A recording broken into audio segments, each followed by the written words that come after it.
Well, howdy there, chat members. Welcome. Welcome to the stream. How you guys doing? Welcome. Hi. Yesterday I was doing user suggestions, chat suggestions. We wound up finding some real classics. The day before I was also doing chat suggestions. We found some other really good videos about homeless people. Yesterday we had a video about horse embryo transplants, propaganda for children.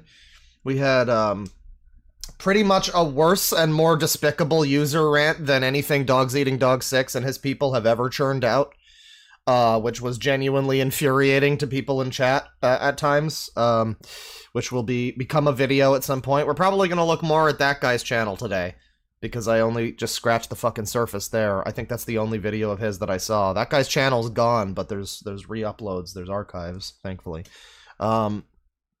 Yeah, welcome to the stream. It's been a good run of luck the last few days with people suggesting things. I've got a few suggestions here to start us out with before we really open up the floor. But get your suggestions in if you want to, pop it in a super chat. If I happen to see it just in the regular chat, it might spark a revolution in my heart and force me to look at Cyrax. Who knows? Who knows? Do not ask me to look at Cyrax. You will be banned. It's been a good run of luck lately. I've got some other things, some things that everything I'm starting us out with here is going to be stuff that was also suggestions. So it still falls under the milieu of the stream. We have a number of things here that I was suggested to look at the last couple streams that we didn't get around to. Stuff that looks good, stuff that I want to save for another time. But there's some good stuff here. Let me see here. I didn't do this. Oh yeah, I didn't do this one yesterday. That one does look good. Well, I'm starting us out here with a channel that specializes in incels. It seems to catalog in some fashion various videos, not just from incels, but specifically from black incels. And more specifically than that, black incels who don't have Asian girlfriends. It's a very specific rabbit hole of people, as you can imagine. But this fella here, Subrock Jr. has a playlist, not the uploader. This is the curator. This is his playlist, but the actual uploader is Jamil here. Jamil, the king of self-loathing. Accept the fact that I will be alone forever. Never making videos again, so damn pissed off. Saw black Asian couple pisses me off! Sometimes I feel worthless in this world. Well, these are two good videos to be right next to each other. Feeling sexually frustrated and I'm an empty vessel. I don't know if everybody on this channel is a black guy fiending for an Asian waifu. No Asians, if you will. They're a little bit Asianless. I don't know if everybody on this channel is, but this Subrock fella here, whose playlist this is, apparently curates a number of black incel individuals who, at least a few of them, are really into Asian ladies, and the fact that they are not currently getting any who will make them ramen, which is apparently one of the videos. I haven't seen any of it, but this is what I've been told. So I guess we'll start with, fit with the theme. Saw black Asian couple here. Click on this one. No, we're not watching the Jax Films Sniper Wolf. We got a little Jax Films jump scare right there, and it'll always be like that. Going in with the boys. Yeah. I swear to God, I'm just so. No Asians. I'm so fucking pissed off right now, cause today something happened that really pissed me the fuck off. You saw some people existing, I assume. Like, seriously. Like, this really pissed me off a lot. What happened? Okay, so I went to school today, and I was in the library doing my paper, typing my paper on the computer. I saw this black Asian couple. Well, at first I didn't know that they was I didn't want to assume that they was together. I just thought that they might have been. I was hoping that they might have been just friends, but I saw this black guy and this Asian girl in the library, and they was sitting at a table doing I guess they were doing homework or whatever. I don't know. What business is it of yours what they were doing? But the black guy was sitting down at the table. You know, he was the first one to sit down at first. The Asian girl, she was like walking around the library, I guess, on the computer, printing out stuff. I don't know. I don't fucking know. I really don't care. But he was the first one at the table doing work, sitting down, writing. Okay, I'm being told that hang on. So let me take a look here. We're gonna continue this video, but or maybe not. I don't know. This video, the guy is like many incels. They're actually quite boring. But, like, sometimes they say things unintentionally that are fascinating and funny. So the guy's, like, his, like, behavior, his speech is very dull. Like, no wonder nobody would want to date him. But, we're probably going to continue watching that. However, let me see here. Let's see. Okay, so I'm a little confused here. My friend is telling me, about this. I'm being like added and being like, no, the uploader. So there's a difference here again, discrepancy between the videos we're watching are from a channel named You Wouldn't Like Me When I Get Gutta. And then the playlist is from a channel called Subrock Jr. Subrock Jr. has other playlists which appear to be oh, okay, hang on. Okay, so the actual uploader of this video, the actual uploader, Jamil, or whoever this is, You Wouldn't Like Me When I Get Gutta. I think he's... Okay, this is not Jamil. Right, the uploader is not Jamil. The uploader is this individual... The uploader here, You Wouldn't Like Me When I Get Gutta. We want to give him the right credit. Credit the creators here. Because this person is cataloging a number, feeling Asianless at work over here. How I got into Asian girl. It's all like black men who are into Asian girls or variously into women who will not be with them. So the actual uploader here, You Wouldn't Like Me When I Get Gutta, is the one that's archiving all of these folks. I guess this is Jamil is this guy. I don't know what his original channel was then. But, yeah, this is interesting. Let's see what Jamil has to say. Found him and sat with him, but she ain't sit next to him, because it was an empty seat next to where he was sitting at, but she ain't sit next to him. She just sat in the seat across from where he was sitting. So it was like sitting like across from each other. Okay, so we've acknowledged now that these people are sitting near each other in some vicinity. Gotcha. So they were sitting there doing work, and I'm on the computer, and when the boy was finishing up whatever he was doing, he was getting up, and while he was standing up, putting his, like, it's like, mind you, it's hot outside. Look, this guy is so dull. It's like, again, I can't imagine why nobody would want to sit with you at a date. Like, why, Asian homeboy got his girl, or whoever, whichever one, it was a black person and an Asian person. So we don't know which is. I think he probably said, but he's too fucking boring to understand. Like, whoever that guy is probably not so incredibly boring that he couldn't get somebody to sit with him at the fucking library or whatever was happening. You man, mega mind head looking ass over here. Like, you got such a big giant dome, but you can't figure out anything to say.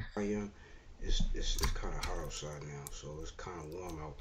So you don't really need no jacket or no coat because it's that warm.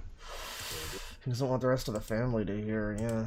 Guy, he put on a fucking hot ass coat, and listen, brother, it's Gore-Tex. You don't fuck with the Gore-Tex coat, okay? If you had a Gore-Tex jacket, you would be wearing it year-round too, okay? Put on his coat. So you fucking start putting his stuff on. He was looking at me because I was leaning over, staring at the Asian girl, and he saw me. He caught me staring at her. And yeah, this user has no charisma. I'm not even gonna shout it. He has no charisma, no hair, no brain, no volume, and no background checks. Thank you to Brendan SRT with the $20. Happy Tuesday, Claudaddy. Have a good stream. Well, thank you. We're just getting started here. I think this will be a fun one. And we got some other people here. Asianless $2 from Suspicious Tumbleweed. Thank you very much. And $7 from a Crazy Fox. Look up Andrew Ditch. You know what? I'll read the rest of this later. That's a good. It sounds like an interesting one. I'll look into it. But thank you. And I'll read them all at the end. But thank you. After he caught me staring at her, he kneeled down. This is the part that really pissed me the fuck off. He kneeled down. She kneeled down. They both fucking kissed each other. They fucking kissed. Like, I was so fucking pissed off when I saw. Man, I mean, I don't think he would be the first to tell you that he's like a depressive, miserable human being, probably. But so it's not even like a deduction to go, wow, what a loser to be that upset. I mean, people don't like, gross public displays of affection, PDA and all that. People don't really tend to love that. If they can avoid it, I think they generally do. But to be like so pissed off that you have to make this 17-minute rant about it. All that shit. I just felt like somebody just took a gun and just shot me in the chest when I saw that. That hurt so much, man. This other couple existing on the planet hurt so much. I guess because he's a black guy who wants an Asian girl in his life, and so he has to take it personally when he sees that as like an affront to him. But God, that hurts so much. It hurts so much. And I felt so bad when I saw it. Like seriously, like that shit really hurt a lot. And I just couldn't. As soon as I saw that, like I just didn't know what to do. Like I was just like in shock. I was just in shock. I'm like, man, I was so like mad. I was just so mad. You fucking talk louder. Speak with more passion. Jesus Christ. I was just in shock. I was like, that shit hurted. My jaw just dropped. I'm like, oh my God, I can't believe what I just saw. Animated James over here. He doesn't even know this person. Or either of these people, I don't think. I don't think he said he did. He just said these are just like random, this is like George Costanza longing for a girlfriend on the beach, and he sees like a bald, short, stocky man with a beautiful 10 out of 10 model, and he's just like, feeling like shit. This is that, but, even more incel than George Costanza. And this is a black Asian couple. It was a black guy and an Asian girl. A fucking Asian girl. And this is, this is something that I want to experience, me being black and me being with an Asian girl. That's not fucking fair. Like, it's not fair that other people have that experience. I mean, I don't know. What does that guy have going for him that you don't? That shit really fucking pissed me off, man. I swear to God, it pissed me off so much. I swear, it pissed me off so he's so pissed off. I can imagine he might have had some kind of an emotion at the time, but he's like just exasperated and tired and weary as he talks about this. He's just like, he can't even muster up the fucking the emotions. He says he's pissed off. He can't even muster up the emotions to really care that much. He's just like, man, that shit pissed me off, man. That was mad. That was bad. I was mad, man. Like, much, man. He's like falling asleep. And, he's cried too many tears. He walked up the library, and the Asian girl was still sitting there doing her work. And then a couple of minutes later, she followed him. And he had a fucking motorcycle. He had a fucking motorcycle helmet in his hand.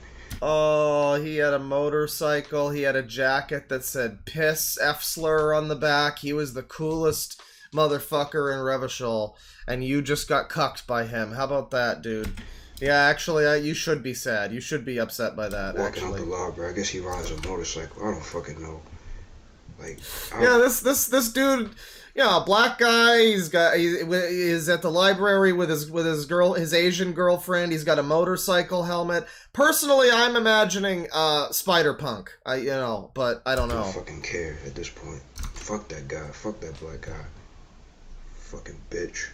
That shit really pissed me off, man. This is incel black man ASMR. Just an Asianless black man whispers into your ears about, man, that was really bad, man. That really pissed me off, man. I'm very upset currently, as you can tell, man. You can. It is, my emotions do not belay my demeanor is clearly representative of the emotions that I'm currently experiencing, dog. That is what this shit is whack. And this is actually, this Asian girl that was with this guy was actually the same Asian girl that I approached, and she was the one. Oh. She was the one that Now it's all coming together. Love did him in, boys. Love did him in. It made him this way. Are women the bourgeoisie?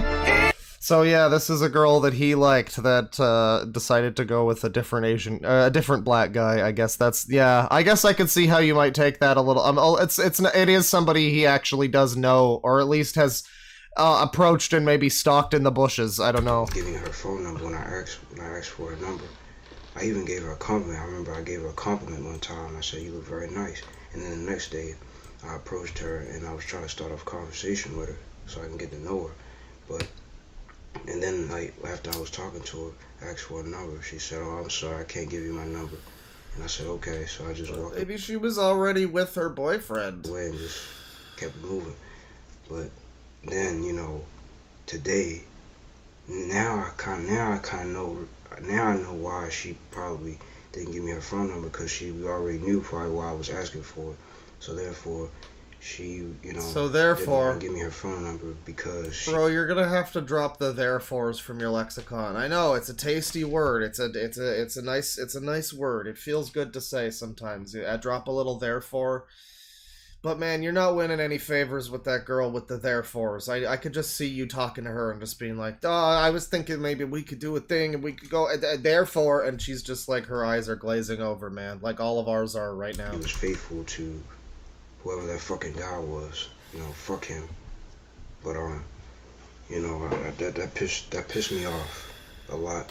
It really pissed me off. Yeah, maybe she could tell that this guy was like hardcore fetishizing the part of the world that this woman's ancestry like traces to, or whatever. Like, she's probably just from America. She's probably, it's like, oh, Kimosabi, where are you from? I'm from Hoboken. Oh, what fucking prefecture of Japan is that? Like, she's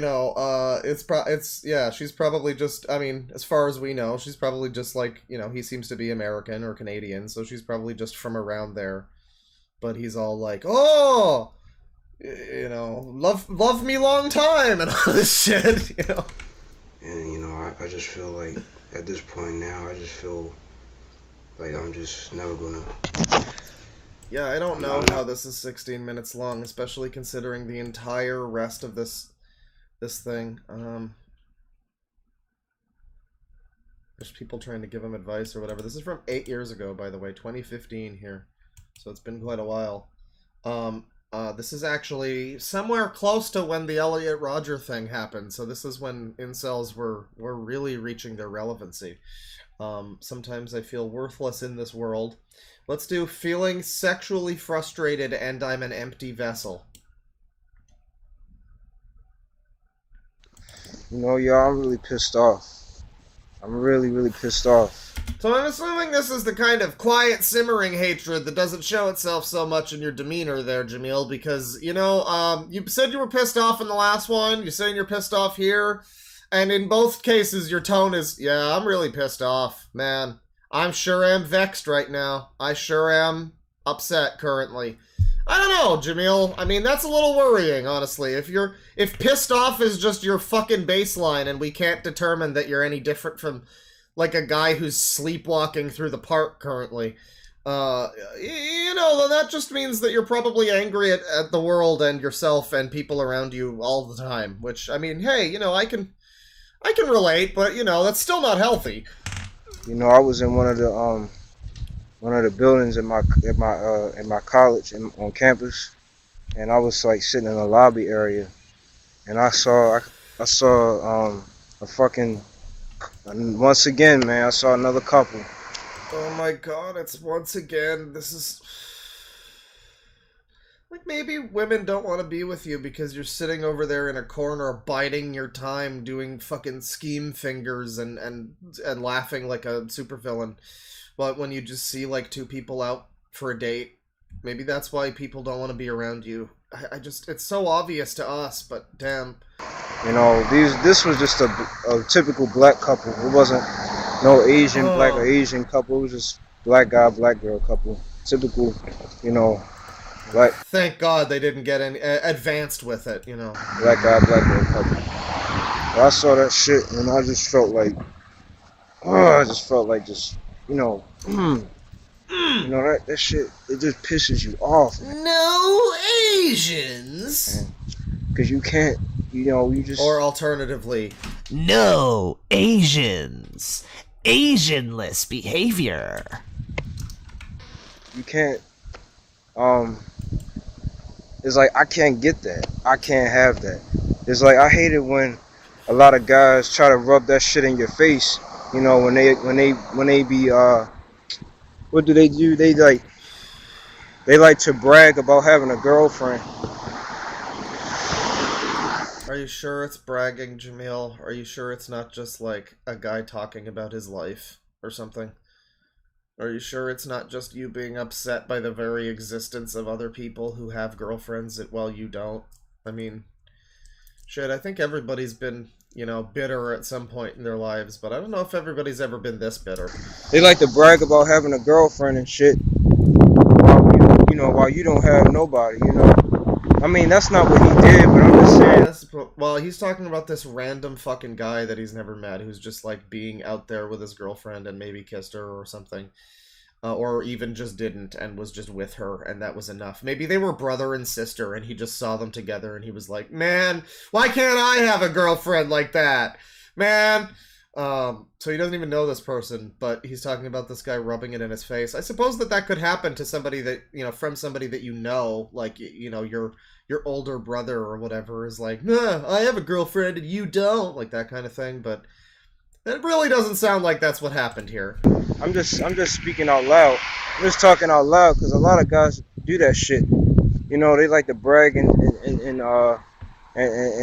about having a girlfriend, and I feel like, you know, the guy and the girl, because the girl, I could tell they was together because the girl had her arms wrapped around, like they both had their arms locked around each other. They were just like having a good time. They weren't trying to like brag necessarily. I guess they maybe might have been. I mean, I don't know, but you can't just assume that they are. His arms, they both had their arms locked with each other. Motherfucker, looks like we turned on the 360 again. Looks like we're playing Skate 3, boys. Never mind all this. And they was walking and shit, you know, walking together, and I was like, oh god, man. Like, why do I have fucking my 360 is on the ground under my desk, and so like when I moved my foot around, I guess I hit the fucking eject button, so that's cool. I have to see this, man. Like, why? You know? Why do I have to see this shit? Like, why do I have to see this, man? Like, why? You know? Why do I have to see this shit?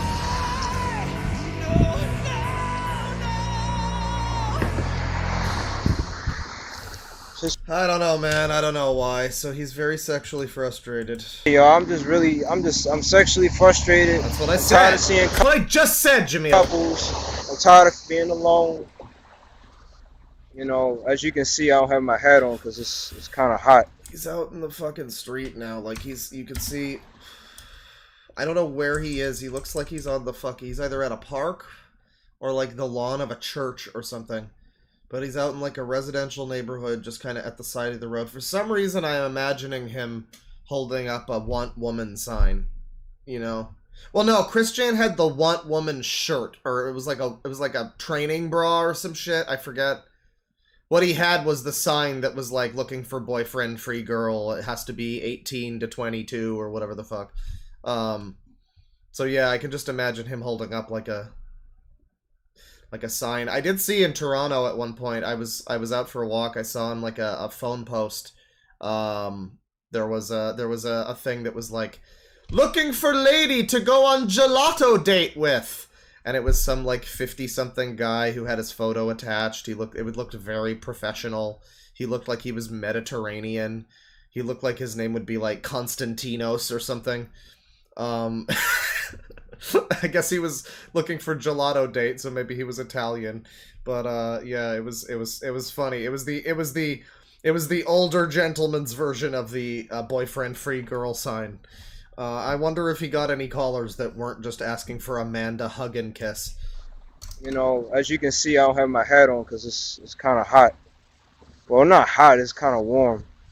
But you know, I'm tired, man. I really am. I'm tired of feeling so lonely. I just don't know what to do at this point. Well, I mean, the thing is, unless you're an extremely good actor, I mean, the thing we always say with all of these people, unless you're like a really ridiculously good actor, people are going to be able to tell that you're as lonely as you say you are. So like you probably owe it to, yourself and the people around you to just, work on yourself and why you feel this way and cuz everybody else can tell unless you're a George Clooney or whatever, unless you can pull off some acting chops and convince people that you're less miserable than you are. I mean, I don't know, at least play it off with like funny self-deprecating humor or some shit. But this is just like it's the same it's the same thing. Like every time you look at a channel like this, there's never any question of why they're like this. I think I'm done with this guy, but we're gonna continue because we have a lot of stuff to do. We have a lot of stuff we want to get to today. We're going to be going for a while today. I am hungry, so I probably should have eaten before I started the stream, but fuck it. I'll eat a big lunch. Or dinner, I guess. Depends how long we go. But the thing is, we're going to keep going on this channel here. We're going to move on to a different black incel, Asian-less gentleman. Because every single one of these fucking incel people that we look at on stream, every single person that we look at that is complaining about how, oh, I'll never get anybody, I'm still lonely with no Asian girl, depressed. Sometimes failure is an option. Yeah, this is good. You want to fail your checks when you run away from the barkeeper, so that you fall over the lady and then you don't have to pay as much for your room. That's what you do. Feeling Asianless at work over here. I wish I could just pay for an Asian or a Hispanic girl to be with me over here.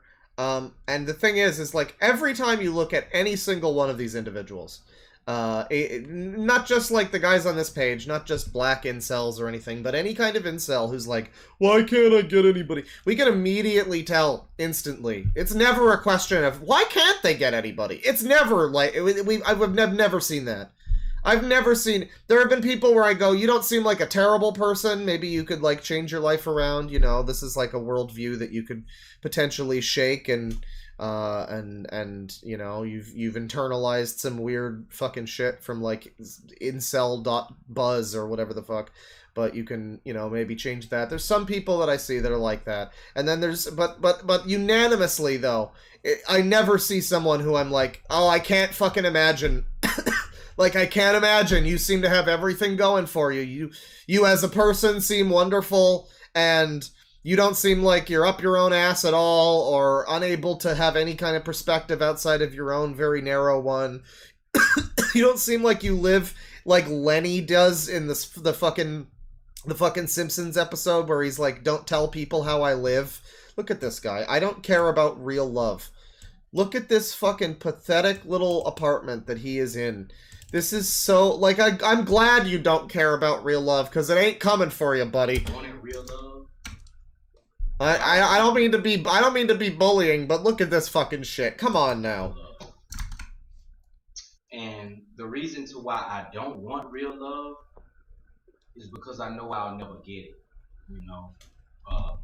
My man is literally living in the back rooms. It's got like that fuzzy, low quality camera kind of feeling. It's the same, like, there's carpet, there's like just the cream colored off-white fucking walls. This is like the worst parody of Inside that I've ever seen.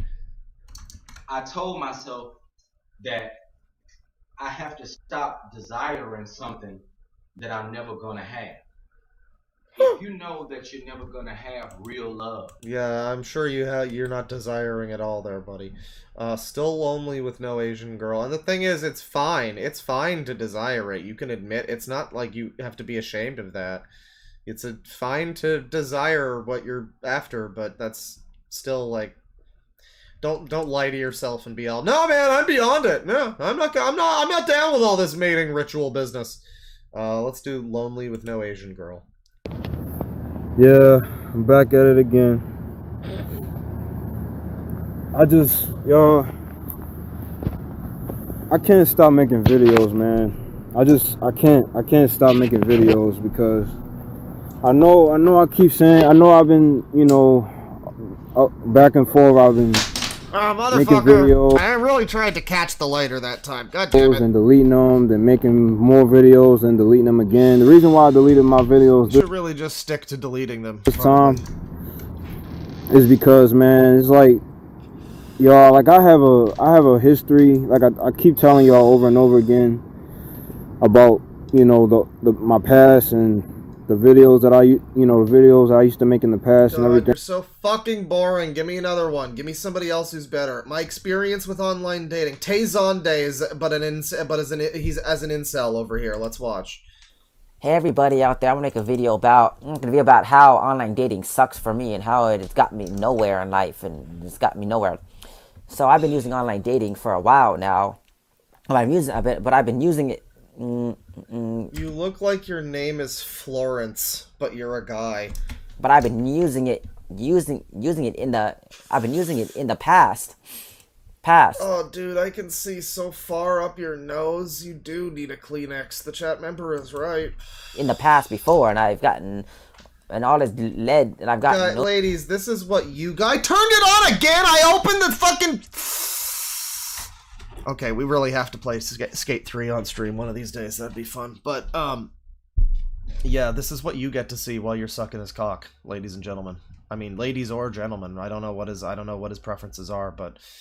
Well, yeah, I mean, I'm assuming that he's looking for an Asian woman, but you get to see up his nose. You get to see whatever dangling thing is hanging right there, and it's good. You get to see it in higher quality too, because the video quality is not great. You probably get to make out every nose hair. Success in the past out of it, but then I've gotten not any success out of it. All it's led to me is one failed relationship, and that pisses me off.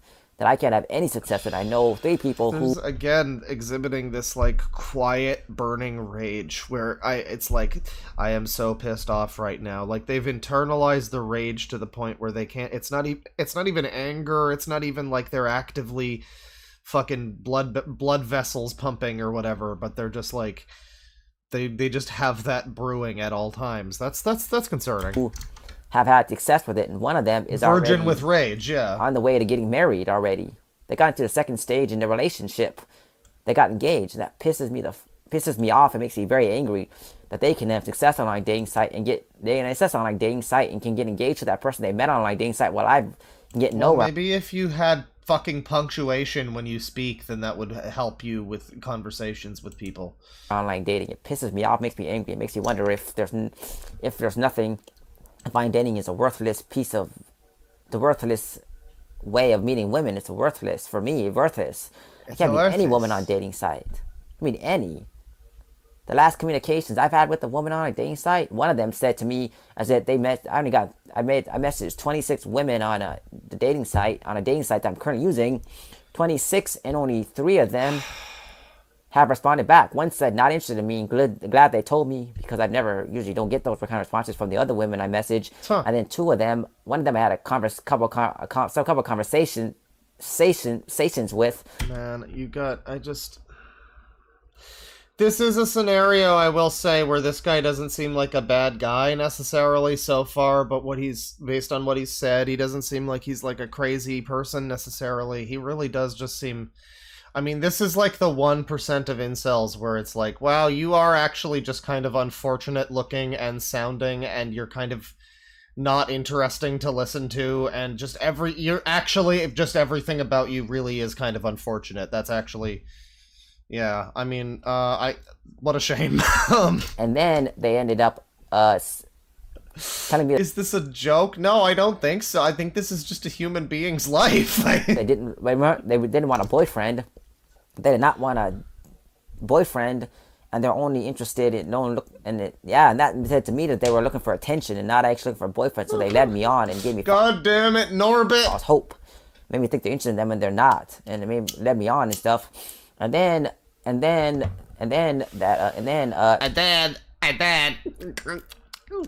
swallows his massive, enormous amount of phlegm in his gigantic fucking sinuses. And then the other woman I talked about, I messaged us. Yeah, it's Urkel. This is legitimately real life Urkel right now. So yeah, I mean, it's a shame. It is a shame. There's probably things you could do about that. This guy doesn't seem like a fucking monster. He hasn't said anything completely insane yet. You know, he's just having troubles, and it's like, look, I mean, looking at him. Well, I mean, what I think he would. I'm just gonna say, I mean, I think he would have troubles. Yes. I don't know. I don't know. It's generally like, this is actually funny because when I was saying the other people, like, we usually look at incels, like, that guy Marshall Mathers the Fourth is a great example. That guy looks fine. I mean, you know, his looks a little, I mean, he's, you know, if I were to be attracted to men, I don't think that would be my type of man. But I can tell that he looks fine. He's an average to reasonably good looking guy. You know, but he's such a fucking crazy person, and he's such a weirdo that, like, he's never gonna fucking, you know, unless he shakes that, he's not, then the looks don't matter. And that's usually the case, is people, like, that we look at, like that last guy. I mean, I made jokes about him looking like Megamind or whatever, but he looks fine. He looks absolutely fine. This guy mostly looks fine, but it's the combination of, like, I mean, I don't think the angle is helping with the nose and everything. It's the combination of, like, the speech impediment, and he's just kind of boring, and, like, they're always boring, these incel people. They're always fucking boring. I mean, unless they're, like, fucking, you know, in the news for some unfortunate reason. They're usually just, like, the most dull fucking person. You know, and so it's just a combination of things, which is like, yeah, it's very unfortunate. The other woman I talked about, I messaged her on a dating site, and she said, we had like a partial conversation. Then she didn't want to communicate anymore with me and stuff, and that pissed me off. See, you know, but yeah, the rage, the quiet rage, the being pissed off, like, I guess if you're pissed off at yourself for your situation and the hand you've been dealt, then that's one thing. But if you're pissed off with these fucking femoids for not, you know, dating you, well, I don't know. That lets me know that online dating is not going to work for me. I can never get anywhere online dating. Online dating sites I've tried on, I've never had any success with them. And I just don't like that. And then the woman I did date that I met online, she led me on. She led me on. She made me think that she wanted a relationship, but she really didn't. She didn't even tell me at the beginning, so I could figure out what to do about it, how to get myself out of it. So I feel like online dating is a waste of time, and I feel like... Okay, so you misread some signals then. Well, the mystery of this guy will remain a mystery, I think. Although there are a number of other videos from this guy. Okay, no, I think this guy probably is also just crazy, because he has videos called, like, Women Lie Too Much, and stuff like that. But there's a number of other guys on this channel. Let's click on, I wish I could just pay for an Asian or Hispanic girl to be with me. Yeah, I ain't gonna lie to y'all, man. I wish I could just fucking just find a girl, an Asian girl or a Hispanic chick or something like that, and just pay her to just... I mean, I think they make these. They're called prostitutes, but you're looking for, like, long term, I guess. Spend time with me, man. The reason why I wanted to make this video is because this guy legitimately, this is what's very interesting to me. When I started playing the Yakuza games, and I started to, because those games, almost all of them, have, at least to some extent, hostess clubs, or host clubs, either or, which most people I think are familiar at this point, but it's legitimately this. It's going to a place and then paying women to, like, talk to you. Not sex or anything, just to talk to you and to, like, ask you about your day or whatever.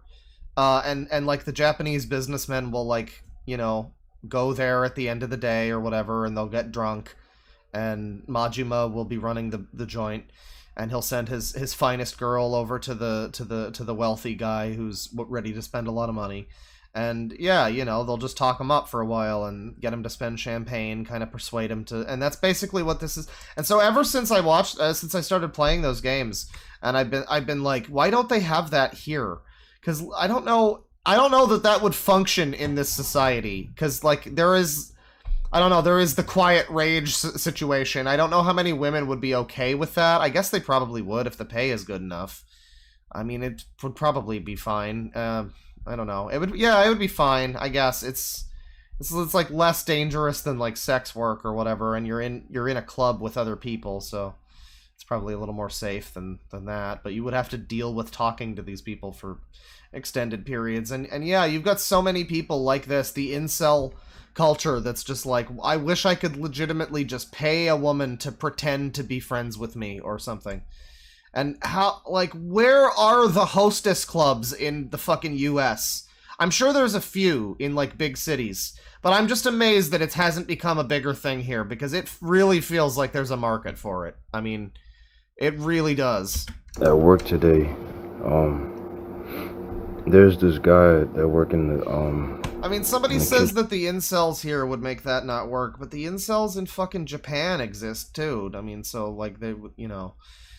I would assume that the bouncers and security would be able to keep out anybody who looks like they're fucking creeping through the bushes or whatever, so... The Spanish guy. Like, it's mainly, like, at my job, like, in the back of the kitchen, it's mainly just a whole bunch of Spanish people that work back there.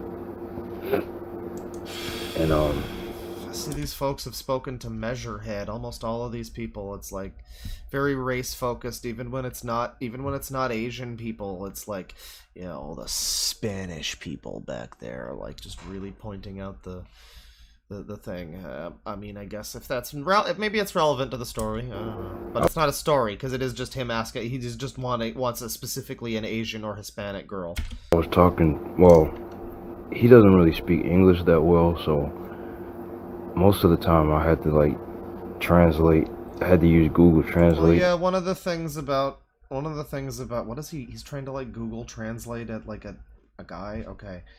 Oh, this is I'm sure gonna yield fruitful results. But yeah, one of the things, I mean, in Japan, a lot of the people that are going to hostess clubs would be people that are, or host clubs. There's women that go to, you know, clubs with where they pay men. That also happens, but it's more common, I think, with the hostess clubs. Yeah, it's generally guys who are working. So yeah, a lot of the incel people are like unemployed neats, that type of thing. So yeah, they probably would not have the money to spend on things like champagne toasts and yeah, why don't we buy a round for the whole bar, you know, that kind of shit. To translate what I was saying to him in from English to Spanish, but like with him, when I was trying to understand what he was saying, I just had to try to just figure it out the best way I could. Like it was, he could kind of sort of speak in English a little bit, but. So why are you interviewing this random man? Is very, very broken. But he was telling me about these Hispanic, these like Spanish girls that he know, that he goes to see. He walked up to this Hispanic man and was like, "Do you know any locations where Hispanic women hang out?" Years ago, I was Hispanic. He's already married, but he goes to see, like, visit these girls. And, these Spanish chicks look good, too, man. He was showing me pictures of them, and they look good. Okay, translate this to her. Women use men as wallets, and I hate that, and I hope you wouldn't use me as one. Tell her I said that. Good. So, I mean, yeah, this is one of those videos where he doesn't even have his... You know, he doesn't even show up on screen. I think this guy is the same as this guy. The failure is an option, the one in the bathroom. We got this fellow here. Life of Hell Inc. Suicide. Oh dear. what friendship between men and women really is. Well, I think we need to click on oh god, women are like demons. Here we go. This is the Negro Ninja. And I want to start this off by saying what I said on Facebook a few minutes ago. All right. I said, women have no say-so in the eyes of Yahweh. Women say everything in the ways of society. Okay, so this is a real individual. The other people that I've seen that are also boring, this guy has a little bit more pizzazz to him. He starts talking about Yahweh and speaking in like sonnet form or whatever the fuck this is. Ways of the world. Many of the world's problems revolve around people doing the opposite of what Yahweh told them to do. Folks would rather blame God for everything wrong than to blame themselves for blasphemy and disobedience. Oh, that's a good mindset to have. That's right. Yeah. It's all your fault. It's all your fault. I mean, sometimes it is all your fault. It's good to take personal responsibility. But boy, you can sure take that too far. Especially in the eyes of God. Themselves. Yeah, all this talk about Yahweh. I prefer my way. Thank you very much. Thank you, chat member. Drop my fucking lighter again. You cursed yourselves, niggas that want to look at this video and say that MGTOW Ipmore is misogynistic. Fuck you, you cursed motherfucker. Alright. And you do say women are like demons, so I think your perspective might be just a little bit skewed. What you think is misogynistic might not be, you know... I don't know, it might be... It's just a little skewed. Continuing on. Off-center. Continuing on. Notice the power that these hoes have right now, you know. These hoes. Notice the power that these hoes have right now. That's a good quote. Sometimes you just see a hoe sitting there like you know, her arms crossed. Let me see how them hoes be. And then with the legs crossed and stuff, and so what they would do is I know what arms crossed is like, thank you. They just sit there like they're just waiting on you to bring them something. They're waiting on an offering. You know what I mean? Shit, dog. Maybe you got some fucking bad bitches in your life. What the hell you want from me? I mean, that doesn't mean that doesn't reflect on everybody, and it also is just your perspective of things. Maybe you are a fucking weirdo, and these women are like waiting. Maybe they're waiting for you not to bring them something, but to get away from them. I don't know. Hoes are waiting for an offering. An offering. You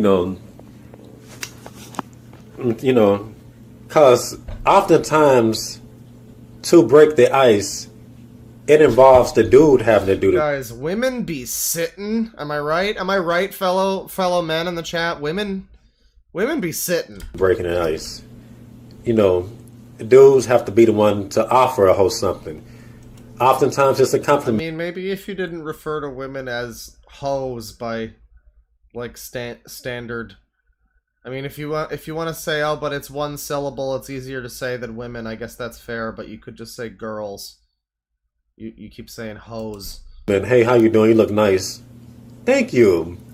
And that's if she decided to respond. There's a general level of respect for, like, men. Yeah, the way those hoes be treating men. But then, you know, the general level of disrespect of just reducing women to hoes.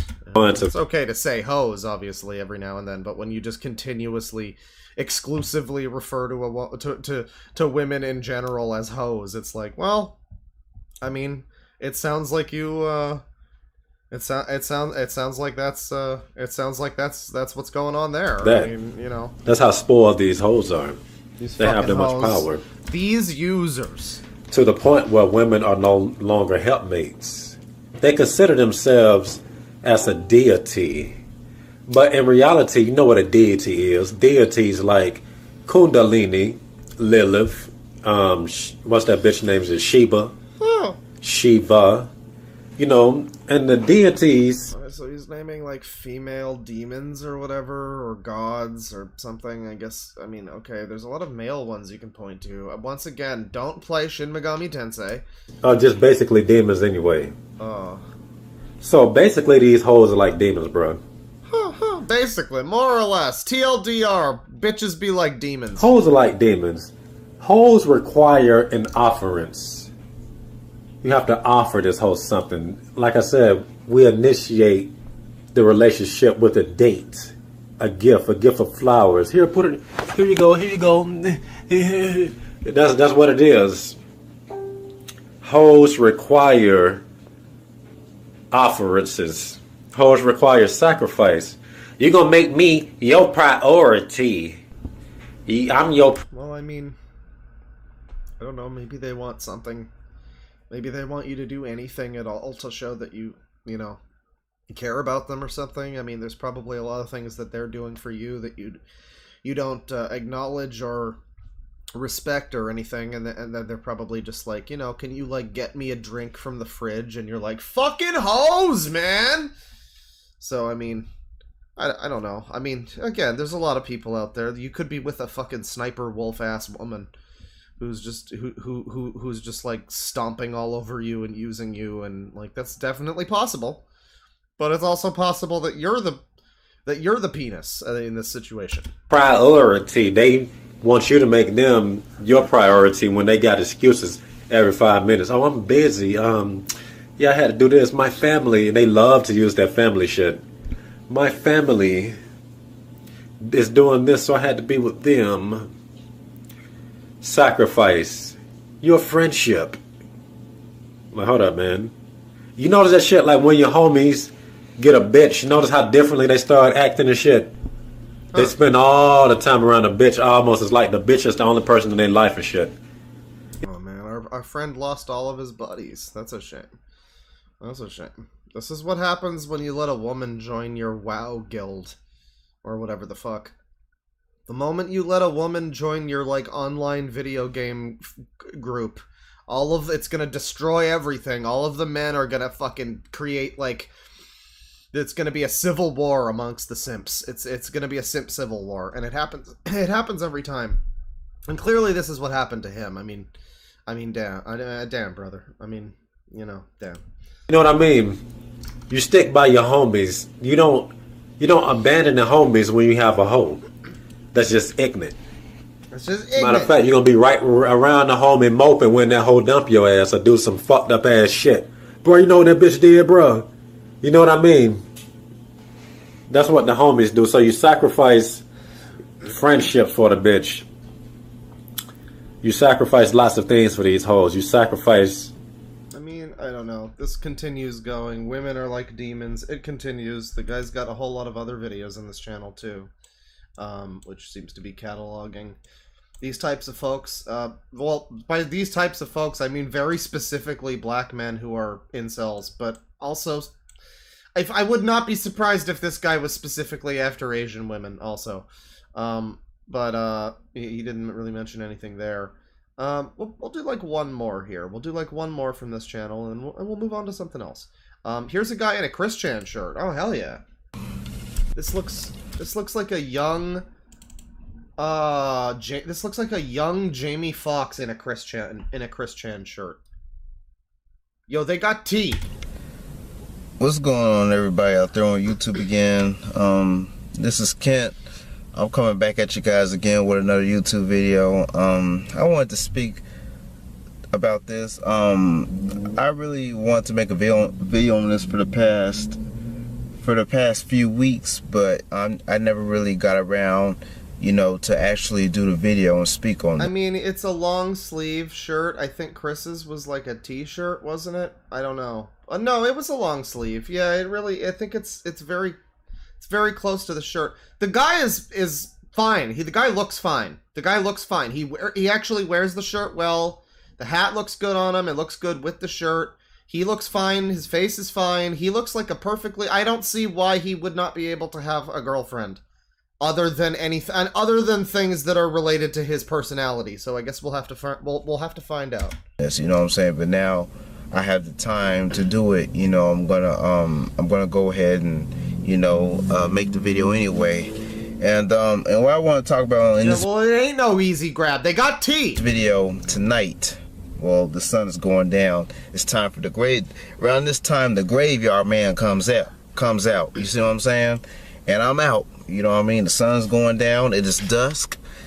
Urban Christian. Oh, dude. And everything. And you know, I just want to go ahead and make this video, man. I want to talk about is two-faced people, man. You know, I'm pretty sure everybody at one point in their life. Who would be the Miles Morales to Christian's Peter Parker? Who would it be? Like Rainbow Man? I don't know. I feel like it would maybe Rainbow Man, maybe like the Foot Fiend guy, the Talmudic Shinto Foot Fiend.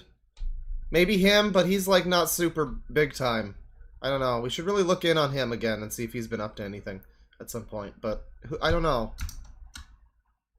I don't think it's this guy. I mean, I don't think this guy's not exhibiting Christian-esque symptoms. I'm thinking like a Rainbow Man or something.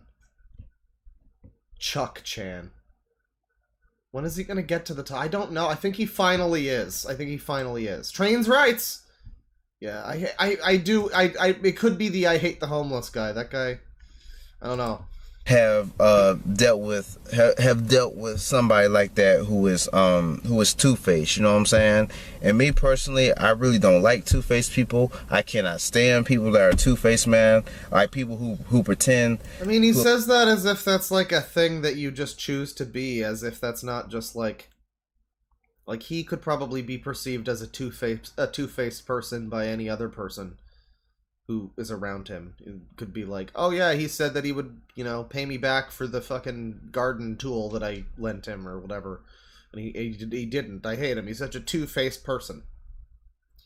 And like he would just be like, no man, I'm gonna pay it back. Don't you worry. You know I'm good for it. I'm not like two-faced. That's such a generic, non-specific thing that like doesn't really identify any, you know.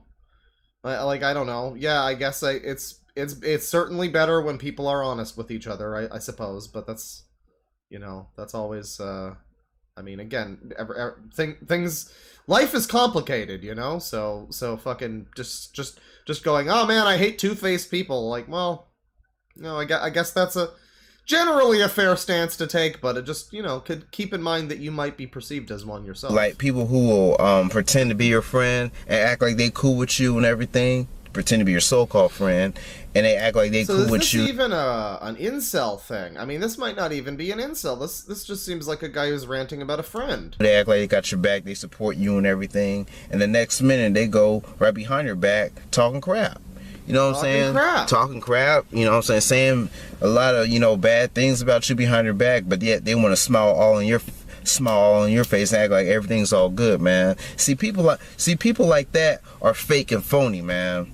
Phony, big fat phony. What happens in the middle of the video? There are a lot of people like that in this world that we live in today. There are a lot of people like that. I feel like he's not even, man. This is not even really an incel video, sadly. I mean, we clicked on it because he has the Christian drip going on, but that's not even really. Well, actually, it might be. I mean, okay, he might not. That video might not be an incel video, but here's this guy again, met a new woman. What's going on here? Oh, the video's 2112. Oh, I love that album. What's your name? She's like, oh, my name is such and such, such and such. You know what I'm saying? And, you know, she offered to shake my hand. I shook her hand. So I say, hey, my name is Kent. You know what I'm saying? And, you know, she's like, it's nice to meet you. I said, it's nice to meet you, too.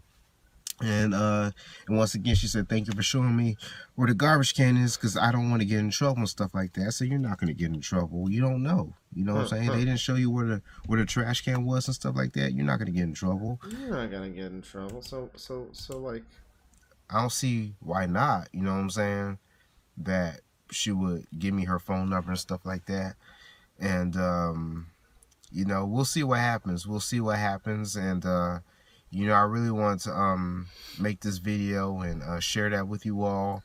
I don't know. On that, you know, I met a new woman at my job. Well, she doesn't work at the same job I work at. She works at the place next door. or 2 doors down. You know what I'm saying? To where I work at. But she just needed a little help, and Well, I mean, you know, this guy seems like the least offensive individual we've seen so far.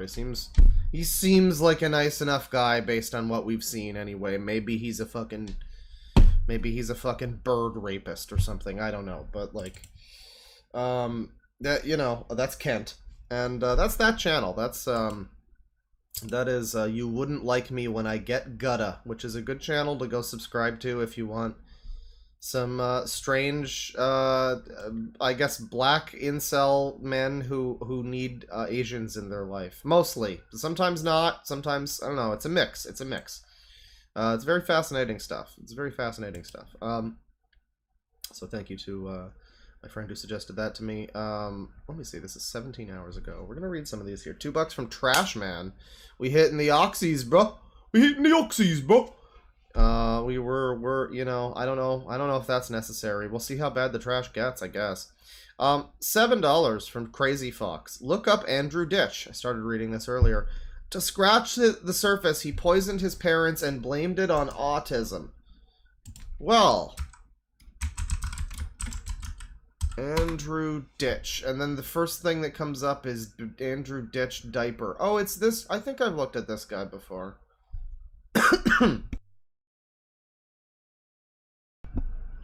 Yeah, there's a channel called, there's original and edited videos related to Andrew Ditch, a channel called Baby Andy.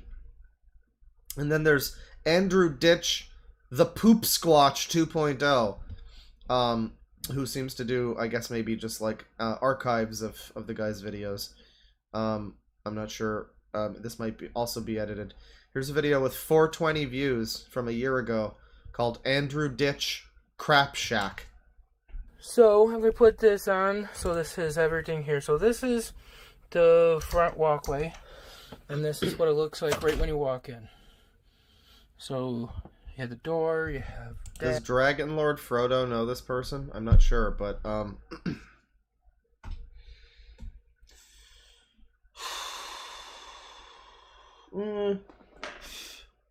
Well, you know what? I don't have too much on the soundboard that works for this, but...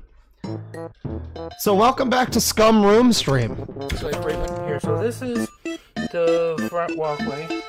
So we've just got a whole walk into the room. Immediately you're faced with what appears to be some sort of, like, carriage or something. I don't know what this wooden structure is, but it's fucking filled with trash. And there's boxes, and then we continue. It looks like right when you walk in. And right when you walk in, there's a nice lava lamp that's just being wasted over there. Waste of a good lava lamp, goddammit. So, you have the door, you have that. And you see further in there, and there's just more clutter, there's more nonsense, there's more mayhem. Unspecified trash over there, trash to the side. There is, thankfully, a very clear walking space. We have that, at least. This is a utilitarian trash room. It is at the very least functional. It has not gotten to the point where the trash is impacting the living experience, to the point where you can't move anyway. And this is my visual support routine board. I don't get anyone's help of this stuff here. Right. So we got just more garbage down there. What is on this table here? There's like... So, just a bunch of trash. This is the thing I had from my mom. I should actually probably not do that, right? I've been in a better habit of putting things in the Didn't you poison your mom? garbage, so... Mom is the heart of the family. Didn't you fucking poison her, apparently? What's the story with that? Let me just put it where it should go, garbage. So, I don't know why this was here, but whatever. So, and it's not mine. So, this is what I got from my mom. I haven't even been able to finish it. See, you got tanks right there for my mom's breathing. My dad's crutches. So wait, he still lives with his parents then? This is... Okay, I think this is a... Well, this is called Crap Shack. Is this where he actually lives? Or is this like a shed or something where he's got like his mom's fucking tanks and stuff? This is actually my walker that when I had an ankle injury because... It's like a chair how my filled ankle, with garbage. how my shoulder Chair inoperable, unable to be used, filled with clutter and trash. is. Wow, one of my ankle. How my shoulder is. Shoulder. I thought I heard how bad my odor is. Wow, one of my crutches. I might actually use that for my knee. But it'll affect the shoulder. That's a heavy crutch, by the way. There's an oxygen tank.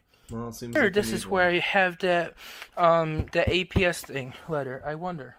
Could be getting another one anyway. So this is one of my, again, I always talk about like scummotypes or whatever. After Disco Elysium, it has copotypes, so I'm gonna go with scummotypes is my term. I always talk about the scummotypes, the type of people we look at on these streams, where it's like, wow, this is just like a Pamper Chew video, but it's like somebody different, where it's just this guy like manically fucking vlogging his walk through his house and just pointing things out to us and going, oh, that's my dad's crutches, and oh, these are some bills that I still haven't paid, and oh, that over there, that's new, and this is just like a thing that they do, and this is just a type of fucking, you can attribute, this is like a trait that you can attribute to this guy on the Great Scum Wiki, where you just, it's like, who is this guy, what does he do? Well, he's one of these fucking individuals who just like, we need to come up with a name for it, but that's what it is. This is the scummotype. This is a definable scummotype, and an archetype of these people is just wandering around a house and just pointing a camera at things and like pointing them out to the fucking viewer. Like it's very annoying. It's very annoying. living room. So, this is clean pair of pants. So that can go in my pant pocket box. Oh, right in the pants. There you go. My back is hurting, so I had to lean over at times to take breaks here. So this box. Oh, don't hurt yourself too bad. I think, okay, that's one of the diaper brands I don't like because it's plastic bag. I mean, this is also a diaper guy, too. So this is what I'm suggesting, right? I can't make websites because I'm stupid, but what I'm suggesting is a website where you can, like, narrow down lolcows based on, like, I'm looking for diaper people who, like, film their fucking house with house tour vlogs, and then you get Pamper Chew and this guy and whichever other guys, like, fit that bill, Like, that's what I think that would be a fun website for, like, cataloging this sort of behavior. I don't know. And the white ones, they were... Yeah, add tags, exactly. It's actually a child, like, diaper print I don't like because of being cyberbullied. This box right here is... Well, I mean, yeah, Kiwi Farms has that sort of stuff, but you can't just tag people in quite that same way. I guess you could do searches, on there, but I'm thinking like just an easy, like a Buru or something, you know what I mean? Some of my medical records. I don't know what's in this box. I think it's Christmas stuff. Well, Kiwi Farms has, like, horror cow tags. Oh, by the way, this October, for one way or another, this stream, or maybe on Loud Equals Funny, the podcast that I'm doing, I'm thinking about doing a horror cow tier list thing, and I probably want to get some... maybe some guests going on that. Maybe we'll do it, we'll probably do it live. I don't know. But we can look at anybody who's ever, like, shit in their own mouths and gone to jail, and Chris Chans and Nick Bates and Snake Things and all those types of people would be on the horror cow tier list. So yeah, you can, like, sort horror cows and stuff. But I'm talking about specific traits of behavior. Specific things like this guy pointing the camera at all his shit. And that's something I don't think Kiwi Farms has that necessarily. It would be a little closer to maybe like an Encyclopedia Dramatica type of thing, if you wanted to compare it, really. This bin here, I don't know what's in it. Things that my dad put in. This is one of my boxes of empty diapers of this current month. Some bubble bath stuff. Some pads. Things that Juice had gotten me. And well, somebody's saying that this guy counts as a horror cow, and I would be able to believe that about, like, hang on. So he's, like, house touring. I don't know that this place, it might continue to be funny. He continues to, I'll keep this video open, because I would like to continue the Scum Room stream here. But, Andrew Ditch, parents. I want to know about him, like... Andrew Ditch forces his parents to participate in his poop fetish. Oh, and then there's videos from his parents.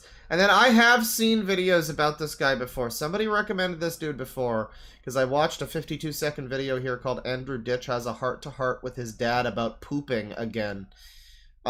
Which apparently I watched. It was from a year ago, so it has to have been in the last year, I guess. But I don't remember necessarily watching this video. Let's watch it again. Why do I take my clothes off? I don't know. Why do you ask so many questions? Alright, it's like edited, right. It has like, it's like a meme. To when I go poop. Like, even when I go to a restaurant or store to go poop in the toilet, when I go poop in the toilet in a restaurant or store, No clue. I have to take off my entire clothes. Why is that? Because you like to. And oh man, I'm getting like Dayton Hypernova vibes a little bit. It reminds me of that, where he's like the other video says, like forcing his parents to participate, and like the dad in that was just so miserable and wanted nothing to do with his crazy ass son and all of that shit, and the whole family, and this is reminding me of him and his folks in the car in front of the, or at the restaurant or whatever, just like starting trouble, and the dad's just trying to fucking like get, he's like, you can clearly see he's like dying visibly in front of us while this guy is just going off about his crazy shit. And at least this dude's not screaming about being like beaten down or whatever.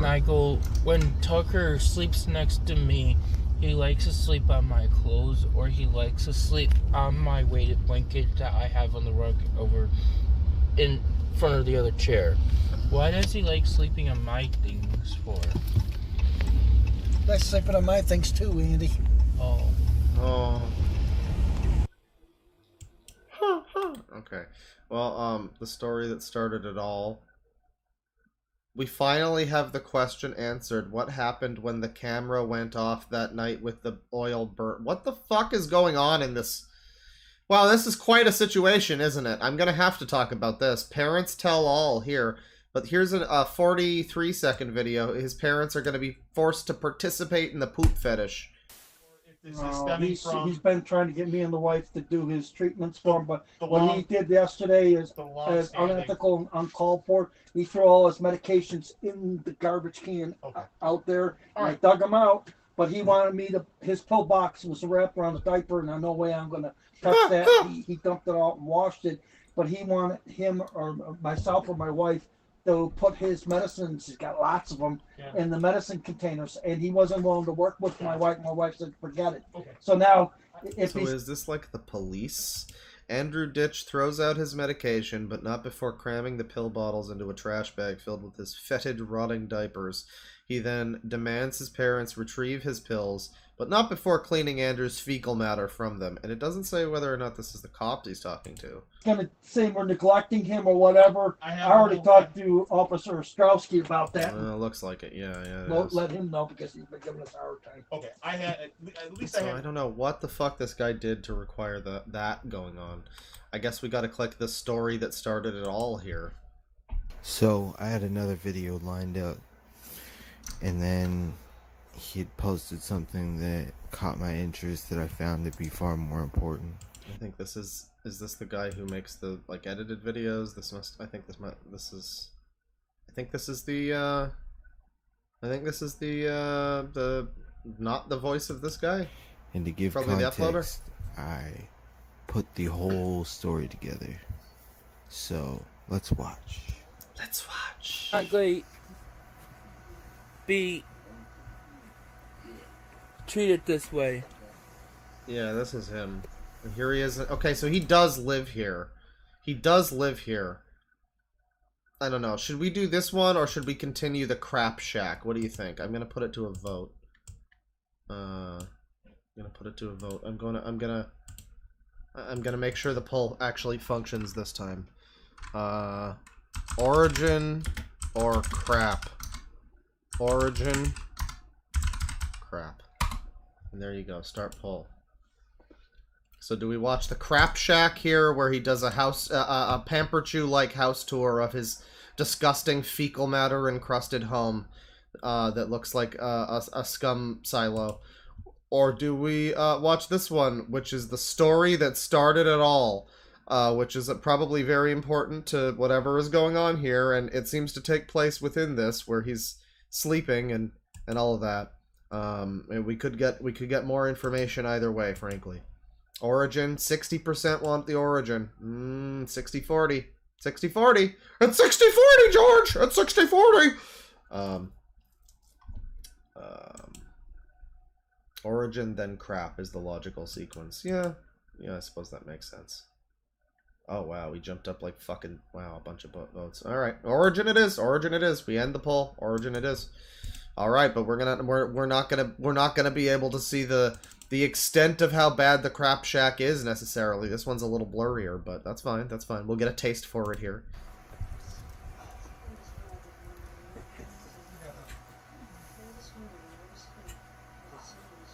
Worse than it is for us. So he's like in bed, I guess. If you notice, Tucker barked at him at 3 o'clock in the morning, so this is a way of killing Tucker. if you notice in this video, so the guy who's like doing this upload is not, you know, credit to you for what you've done here, and this is good archiving, I guess, but your voice is kind of just all in my one ear. The video you have made sounds like the type of video that I would watch on the stream, is what I'm gonna say. You might want to refine your editing a little. This seems like it was edited on his phone or something, and it's not great. But he's like commentating over it. I guess he'll give more info. they make it a point that they're annoyed by the oil diffuser, and he will later on pretend like he didn't know nothing. For YouTube to know, is 10 p.m. Friday, March 13, 2020. Mom called police because Andy had oil diffuser on, trying to keep relaxed from my dad yelling and not giving me sensory break when I had... So there's an oil diffuser. What happened when the camera went off that night with the oil burner? What the fuck could have happened? What the fuck is gonna happen? I had to take a little break to try to be able to do, set the table and clear the table for him. And my sugar got low then too. Do you think that he needs breaks because he's out of shape and because he's just lazy too? You think that probably has something to do? This is like also a commentary. This is kind of annoying. I don't want to have to watch this guy's like commentary video, but I would rather just watch the actual like raw video wherever this comes from. I don't know why that's not available. This one seems to be more like that. What elderly parents of Andrew Ditch here as they are sick with COVID? Hey, YouTube, Andy Ditch here. You know something? My father doesn't want to take care of me, right? I have all these documents that says Dad is responsible for me. Dad's my caregiver, right? Jesus fucking Christ, dude. Are you serious? I don't have capacity to take care of myself or make decisions, right? Dad, would you shut up? I'm talking about how you won't fucking take care of me. Stop coughing to death. Jesus Christ. This guy's a fucking asshole. But I have... I mean, this is not him filming his dying. This is just random unrelated video that's meant to... It's the same guy who did the one that we looked at with the puppets, I think. I don't know why I can't just watch this guy's actual fucking videos. I don't know where the fuck those are. That would sure be great if I could see those instead of all these fucking Mickey Mouse edits. But, you know, we can hear what's happening. Which appears to be his dad, like, hacking up a lung from COVID in the same room or another room. While he's just sitting there like, this guy won't fucking take care of me. I wanted to go to Chuck E. Cheese. All that to show everybody. But I have these behavior issues. The dude is literally like fucking retching over there. Because I can't take care of myself. I guess that just means that my behaviors are from the frustration of asking my father for help. Because that's what I see my issues are. I asked Yeah, that's definitely what your issues are. my dad to have a conversation with him. This is He fucking doesn't want ridiculous. Yeah, the dad is vomiting from coronavirus, and this kid is like... Kid, I say. He's like older than me. He's like a grown-ass, fat, gigantic diaper baby man who's like, my daddy won't take care of me. But yet he doesn't like me calling out him for abuse and neglect. Well, Daddy, you're not taking... Yeah, it's really sucky when people neglect those that need help around them. Yeah, I feel you, buddy. I feel care you. of me if you're not helping me, are you? I can't take care of myself. I can't function. And when I ask you for help, Dad, you abuse me. And nobody looks at it that way. I can't imagine why, Sport. Andrew Ditch screaming at his dad archive. Group home, Dad! This is from 1 year ago. It's from, doesn't say the date, but doesn't say the date that this actual video is from. My group home, Dad.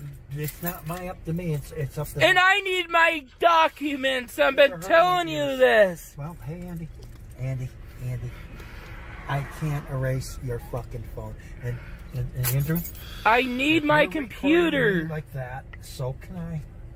And I'm asking for my This is super Dayton Hypernova. This is so...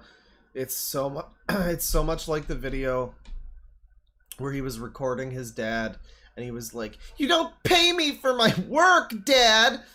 And the dad is like just being really calm, and he kept being like, I record everything, Dad! And the dad's like, well then, can you show this video to people and see what they say, and show them what you're like? And you know, yeah, the dad's now gonna start recording and everything. This is really uncomfortable. Computer so I can give my documents to my workers. You deny me my test kit for sugar, my medications that use at your house, my property, and my medical rights. Oh, that's good, Andy. You know, you can play this game too, because right now I'm doing the same thing you are. And I've been recording you all along. Well, good. It's going on YouTube to how you treat me. This will definitely go on YouTube too. Yeah, good. To correct it, and you're not good. editing it like yours. I'm not editing anything. Where do we get this guy's footage of this? We still haven't really seen Andrew Ditch that much on the actual video. I'm asking you to please call your son to help me, please. It's your brother. It's not. He's not my brother when he says I with my abuser. You. This is why I accuse you for neglect and everything. Because you refuse everything. I don't have to do anything. You don't have to do everything. This is going to be a proof that... I mean, like, what neglect? You're a grown adult. It doesn't matter that you have autism. The dad has... It would maybe be nice of him if he chose to help you or whatever, and that's nice that he has so far done that. He has really been very patient with you so far, it seems like, because it seems like you're at least a decade older than you should be when people leave the fucking house. At least. And you're also a degenerate with diaper bullshit going on. So you know, your dad probably just go fuck yourself a little. I'm going to charge criminal charges against you for good senior. Good. I'm asking you to please help me. Somebody in chat has one to look up. Clown World there. I see you. Andrew Ditch temper tantrum. I'll copy this. We'll continue watching this for now, though. I'm asking you to please help me. I need medical records. And yeah, I do want to go back to the Crap Shack video, too. Looks like we're doing Andrew Ditch for a little while here. This is a good suggestion. And this guy seems to have a number of different videos. It doesn't seem like a lot of people have covered this guy, either. It's off my computer. So. Fine, I will bring your computer over. And if it's not, just write out a sheet. Go get a piece of paper. I don't have to. I'm asking you. You're recording me, so you have my permission. No. Bring my computer to me. It's not good enough. I want it in handwriting. You go write it in there. Don't yell at me, please. I'm asking you. This is how you treat me. Man, this is like watching Robot in the Family. This is wild. This is how I act towards you. This is how you remind me of what I really am. Exactly what I'm talking about. You get out of my truck or I'm calling the goddamn police. Yeah, call him. You arrested. I'll go for you, because I'm asking for my medical records. Well, then go get him, asshole. They're in your house. Too bad. I gotta go. I want my medical records. I have a right to my medical care and group home that you're refusing me now. So everybody knows where I'm at. I'm at the Be Cozy Inn outside my hotel room. Yeah, if you haven't seen it after the stream, you definitely. It's an old video. It's from 2019, but it's one of my earlier videos about Dayton Hypernova. Definitely check that out. You'll see a similarity between this and the way he interacts with his parents. Except Dayton. Well, Dayton's a very special individual in his own way, but this is like a mix between. See, like, the thing is, Pamperchew, I was drawing comparisons to Pamperchew. Pamperchew seems, as far as we can tell, I don't know about his dad. I think we might have seen his dad at some point. But we know that he has had a really good relationship with his mom and his grandma. Potentially too good. Potentially, like they were up to something with him, and maybe that's why he's like that. But as far as we've ever seen, Pamperchew's mom and grandma, he's been on really good terms with. They've been, friendly, and all that. So this is like Pamperchew mixed with Dayton, where it's just this screaming match with his dad. It's like, why are you so ungrateful? Your dad's letting you fucking live here. You could just leave. You could just literally leave and take care of yourself instead of fucking complaining about your dad not doing a good enough job of it. Fucking hell. The guy that we looked at like 2 or 3 videos ago who was like talking about how it's never anybody else's fault. Don't blame God. Don't blame whatever. Blame yourself. And it's like, personal responsibility. That could go a little too far. Yeah, but sometimes you need a little of it. You need to keep it in check. It's a good balance. One of those little balances in life. A little bit of personal responsibility goes a long way there, Andrew. My dad's refusing me my medical records that I need from my computer on flash drives to give my worker. No one refuses anything for him. Well, yeah, Pamps' grandma's situation is sus, especially because she's so hot. I have recordings and text messages to my lawyer on this. My lawyer. This motherfucker has a lawyer. This guy has a lawyer. Are you sure it's a lawyer? Are you sure it's not just a guy on 4chan who trolled you? Would it be solved either by you giving me my desktop, or I'm taking to a small claims court? Good. 8079058. And then we'll see if it happens or not. That's a 4,000. Isn't Andrew his parents' fault at this point? Well, yeah, I mean, it's their fault probably that he wound up like this, but it's, they are at this point in time trying to help him, live his life, and he is just being very ungrateful. It's not even like, it's probably somewhat their fault that he was raised to be this way and act this way, and he was just like allowed to run rampant, and maybe that's why they're now still allowing him to go this far, and they've just never put their foot down, I guess. I mean, if you want to critique the parents, there's critique there. It sounds like it's just like this, like it's like Chibi Necodemics, where his mom has to come into his room and be like, I thought I told you, you're not going to be doing this anymore at fucking 4 a.m. playing your Mario game. And he's like, not yet. God, I mix up that video of him playing Mario where she like unplugs it or whatever. I mixed that up with the fucking Demetrius stop shitting yourself video. It's very similar. But, just the general lack of gratitude for the fact that these people are just allowing you to live your life and not be, things are not a whole lot worse than they could be for you right now, Andrew. And well, I don't know his whole story, but like in this scenario right here, like damn, Just stop and think about it for 5 seconds, brother. I don't know. $1,000 computer system, plus all the other computers and components in my weather station and guitar and.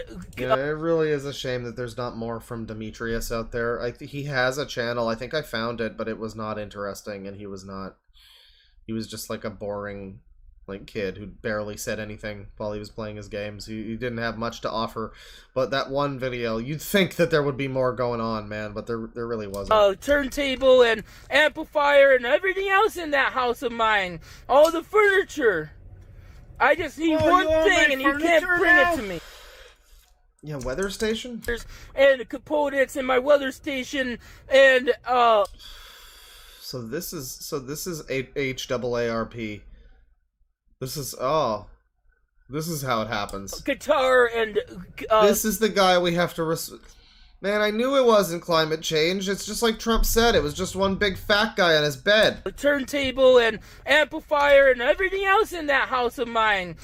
That house of mine, yeah. How about that? That house of mine. That house that I pay for. That house that I've paid the mortgage on with my diaper bucks. Dad, how dare you? All the furniture. All the furniture I bought. And you can't bring it to me. You're a crook, Andy. You don't own that.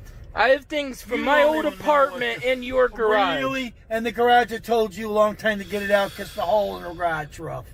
So you put it in there. It's your stuff. All right. Well, this is gonna continue. They're gonna fight. Somebody suggested a thing. Andrew Ditch. Well, there is the Andrew Ditch Parents Tell-All. I don't know. That could be interesting, too. There's a number of these channels that are relevant to this guy. Andrew Ditch, the Poop Squatch 2.0. There's Baby Andy Diaper Deviant. There's Andrew Ditch Vlogs. There's Andrew Poopy Pants Ditch. There's The Archivist. There's Clean Team. Oh, wow. The Archivist over here has some good stuff, actually. What the fuck? This is not, in fact, just a channel that archives that one guy. Oh, boy. Oh, boy. Hunter Wiggle 2005 singing. Okay, we're gonna see Hunter June, a.k.a. Go, Hunter June! Go! Say go to Hunter June! Okay, well, he's, at school, so it's fine. We don't need to... That's fine. I ate McDonald's today. McDonald's Part 1. Hey, guys. Today I'm going to be doing the food. This is not Andrew Ditch, by the way. This is an unrelated person that...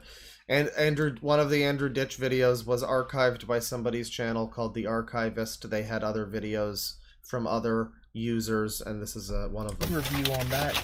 We'll continue Andrew Ditch in a moment, but I want to see this guy's McDonald's review. McDonald's. I was very good review on that restaurant, McDonald's. That restaurant, McDonald's. You might have heard of them. I was very hungry today, so I got a lot of food. So this video will be me eating McDonald's. Hell yeah, dude. And I went to a very special McDonald's today. Oh, does it have a play place? I'll show you later. Oh, it's a secret. They put a smiley face on my order. Oh, that means they really care. This is my food review of the double quarter pounder with cheese. Why would you ever get a what the fuck kind of order is that? Come on now, double quarter pounder with cheese. It's such a lame ass burger. It's like the worst compromise between the McDouble and the Big Mac. Those are the only real options if you're gonna get a beef burger there, unless they've got one of their fancy fucking fancy. It's McDonald's. Unless they got one of their fucking mozzarella burgers or Angus or something. You get the Big Mac or you get the McDouble. The fucking quarter pounder is a scam. If you really want anything, you go back 20 years and you ask them for a big extra when they had tomato on it and everything. I'm gonna eat it right now. Double quarter pounder is garbage. Dipping sauces on a burger? It's dry. That's what is wrong with it. You shouldn't have to put extra sauces on your fucking burger. The McDouble's fine. It's fine. It has enough ketchup and everything, and the pickle. It's a great experience, a McDouble. You have a good McDouble, it's like sex. You fucking have a quarter. Last time I had a quarter pounder, it had like a weird hard chunk of something inside of there. Maybe that's why I don't like them, actually. Maybe it's unrelated to the burger. But the burger also sucks.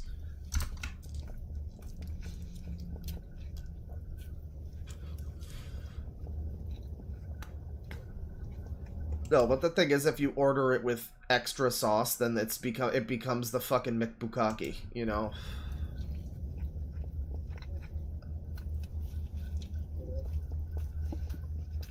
This guy's really... He seems like he's enjoying it. He seems like he's enjoying it. Maybe I'll be swayed. I've gotten a Shamrock Shake. He's got a Shamrock Shake, bro. Oh! He has it! Well, I think all of our lives have been enriched already, folks. I mean, do we even need to hear what he has to say about it? We're gonna, but... What are your thoughts? Tell us.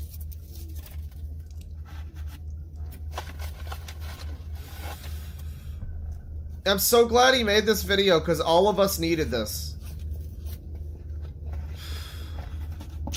I've never seen a man eat McDonald's before. Silently, alone in his desperate, pathetic little car.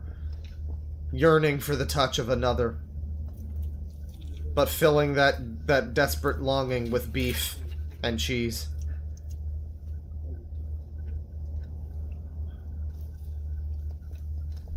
You gonna say anything? Is that this is very good. Oh, it's good. It's good. Guys, it's good. Thank God. It's good! Everybody, you can go eat at McDonald's today if you want another good burger like this. This guy has said so. McDonald's, turns out it's not bad. Thanks, buddy. What the world really needed was another guy sitting in his depressing little car eating McDonald's. So this channel, The Archivist, looks like a good channel. I'm going to save this channel. Shoutouts to them. But they have... That's one channel. That is a channel that has one of the videos, the one with him screaming at his dad that we just watched. Andrew Ditch, back to him. Andrew Ditch temper tantrum on 2/2/23. And this is from 7 months ago. 3 minutes and 23 seconds. I don't want going anymore to the doctors. I asked you to help me, and you're not helping me. I'm tired of it, Dad. You keep promising me. Oh dear, oh dear. Oh, my head, oh no. Well, you shouldn't have done that. You keep promising me. So was that his mom talking? Oh,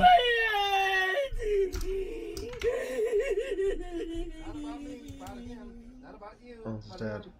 You keep promising me. So yeah, this is just a literal adult baby, man. I mean, the fact that he's into diapers is like inconsequential in his ultimate adult babiness. All at the end of the day, he is in all ways but physical a baby.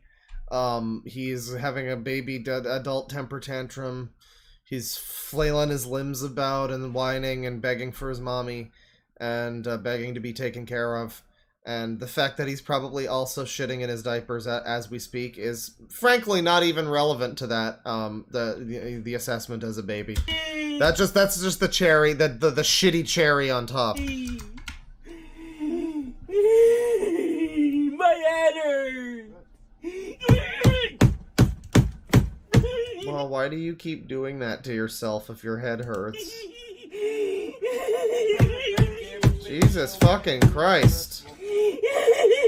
So who is filming him? Is his, like, mom filming him or his dad? I mean, I get at a certain point you probably want him to not... You probably don't care too much about him being this way. Like, you know, yeah, this is just sort of the norm for you as the dad or whatever. But, like, oh shit, I don't know.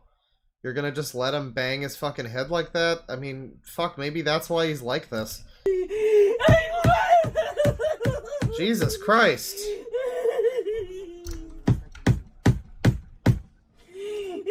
This is America in 2023. Oh, it's funny because it's true. Dude, you're literally making fun of mentally disabled people. Well, it's a mentally disabled adult man who is putting his parents through hell. I don't know if you were here for the moment where he was recording his dad dying as he was complaining that his daddy wasn't taking care of him properly, while his dad was, like, vomiting to death in the other room. But, you know, I don't know. Kind of seems like an adult human being who could take care of himself. You know, I'm also disabled, so, I mean, there you go. I mean, not necessarily take care of himself fully, but, like, shit. This is ridiculous. You can't just be like, but he's disabled, though! Like, fuck you, I'm disabled. Eat shit. You have any idea how much disabled people have to go through getting through their fucking lives every day? This is a fucking travesty. This is a joke. Get the fuck out of my stream. Fuck you.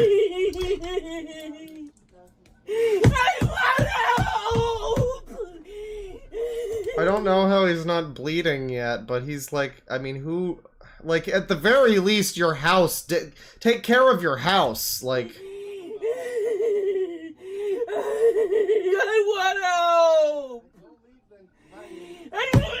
I don't know what he's even begging for. He says he, like, wants hope or something, and then I guess he, okay.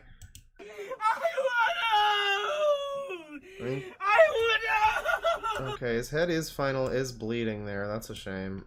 He's having trouble. This is a. Get her to eat, and Andy will not accept it. You will help me. I'll be down there to make sure she's all right. I mean, this is just a fascinating character study, frankly. There's somebody is recording him. I guess it's the dad. And there's stuff happening. Be in your house anymore. He wants to be I don't want you to be in your house anymore. You won't help me. I don't want you to be in your house anymore. Like, why don't you get out of his house? You are the son. It is well past time for you to fly the fucking coop, you know? I mean, shit. There is nothing that could be so wrong with this man. He is probably the same type of fucking person as Chris Chan, who comes along and just complains that, oh, well, because I'm autistic, I blah, blah, blah. And it's like, no, there's a lot of fucking autistic people who actually fucking live their lives, and this is a joke. I mean, yeah, it's a spectrum, but, like, come the fuck on. It's mostly probably the parents that led him to be this way, but for fuck's sakes, this is just a joke of a person. Don't forget about the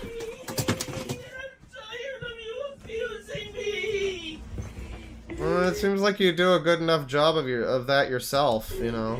I am tired of you abusing me. I am tired of you abusing me. This is why we can't clean the house. I don't know who this is who's filming it. It seems like maybe this is his brother. This has to be his brother, because the dad mentioned a brother. He was like, "That's not my brother," because. So this is, I guess, the brother. We're filming this. And we're getting a full view of this entire house. This is a real disaster zone. I mean, this, again, very Chris Chan, where it's just the entire house. Like, you remember how fucked up Branchland Court was. You kind of can't see it that well, but there's just all this trash just everywhere in the kitchen and in his room and just everywhere, all over the fucking. There's like a thoroughfare. You can pass through the rooms. There's walking space, but all the side areas, everything around the immediate walkable area seems to be fucking covered in a layer of trash. I am tired of you abusing me. Oh, well, that's about that. That's about it then. Yeah, Andrew Ditch. I guess we're gonna continue. Andrew Ditch on 2/19/23 that started the whole thing. Here we go. To go to my doctor and my counselor next visit. Not to talk. Please but let to me hear be, Andy. what I want to get say. ready for bed. Well, Joe. Here he is again, just being able to, like, again, you're using your autism or whatever is wrong with you as like again. By the way, whoever that person was who was like, oh, you're making fun of disabled people, the super chat that got me to talk about this guy phrased it as, to scratch the surface, he poisoned his parents and blamed it on autism. And I still don't know what the fuck that story is about. Evidently, this man who is saying that his parents are abusing him poisoned them to some extent. I don't know how true that is or what that really means. But it sounds like he's not, he doesn't seem like a great guy, and the whole autism thing is just an excuse is really not great, because he is just over here and he is just being a very insensitive dude, again, keeping his brother up. The brother wants to go to sleep. He's like whining about some shit, because he just always does this, because he lives in his own fucking world. And I can say that with confidence, because I've seen so many fucking people like this on the stream. Once again, scummo types. These types of people who just like, oh, well, I'm autistic, so therefore I'm allowed to just get away with doing fucking anything and use that as an excuse. And I'm just up my own ass and just complaining and whining about you not taking care of me properly while you're dying of fucking pneumonia or COVID or whatever the fuck that guy had. Like, and this guy's like trying to get to sleep and he's like rattling off this fucking list of demands or whatever the fuck crazy shit is happening here. No, I'm sorry, just because you're autistic, that's not a good enough excuse.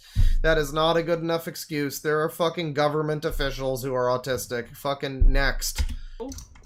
I know, but you're on your computer, and I'm trying to express myself to you. It doesn't mean this can't be the Miles Morales of Chris Chan. That would imply that Chris Chan that would involve this guy being like a black Latino or something sort of thing.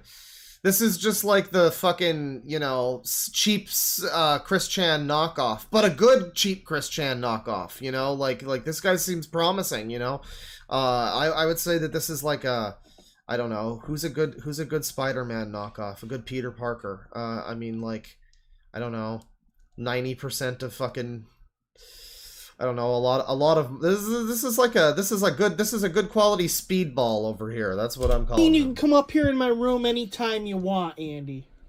Why not? Why not? It's 2 in the morning, 3 in the morning. You're on your computer. I'm trying to express. It doesn't matter. Do you like me coming down there when you're getting ready? Want to get ready for bed? You do it all the time. You go out the front door and keep me up and wake me up when I'm sleeping. Yeah, all right. I don't have a room like you do. I'm not up here all the time. I'm trying to express myself to you because you're on your computer. Mom and Dad's watching TV, and He couldn't possibly have done this at an hour that wasn't 2 in the morning. I mean, even if he's not about to go to sleep, he's like, why would you do this now? He's probably tired. I have a right to express myself. But Joe, now is not the time. Why? Because I'm questioning. No, Joe, because of the night. Joe, maybe you should go to my doctor's. Also, Joe is this guy. Joe is. I think that's who it is. And tell them that you don't agree with my diagnosis that they're giving me. And maybe you should tell my doctors that I don't need anyone help me, as I'm perfectly able to do it. Oh wow, he really is just using it as an excuse. My doctor said blah blah blah, so maybe you should tell them otherwise. Like, you probably need some assistance, but again, it's like you could just be somewhat grateful that they're doing that for you, instead of just being so fucking entitled. Joe, stop it, because you're not my doctor. I have childhood records to show everything. And you know what? You can record me all you want. You're right. I'm recording this as well. I recorded your smart ass remarks. Jesus Christ. And I asked him to leave, so. Well, I feel depressed when you say things that are not true or accurate because oh my god, he's doing this now. I don't see you downstairs around me to see or hear the help I had or what Dad does to me. I like it if you cannot say things you don't know about. I mean, you can speak. You're using your words. What is this now? I want to be clear to your new it makes tonight, you look Joe. like a retard. After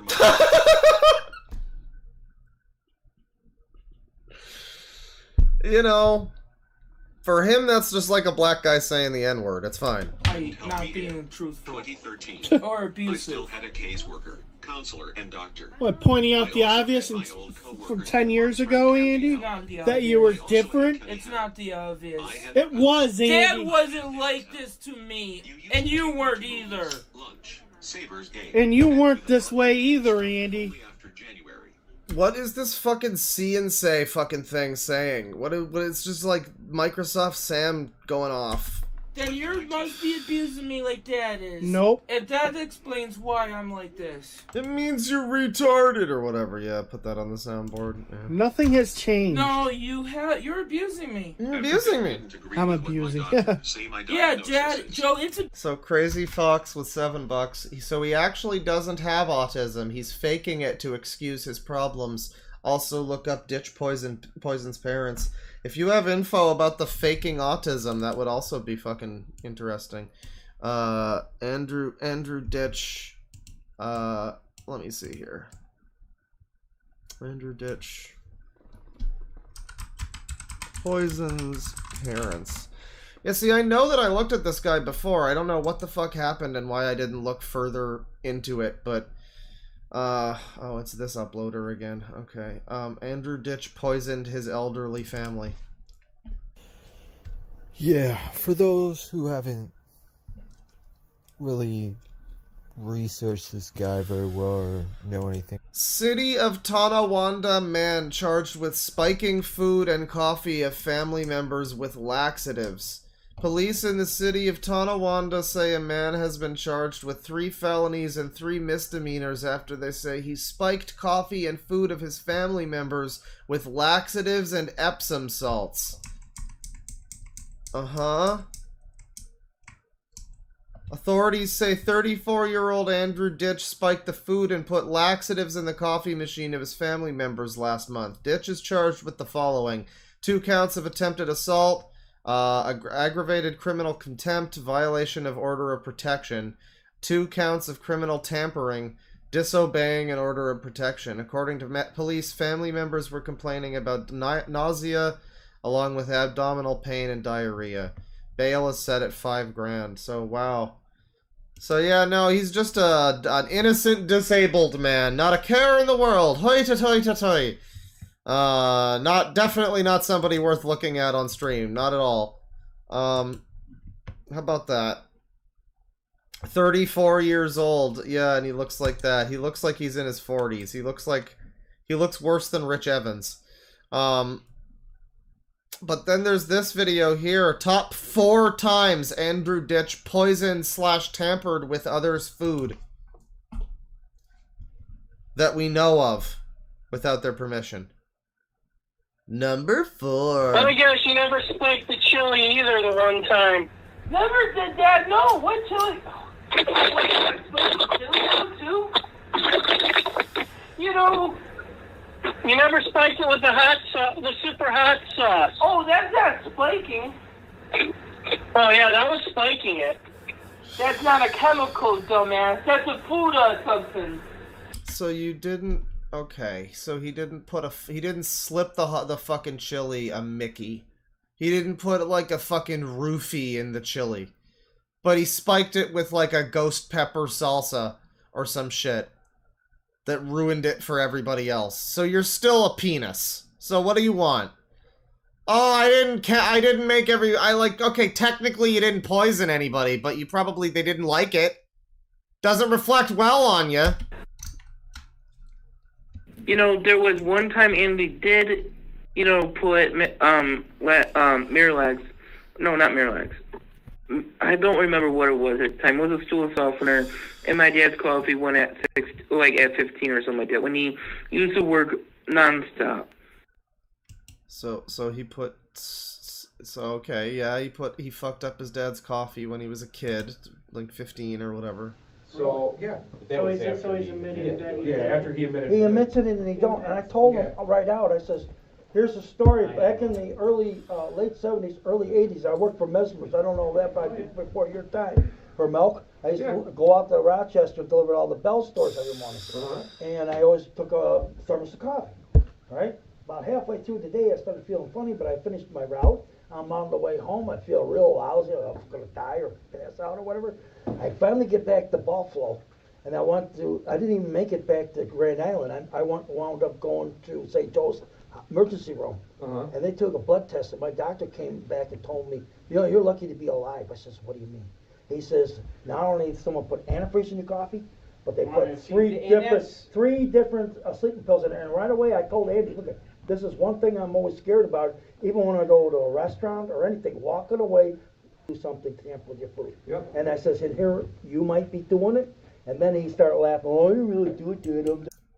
Antifreeze in his coffee and 3 different types of sleeping pills. He tried to kill his dad. I mean, that's directly just poison. That's not even just, haha, I made you vomit with, like, laxatives. Or made you shit yourself or whatever. It's just directly just poison. He really tried to kill him.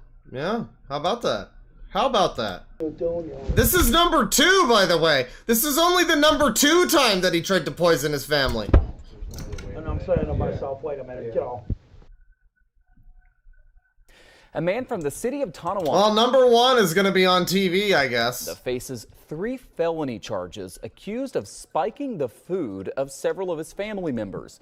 Police say 34-year-old Andrew Ditch put Epsom salts and laxatives in the food and the water reservoir. I would say that this of the family's coffee machine. Okay. Look at his fucking mugshot, everybody. Look at the mugshot of this individual. Look at this user. Talk about a fucking neckbeard. Holy shit. I would say this is not worse than the thing where he literally tried to kill his father, but it is maybe more notable. It wound up on TV, I guess. So there's that. And it was on a wider scale, less severe thing, but on a wider scale, you know. And he put it in the whole family's coffee. Like, the mom doesn't seem to have done anything to him, but she apparently catches it too, I guess. Members knew something was wrong when they all started to suffer from nausea, abdominal pain, and severe diarrhea. Wait a second. Hang on. Hold on. Hold on here.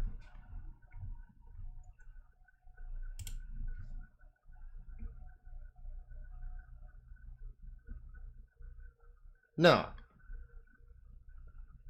No, it couldn't be. No, that's crazy. It couldn't be. That's not, no. Ditch was arraigned and is being held on $5,000 bail. He will return to court tomorrow for a felony hearing. Oh, how about that? Pronouns! Andrew Tate, right, Andrew Ditch. Let me see here. There was a message here. Revenge of the Sis cover $7 from Crazy Fox. Crazy Fox. Revenge of the Sis covered it years ago. His own medical records say he has a history of exaggerating or faking to escape duties or work. So this is just, I mean, this is just unequivocal. The guy has been doing this whole time. All right. So he's just faking. He's just literally doing like a South Park like mentally challenged guy impression or something. He's doing like the Jimmy Vollmer. And like, okay, cool. That's cool. This user has no Epsom salts, no background checks, and don't forget, no pronouns. $2 from GH Productions. Thank you. Well, I mean, I don't know. There's probably a lot more to this guy here. I guess we should probably just continue with this guy because fuck, man. Andrew Ditch, the harder they fall. Andrew Ditch, diaper bomber. What the fuck? Diaper bomb threat occurs at approximately 4 minutes and 29 seconds. Well, we'll start this out here. What's And what are you going on? looking to do? I'm looking to cancel my benefits, please. So, Andrew threatens to leave a bomb at the door of the Social Security office because they will not discontinue his benefits. Originally titled, "Can I please go to jail for the basic help I'm not getting on the outside?" and uploaded by Andrew Ditch in January 2021. Other Andy-verse channels include Ditches Really Be Crazy, which I'll... Oh, it got copyright claimed. Then, oh, that's a shame. Andrew Ditch Vlogs, Andrew Ditch and Teddy Bear Show. So there's a whole lot of stuff here. I'm not going to show it because it's just a bunch of phone numbers and stuff. It's just another phone recording thing. Why are you trying to do that? I have a First Amendment right, sir. I'm my own guardian. I do have a payee, but I do have a legal right to make legal decisions for myself, and therefore I'm requesting to cancel my disability benefits, sir. What is your rationale? What? What is your rationale for that? Why would you do that? I have a legal right, sir, and please... So this goes on for 6 minutes and 28 seconds. At around 4.5 minutes, he makes a threat. He makes a diaper bomb threat. So I'm going to jump to 4 minutes in. We're going to see what's going on. Turn it. He's trying to cancel his social services or something for some reason. Okay. There goes that. I pay your bill like they usually do. They're going to pay your rent and your... I don't have a place to live, and I don't want to live in an apartment. I need a group home. And you're depriving me my right to cancel my services, which is against the law, sir. I hope you're available to go to jail. That's what being a... I'm not scared of this in any way, shape, or form. You can keep threatening me with it, but I really... Maybe I'll walk down there because I'm not too far away, and I'll put a bomb in your door steps.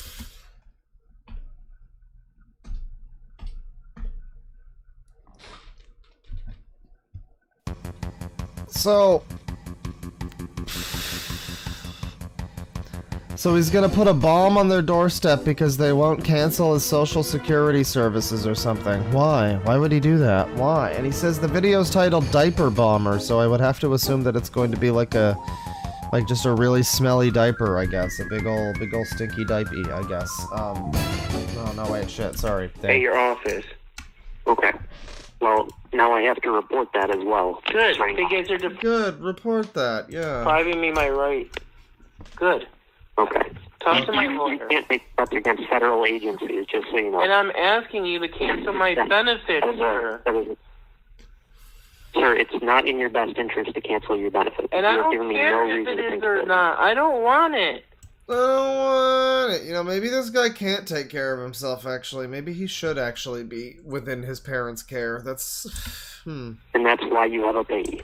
Sir, I don't want money from the government. Okay. Well, if you have no other means of... Oh, we have to look at his Quora account? Alright. Paying for your... the things that you need to stay alive, then there's no way around it. Yeah, there is. I have a legal right, sir, to choose if I want public benefits or not. If you have a payee, you do not have the legal right to make that decision. It has been deemed that you do not have the right to make decisions for yourself by the people that approved your benefit. So my benefits is only financially, not legally or not medically. Well, I don't know where his Quora account is, but I have one here, and I don't think there's even... Oh, no, I guess there is. There's a response, but it goes, "What can someone do to help me with the abuse and neglect I go through daily from my parents and providers?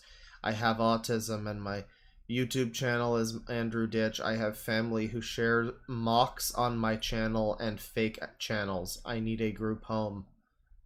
And someone is like, "Contact the local children and family services." Because without any context, you're assuming this is not a fucking 34-year-old man who's tried to poison his family multiple times. But I'm not able to look at his actual account. Andrew, I'm not able to look at his actual account. Andrew Ditch, Quora. I recently stumbled upon a YouTube channel. Huh. Yeah, I don't know if I can find his actual account or anything on Quora, but, he does appear to have stuff where he talks about diapers and abuse, yeah. You don't think... Yeah, links don't really work in chat. What is the... What is the yeah, you can't send links in chat. What is, like, I don't know, is there a way to find it? I mean, can you put, like, okay, hang on. So if I click here, so it's Quora.com/profile/something. What is it after the profile slash? Echo, Gigabob? What is it after the profile slash? Ugh. Yeah, post the username part. This guy's parents won't or can't let /Andrew Ditch too. Okay, thank you. Won't or can't let him into a group home, and he's calling that abuse. Well, yeah, he evidently was not allowed to join a group home. Yes. Okay, so here we go. Thank you very much for that. Thank you for assisting. You can't click on the person who asks a question for some reason, but you can click on an answerer's thing. So here on Quora, Andrew Ditch with 40 followers, 30 people he's following. He's got 23 answers, 15 questions, 8 posts. Andrew Ditch. Somebody's asking, I've not heard him talk yet. My youngest son was diagnosed with autism. He's 2 years old. Should I be worried? Andrew Ditch, at the age of 30-something, says, I have moderate to severe autism. I didn't talk until almost 5. Now I'm 38 and I can't stop talking. I have ADHD. Well, he sure can't. That's true. I mean, like, yeah, don't worry, lady. Your son could wind up like him. Don't worry. It's fine. Everything's fine. My WCW is my 14-year-old daughter. We were on... What? Okay. This makes me cry. I have no one who believes me. My dad abused me and neglected me. I am 38 with autism and intellectual disability, and I can't take care of myself. My dad is responsible for me, and I am 38. I don't understand why people are so mean. I love people. I want to be normal and live and work like any other adult. I need diapers. I need help shopping. I need help with cross streets. I need help with doctor's appointment. I have mild intellectual disability, and I don't know why I have it. I have autism and other... Well, supposedly that's not even true, according to some people in chat have said that that's just not even necessarily true. I can repeat things. I just want to be normal so I don't get made fun of. And I don't know if that's what that is even in relation to. What are his questions here?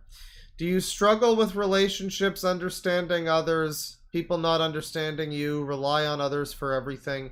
If so, you are like me. I feel so depressed by the things. No answer yet. Well, that's not really a... I mean, I guess it's a question. You know.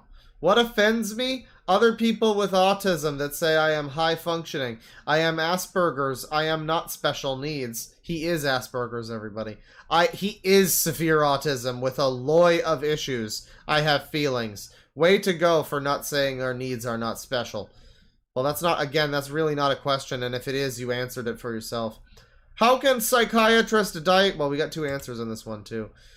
No, don't sign me in, motherfucker. I don't want to have to sign... Ugh. Never mind, we'll just read them. How can psychiatrists diagnose 80 different DSM-5-DX?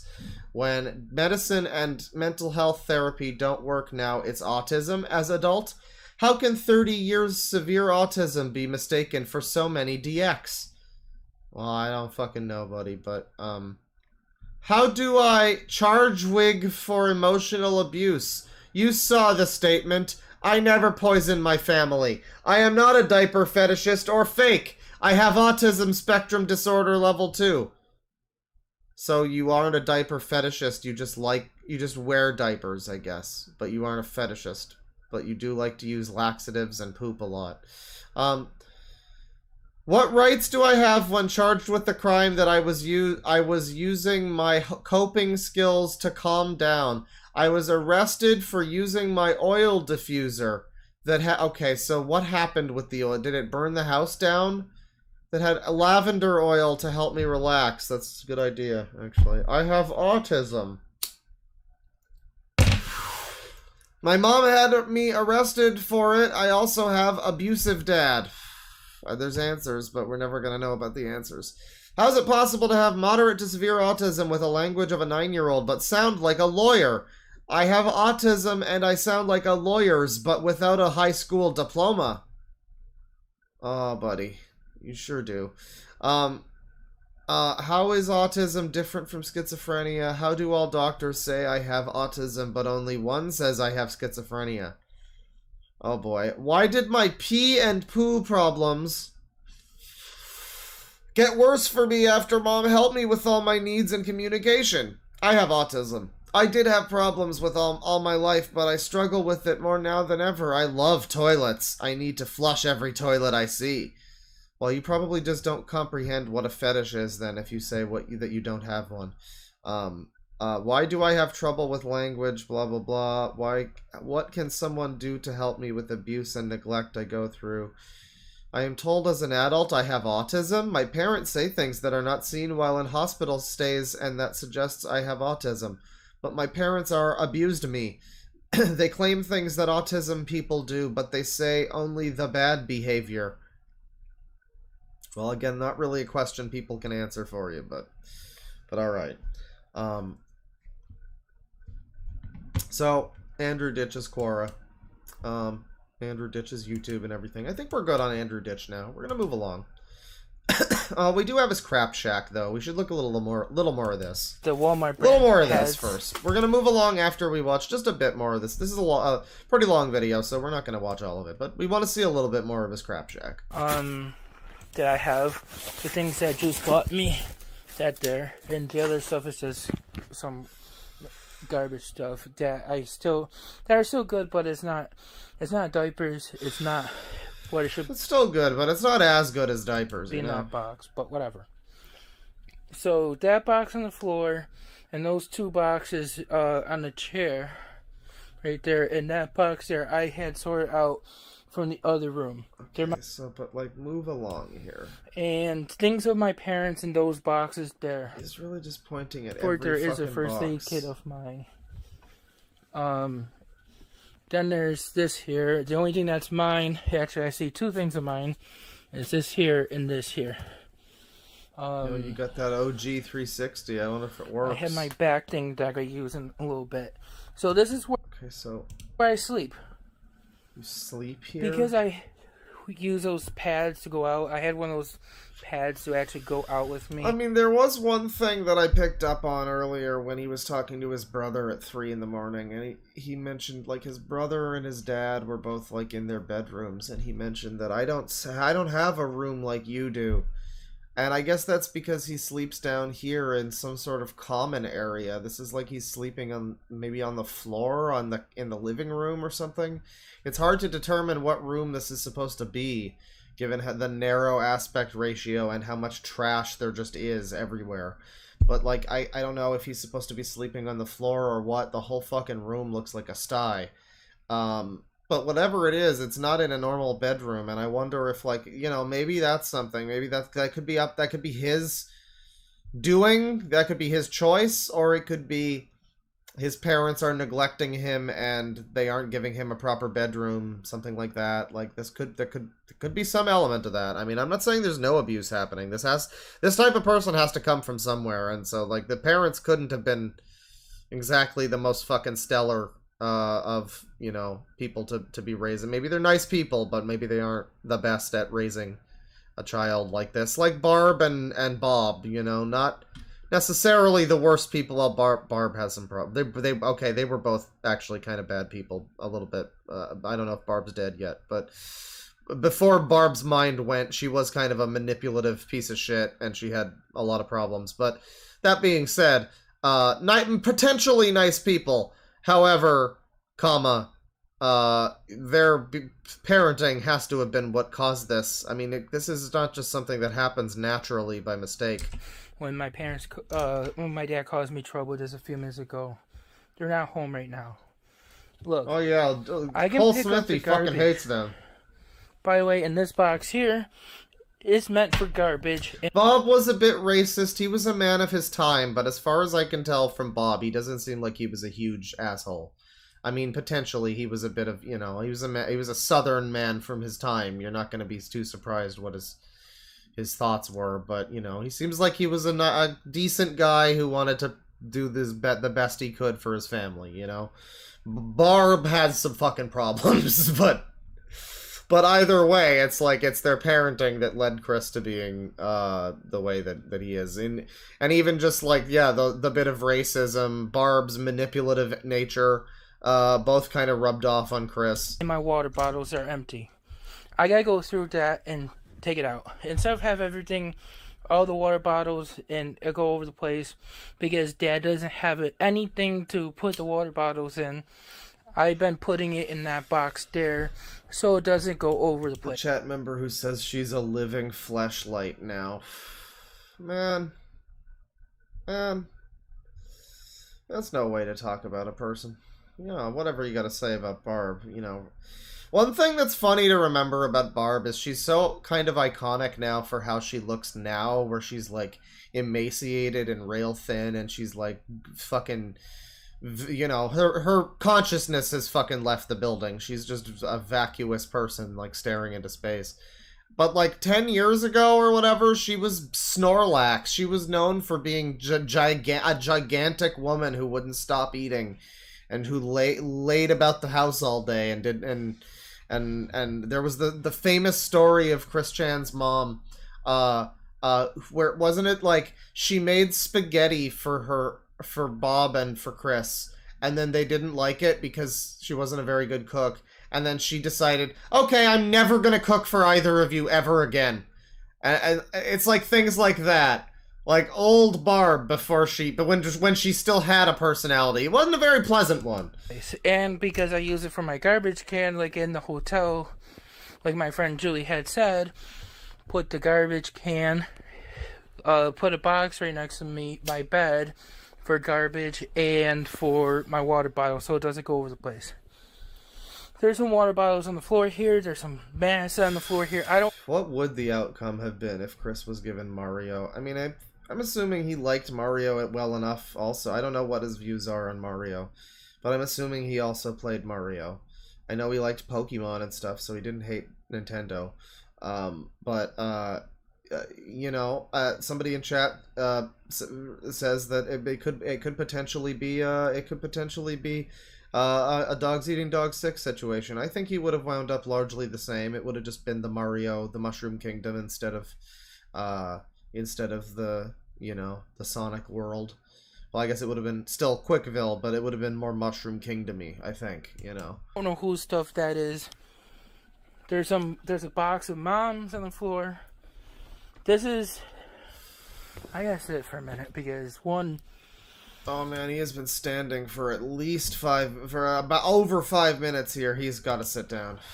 I'm out of breath. I had chest pain earlier from anxiety from my dad. He got me really wound up. He got you really wound up. You sure it was your anxiety from your dad? Are you sure it wasn't nothing?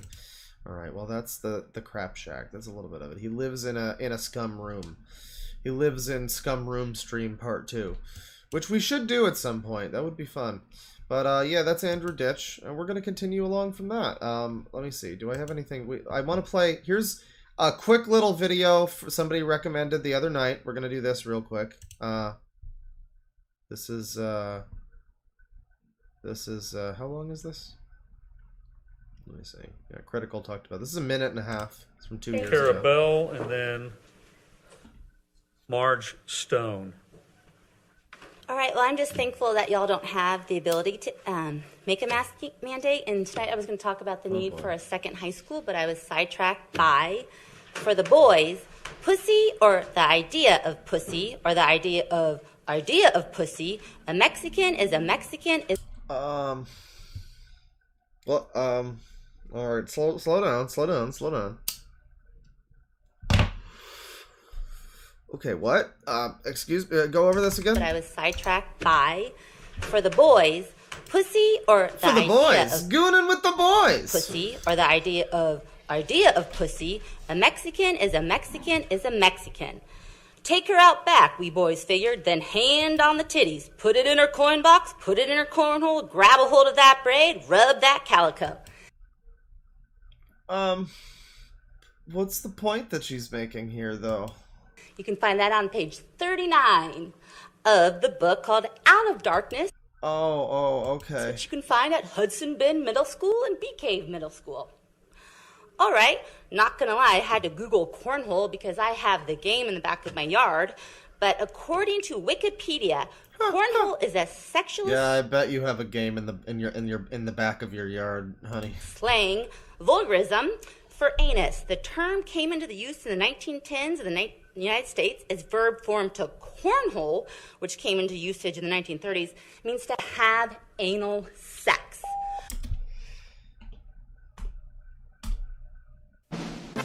Yay! Anal sex! I do not want my children to learn about anal sex in middle school. I have never had anal sex. I don't want to have anal well, see, there's your problem. sex. I don't want my kids having anal sex. I want you to start focusing on education and not public health. Stone, you're on. Yeah, they cut her microphone. She definitely went in there like a revolutionary, guns blazing. She went in there, she tried to get their attention any means possible. She wanted them to hear her out no matter what. Very good, very good. No, we don't need rain. Hang on. Yeah, very good. And not cornholes. The censor guy was not quite fast enough, no. She wants to ban another book, yeah. That's always the solution. Historically, it's only ever helped to ban things. Let me see. We're gonna do another one from the other night. We're gonna do another one from either yesterday or the other night. Let's see. What is this one here? I'm good on this for now. Maybe another time. This one?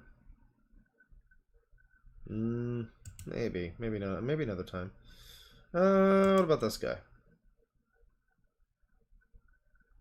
Okay, alright. So, I think it was Aurelius, popped at like a $50 the other day and was asking for this guy, Justin Schramm. Justice Schramm, I guess is his other channel name. Which, he later said was maybe gonna be boring. And, I don't know, the guy looks like a little weasel man, so I don't know if it's gonna be boring. Potentially it could be good. This is Justice Schramm here. What has he got going on? Justin Schramm. Justice Schramm. He's got a single short of two little boys in a back seat. He's got some playlists. This might just be an unrelated guy, actually. Justice Schramm, I think, is maybe the one we're looking for here. Yeah, this is the guy. It's Justice Schramm, I guess, not Justin Schramm. Justin Schramm is not related, I guess. So this guy's apparently really into the show Home Movies, which I remember liking, but I don't remember it too well, but I remember liking it. He's talking about home movies. He's got a whole bunch of he's got a whole bunch of videos here. They're all like 30 seconds long, a minute long type of thing. Real short. And he looks incredibly disheveled in all of them. I'm gonna do like 12 of these here on a little a little queue. Home movies question number 76. This unfortunate face of a person. Also, in that mermaid-themed episode of this unfortunate voice. This has to be a joke voice. Come on now. The animated TV show Home Movies. What do you guys think would happen next if both Brett is small as a blue fishtail colored merboy, and his mom Paul is small as a green fishtail colored mermaid? Came up. Why did Aurelius later tell me that this channel wouldn't be funny? Come on now. To a sea turtle while they were doing their swimming exercises. I don't know what you're even saying, dude, but I approve. You know what? You know what, Justice? You're a good man. A union man. What would happen next if that happened? Let me know in the comments below. Do you guys have any favorite characters of the NBC sitcom Frasier from 1993 to 2004. I do. I really like Martin, the dad. I like him. I like all of them really. I like her. I like him. I like Roz. Daphne's pretty good. I mean Niles. I guess Frasier is probably my least favorite on the show actually. My favorite characters from the show are the title character played by Kelsey Grammer. Oh, fuck off. What a loser. And his brother Niles. And their father Martin Crane. Let me know in the comments below what are your favorite characters from the show Frasier are. Thank you. Well, I gave you my favorite characters. There you go. Also, do you have any favorite... Here's my question. If you see this, sir, do you have any favorite characters from the TV show Everybody Loves Raymond?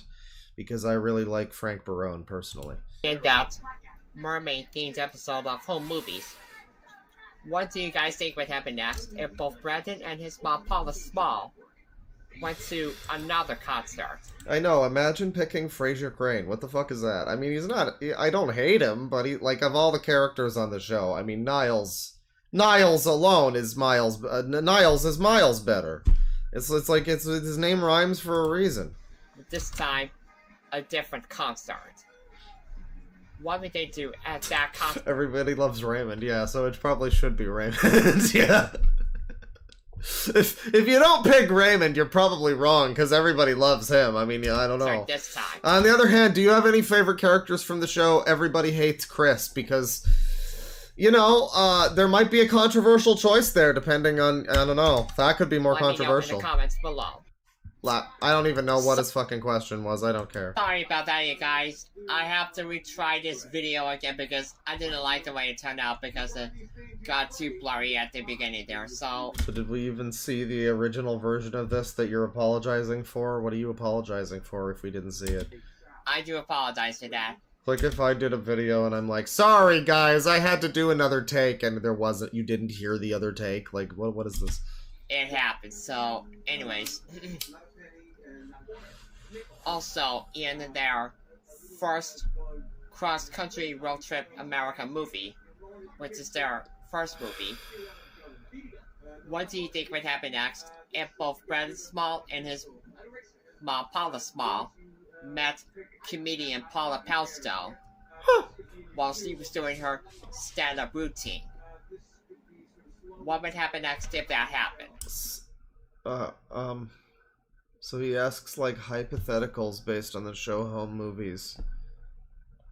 Like, hey, what would happen if Bart Simpson and Homer Simpson met O.J. Simpson and Ashley Simpson? Wouldn't that be crazy? Alright, discuss in the comments below. Let me know in the comments Let me know. below. Let me know. Thank you. Let me know. So I kind of don't think his voice is fake. I think he just is this way. This reminds me of that Chocolate Rain motherfucker we looked at, who was like just the most unfortunate looking incel. While they are watching the educational TV show, The Magic School Bus, what do you think both Brandon's, when he was a little baby, and the same flashback of Home Movies, and his mom Paula Small's favorite episode of The Magic School Bus would be? What would be their favorite episode if they watched that? Do you think this guy lives alone? Like, I want to use this guy as some kind of a metric by which to judge Andrew Ditch. You know what I mean? Like, look at this fucking guy. I mean, whatever you gotta say about him, this guy is a fucking king compared to Andrew Ditch. This guy is a saint among fucking men compared to Andrew Ditch. Like, holy shit, that guy, I don't know, maybe this guy is even living at home with his parents, but as far, for all we know, he is. But, I mean, yeah, I don't know, I don't know. He could be. He just radiates energy that Andrew Ditch just does not. He doesn't have any channels featured. He has some community stuff here. Close player. Community tab stuff. Say YouTube if you hate Barney with a burning passion. Say Facebook if you like/love Barney. Me, I hate Barney with a burning passion. Say Barney if you like/love the Beverly Hillbillies movie 1993. Say Bob's Burgers if you hate the Beverly Hillbillies movie 1993. Me, I hate that movie and I'm not going to get it on VHS. Well, I'm thankful that you finally took a stand, buddy. Playlists. Not really. Shorts. Yeah, he's got a couple shorts, but yeah, that's fine. That's this guy. If you want some if you want to ask or have some questions answered about home movies or the show Frasier or anything, there Justice Schrum is the guy you go to. $2 from Suspicious Tumbleweed. Asian list $2. Thank you. $20 from Brendan.srt. Happy Tuesday, Claudette. Have a good stream. It's been a good stream so far. I'm getting kind of hungry, but it's fine. Well, we're gonna keep going. $2 from M3RC Mercer. I guess Mercer. President Chris is a wild ride of a channel. President Chris. Oh, that sounds familiar. I think I've looked at this fellow. I feel like I've looked at this. President Christopher? Yeah. Yes, I've definitely looked at. I think I was gonna turn this guy into a video. Yes, I remember. I was gonna turn the stream that I did where I looked at this guy into a video, but then this was like right before. I think this was right before I looked at. God, who was it? I think this was before I looked at the fucking Talmudic Shinto guy, and that took my attention. So I forgot entirely about doing the video where I look at this dude, President Christopher over here. He is the dude who's really into arm lengths. We'll do like 1 or 2 videos. He's into the length of a woman's arms versus the length of his arms. He's got other weird obsessions. He's got some sort of video that involved like a lot of blood. I remember I clicked on that. It was Baby Punch My Face First Bloody Remix down here. I remember that. Talks about Asperger's, talks about Elon Musk. I guess we'll click on this Elon Musk one. Elon Musk emailed me, part 3. Oh no. This is just unconscionable. They're trolling him with Elon Musk and Creedence Clearwater now. I guess he's Creedence Clearwater. But is it really Elon Musk? Oh, I don't know, buddy. You tell me. This is the correspondence we've had so far. You see this? Well, this is the closest we're getting to a Cyrax mention today. You know, this guy's vastly more interesting than fucking Cyrax. If he's connected to the Marty people or whatever, this guy's way more fucking interesting than him. So Elon Musk business empire at Gmail. Good day, you dropped a comment on my post on Twitter that you need $30,000 from me for your surgery, isn't it? Best regards, Elon Musk. Then this? Yes, all I want this to him. All I want for Christmas is my full head of hair. Adipose stem cells. I want to be able to rap like I used to be able to do really well before my stroke in 2013. Oh, see, there you go. That's sad. Heck, maybe as a side effect I can get my motor function back. My right side limbs are compromised. I miss being able to run. Damn, and people are trolling him over this, I guess. Somebody's pretending to be Elon Musk over here. Probably gonna scam him, potentially. Most sincerely, Wildman Chris. P.S. A photo of myself as I look now, and a Photoshop of how I'd look if I had my hair back. Which we can't really see, but it's like a helmet down here. Yeah, that looks good. It's like Justin Bieber. He replied this. The doctor report. Elon Musk real at yahoo.com. I replied this.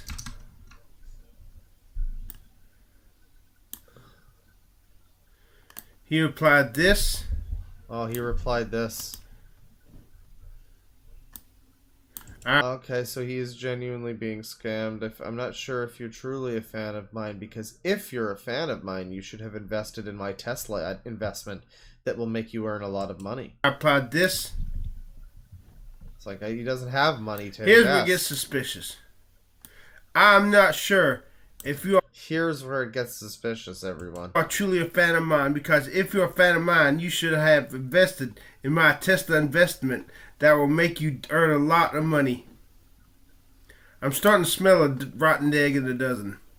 So, since I no longer think this is the Elon Musk, here's what I wrote back. First things first, are you the real Elon? Wow, he is like smart. Actually, he's being like, "This is what will happen. Your next line is, you are already dead," or something. He's doing the fucking Joseph Joestar thing.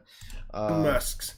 Let's highlight this. Well, no, he's avoiding the scam. It looks like he got trolled into thinking potentially this was the real Elon Musk, but he looks like he. Yeah, he's like, let me guess. If this is a scam, I know what will come next, and yeah, he's got a head on those shoulders, on those shoulders that are the top of those short arms that he has. If you're, I invite you. Oh, he's gonna do it in bold. Oh. If you are, I invite you. Send me a video. Video's gonna be, what's that? In bold. Of you and me. Of you. Saying who you are. A video. Should be no problem for a man like you. Yeah, this is Chadley. We can't fuck with Wild Man Chris. He's evolved. He's an evolved individual. That's fine. We've looked at him before. I should probably do a video eventually of the original stream that I did months ago. Which, again, I think it was the same stream Zen recommended the Talmudic Shinto foot fetish guy who was the dreadlock having Potomac stalking women liker. And that kind of took our attention a little bit over this situation. 222 from Exiled Postman. They kissed like with their mouths. Yeah, the black man and the Asian woman, and that really pissed that guy off. You know. $2 from Trash Man. How to pick up an Asian girl? Quote, which Asian are you? Yeah, that'll do it. That'll probably do it. Crunchy Shrimps has become a member. How could this happen? Why did you join? Why would you join? Thank you very much. Crow B Dumbot has become a member. I can't believe he did it. Now there's another member on the channel, man. God damn it! Thank you very much. I appreciate it. $2 from Kanik. That dude looks like he lives in the back rooms. Yeah, $2 from Tripleet. Can an incel find love in the back rooms? We should maybe look at more of that guy's back rooms incel footage at some point. I should do a whole incel focused stream segment type of thing again, because then, you know, those are always depressing but interesting. They're not usually that funny most of the time, but they're usually entertaining for other reasons. Let me see here. 624 from Exiled Postman. This guy is like if the word actually was turned into a person. Oh, you're talking about Urkel? Yeah. $20 from Crow T Robot. Taking a short break from art commissions to watch. These female users do be sitting though. Take my Monopoly money and buy some good stuff. Well, thank you. I appreciate it. I'll put it to a good use. $10 from Zorotsu Nagara. As a black guy who used to be in these users' positions, it gives me secondhand embarrassment to hear them speak like this. Thank you for the stream, by the way. Yeah, I mean, that's the other thing, is like, it's not like I haven't been fucking, you know, lonely, unable to find people, you know, dating sites don't work for everybody, never worked that great for me, and you know, yeah, it's understandable that somebody could be in a position of sadness or whatever, but that's also, you know, it's a mindset that rubs off on you. The way that you get out of that to some degree is to focus on, you know, things that make you happy and, you know, taking care of yourself and all that. But, you know, there's I don't know, there's hope for. I've heard other people on the channel who watch who are like, yeah, you know, I used to be an incel or whatever. Even people who said like, I used to be that way and then I watched you, or I watched somebody like you and then I got some kind of perspective. which is like, yeah, you know, you're not necessarily a completely wasted individual just because you're fucking going through a weird time. You can come to your senses a little bit. Potentially. Depends how far down the rabbit hole you go, obviously. $10 from Rando. Giovanni Molina Studios is a cringe goldmine. His video Going Into Space is a good start. Why does this make me think of Dino Cacavas? Oh boy, Giovanni Molina. Let me see here. Giovanni Molina. 890 subs. He is, oh boy. Wow, he's like Tommy Wiseau. But what the fuck is this? YouTuber Going Into Space, hashtag space, hashtag space trip, hashtag Elon Musk, ELLON, hashtag astronaut, hashtag going into space. There's no G, it's going into space, hashtag. So this channel, Giovanni Molina Studios, the next generation of filmmaking begins here, everybody. And you can see him up here. He looks like he did not hit her. He did not. Funniest joke wins big money. Exposing corruption. Stay focused. Is this like a political woke thing? Andrew Tate. Okay, there's Andrew Tate stuff. What is a superhero? Someone who is brave a little longer. There's just an accent is coming across here. YouTuber Goes Into Space, though, was the one I was recommended. 27 Today, views. We're gonna make history. I was offered... I mean, are you sure that you're not doing this for attention, chat member? Who are you? Who are you? Who are you? Somebody named Rando. Are you sure you're not just this guy, Rando? I don't know. You might be looking for attention, but we'll see if it's... It might be worth the... You might be worth the attention if it is. An opportunity of a lifetime to go 27 into space. I will be the first YouTuber that will do this. This is unbelievably loud. No, this is the Mr. Beast font. I will team up with Commander Willem Nolan from NASA, and he will get me ready for this undertaking, because my life's at stake. He looks like that guy who got the plastic surgery to look like a K-pop guy. He looks like, I don't know, like his entire face is artificial. He looks like he's wearing a mask of a person. If I'm not ready. Astronauts need to be in excellent physical condition to withstand the physical demands of space travel and to perform their duties effectively in a microgravity environment. Microgravity, training includes everybody. cardiovascular exercises, strength training, and endurance exercises to enhance overall fitness levels. The physical courses and training that astronaut candidates undergo can vary depending on the specific space agency and program. However, I mean, he's actually, I think he sounds like he's American, and he's, you know, I guess he's trying to do Mr. Beast-esque content, I suppose.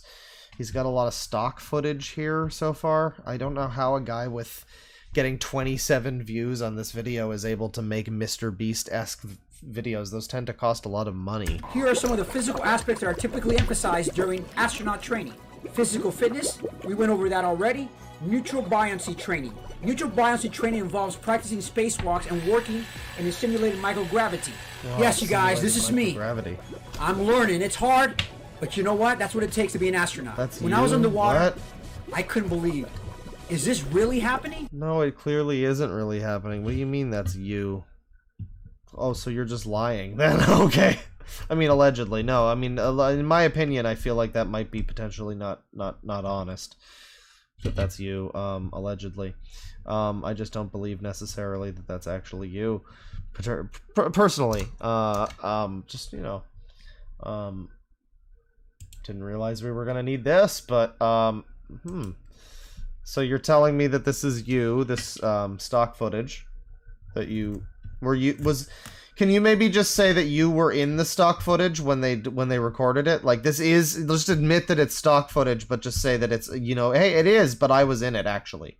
Because then that would be maybe something. You would have something there. But, you know, this is stock footage, so I don't know. Tolerance to G-forces. Astronauts undergo training to build tolerance to the high G-force experience during launch and re-entry. This can involve centrifuge training, where candidates experience simulated high gravitational forces to prepare their bodies for physical stress of spaceflight. After completing all my training, this is what the commander had to say to me. What the fuck was that edit? Flight. After completing all my training, this is what the commander had to say to me. Why did he do that to the and also, oh my god, there's acting. Oh boy. Training. This is what the commander had to say to me. He, like, you can hear a click, you can hear a mouse clicking there when he changes the scene. But he also mutes out the end of the word commander, I guess. I don't know why he did that. Did he fuck it up? Did he call him a commandant or something? What did he say?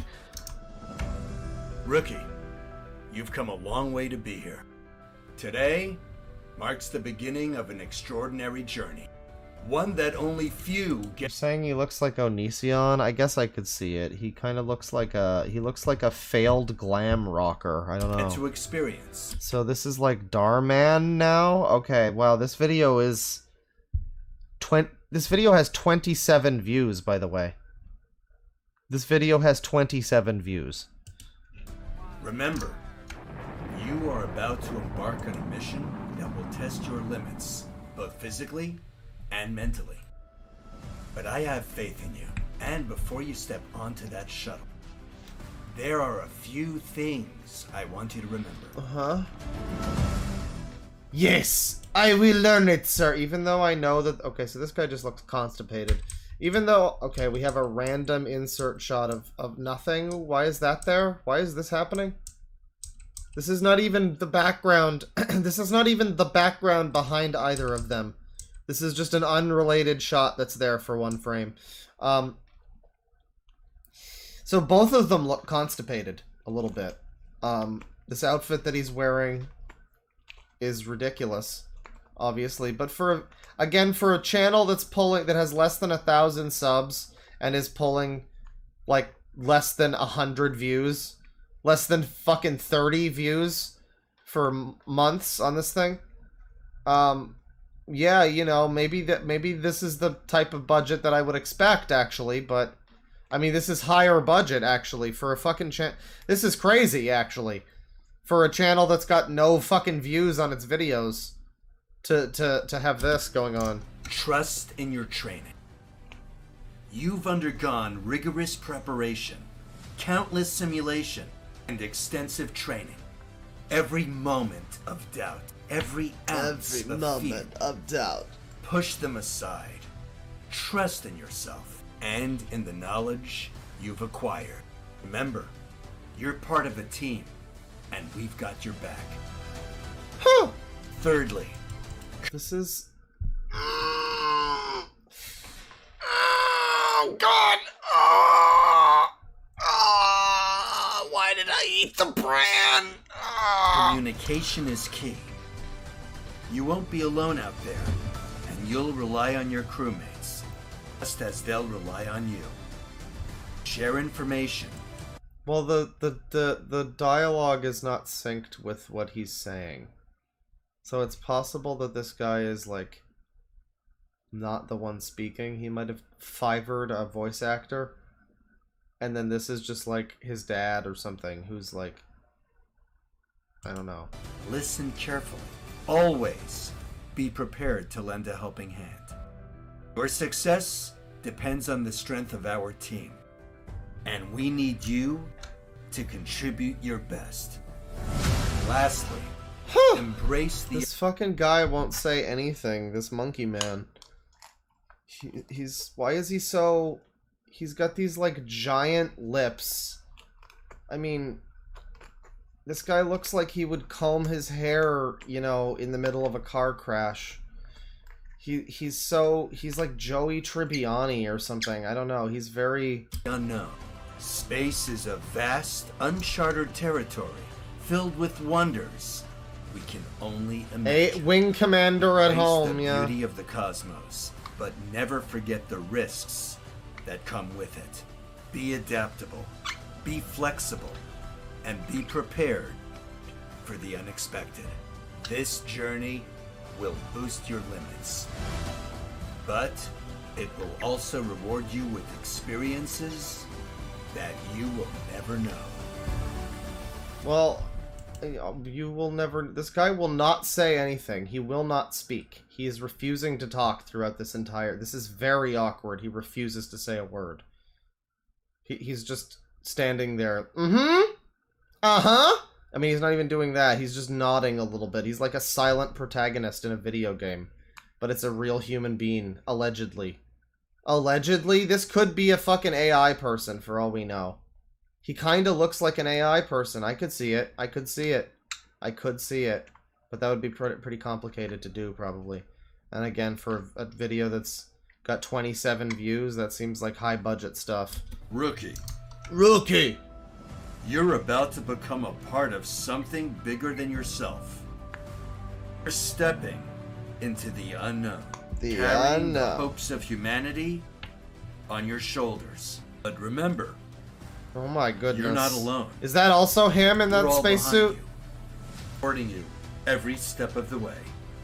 Well, you weren't supporting him very well when you were doing the audio situation here, because you can hear the mouse clicks. It's very awkward. You're not supposed to be able to hear all of the mouse clicking. So, go out there. Go out and there. make us proud. Show the universe what you're made of. Remember, the sky is not the limit. Your potential knows no bounds. What the fuck is this video? Godspeed, rookie. So the video starts and it feels like it's gonna be a Mr. Beast video. And we were all like, this is gonna be Mr. Beast style content. It felt that way. And then it just transitions into this extraordinarily awkward fucking video game cutscene with a silent protagonist, but he's a human. And they're like talking about like, you'll do great things, blah blah blah blah blah. This is the kind of dialogue you skip in the game to get to the good to get to the actual stuff. And that's the fucking whole video. Ha ha ha ha! His face! Rookie. The head bobbing! Giggity giggity giggity giggity! You can do it! We believe in you! It might be intentional, sure. GM Studios presents a captivating reenactment video featuring the renowned YouTuber Giovanni Molina, embarking on his first ever space voyage. Joining him in his thrilling adventure is the seasoned astronaut Phil Hirsch, portrayed by the talented actor himself. Actor and astronaut, I guess, okay. Awe-inspiring journey, right? I can't read all. I'm not reading. Well, I could read all of it. I choose not to. Thank you, Giovanni. He like photoshopped his face into the guy there, the astronaut. So we got a lot of videos here. Funniest joke wins 10,000. That one got 50 views. What's his most popular video? Oh well, 57,000 views. Bigfoot in search of the truth. You won't believe these stories. I won't. It's true. And all of his others got Earth Virus of the Dead. AI destroying mankind, what the government not telling you. 7 minutes. Black Adam, the truth about the failure. Eternal Variance official trailer, and episode 1. Well, I guess we'll watch Earth Virus of the Dead official trailer.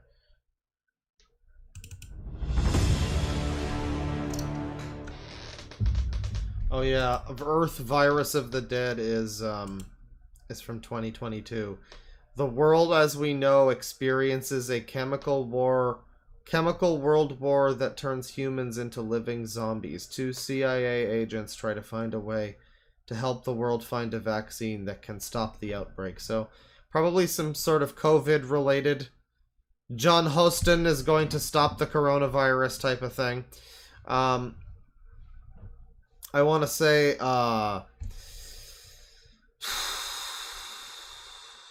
Earth Virus of the Dead. Yeah. Turns humans into living zombies. I mean, I don't know. This is a channel. He makes like movies, but he also tries to be a YouTuber. It could be on purpose.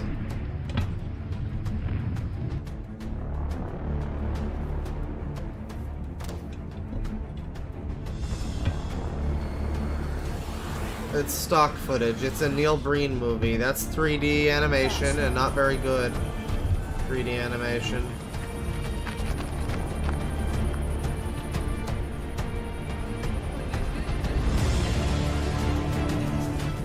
Huh. Drive! Quick! Get away!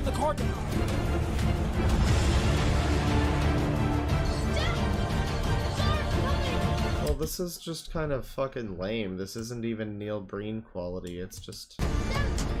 There he is!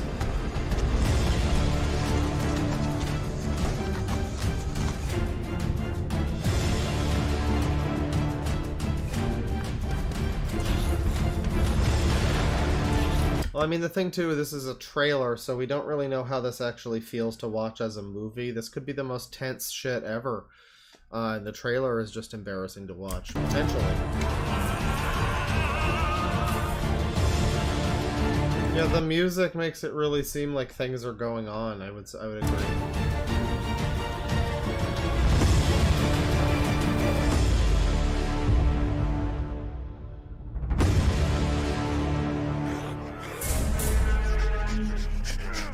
I mean, shoutouts to whatever guy made the music that he put in this trailer, which is like doing the heavy lifting of this trailer right now.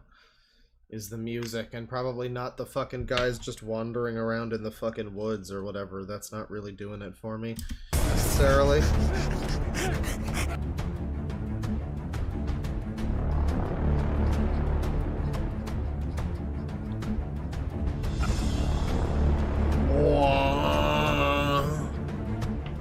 So, I mean, this movie looks like absolute garbage, but it also looks like it's not really fun, necessarily. It kind of looks like really dull, actually. I think I'm good. I think I'm good on the movies. Go back to the YouTube stuff. Here he is. He's got a comedy scene. Caught an illegal crossing the border. Bad rookie. Illegal border cross. Sunday night comedy. Bad rookie for life. So this is a series. He's trying to make this a series, everybody. Suspect going eastbound. This fellow seems like he ain't playing games. You watch down there, bad rookie. This is Rookie 1. I see the perpetrator. He's just pulling over. Thank you for keeping an eye on me, Eagle 1. Jesus fucking Christ. It's my pleasure, bad rookie. Now catch him and grab him. This is the police. Get your hands up and get your ass out of the car, cause I ain't gonna ask twice. Oh wait, you gringo crazy. So is this literally just what it looks like it is? Or is the joke that is it irony? I don't know. I heard you say it twice. You said it twice. You right, senor. I had the finger on the button. But get your border ass out of the car, cause I ain't gonna ask twice. I'm not illegal. I cut Biden's grass yesterday and he gave me a green card. I'm telling you the truth. Okay, let's say you're telling the truth. What did Biden's wife nickname her husband? Senor. What the fuck? I heard him calling Sugar Daddy. Okay, freeloader. You tell the truth. He's got like a laugh track happening, for one thing. He's got a laugh track. And he, let's see here. Ooh, grab the fucking thing. Come on now. He's got the laugh track going, which is good, because without it, I mean, this video would be,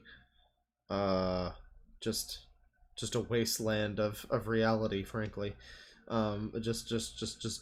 You really wouldn't know where the jokes are supposed to be, even if there wasn't a laugh track. So it's good that there is one, but it's also strange considering it's a fucking YouTube video.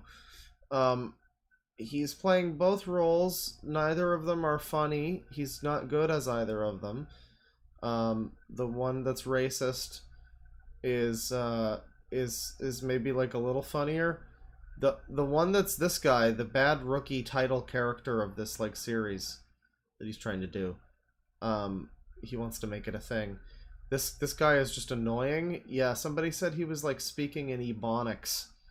And yeah, I don't know what he's trying to do with this character. I don't know what I don't know what the attempt is here, but I don't get it. At least with the fucking Mexican guy, you know, it's like it's a time-tested hola senor stereotype, so like you can kind of do that, but next time, I ain't gonna be so nice. So remember my name. Bad Rookie. Is that the video? That's the whole video? Wait, where was the joke though? What was the funny part though? Your border ass. Because I mean, I did say that they added, "Oh, get your border ass." I guess that's part of the joke. Shouldn't there be like a punchline? Shouldn't this end in like a funny way? Good green screen, by the way. But it doesn't really. It just. Ass out of the car, cause I ain't gonna ask twice. And so flaccidly, he cut in his voice there. I ain't gonna ask twice. Not illegal. I cut Biden's grass yesterday and he gave me a green card. I'm telling you the truth. Okay, let's say you're telling the truth. What did Biden's wife nickname her husband? Senor. I heard him calling Sugar Daddy. Okay, freeloader. You tell the truth. But next time, I ain't gonna be so nice. So remember my name. Bad Rookie. And that's the story. That's the video. So the joke is the sugar daddy thing, I guess, and also that the guy's Mexican. That's a good comedy video right there. He's as funny as he is everything else. I mean, I would have to assume that this is potentially some sort of joke, but I mean, I've just seen a lot of people who are like this. So who's to say, really? There are full free movies on here, so that's exciting. But I'm gonna click on what is a superhero. More stock music.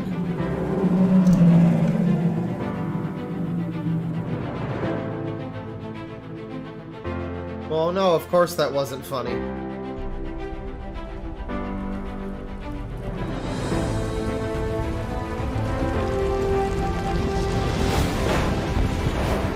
now this is just from like a Superman movie. Or is it a plane? Oh, bird or a plane? That's the ultimate question that we all hear growing up when we speak about superheroes, like Superman.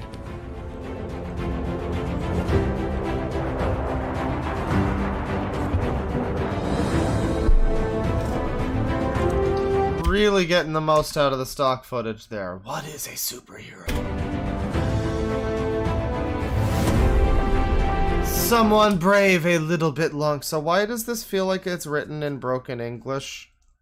Even though the guy making it seems to be American. Is it like just his voice maybe that's like AI? Maybe he has a fake AI voice, but he's like the actor is like an Eastern European guy or something. Because this reads like, the reason I thought it was like a, you know, a European man was like, someone brave a little bit longer. It's broken English. As children, we all want to grow up and be strong like Superman and kill all the monsters. Huh. Yeah, like COVID.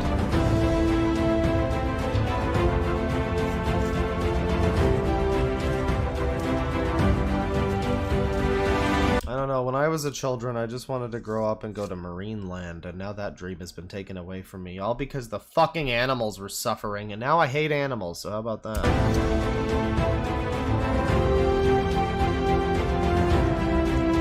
Kill all the monsters, yes.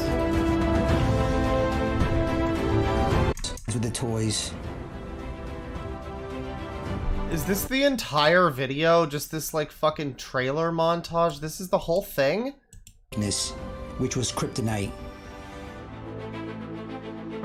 It is. Halfway through the video and it's still this like weird trailer montage thing. Says we have weaknesses ourselves as humans, like cancer. It feels like he's trying to fucking sell me on a cult or something. This is like that kind of video that's like, rejuvenate your mind. Yes, the big C. The big C. But that's when we need to fight like Superman one more time and not give up. What? What? What is happening? What? Oh, the baby. Oh, the baby fell. What the fuck is happening? What? Why are we looking at this?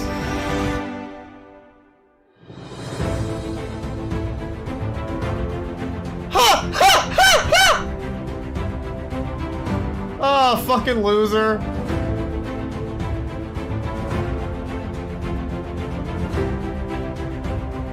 Oh, get out of there, genius. This world we live in I love that we just got the random comedy fucking... is that not was good. Krypton, and we're not Superman. That was an epic fail There are right many there. superheroes among us. Among us? That are willing to sacrifice their lives for their fellow man. And that's a beautiful thing we all have in common. What the fuck? Okay, so superheroes, the indomitable human spirit. This really is like a Darman video. This is fucking terrible. Believe in yourself. Secrets hidden from you. Motivation. Be the lion of your. Be the king of your jungle. Lion warrior motivation is the title of this video. I think he's trying to be an alpha man at this point. I think this is his attempt to be, because he seems to be trying to do everything. He wants to make, like, sci-fi movies. He wants to make Bigfoot documentaries. He wants to make fucking, like funny comedy skits. He wants to make weird Darman hopeful fucking propaganda pieces. And evidently he talks about Andrew Tate and wants to occasionally do a bit of like self fucking whatever speaking, self motivational speaking. Welcome to Lion Warrior Oh my god, your microphone. Well, now this looks like a video that has 29 views. Motivation. Today we're going to talk about being the king of your jungle.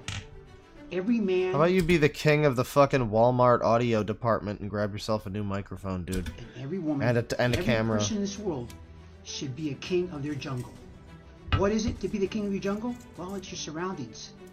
It's your dreams. It's your goals. It's your reality. It's your life. But you know what? Is this like that episode of Seinfeld where they don't jerk off? The I king guess. of your jungle, we have to fight. We have to fight back, just like a lion fights back. A lion never gives up.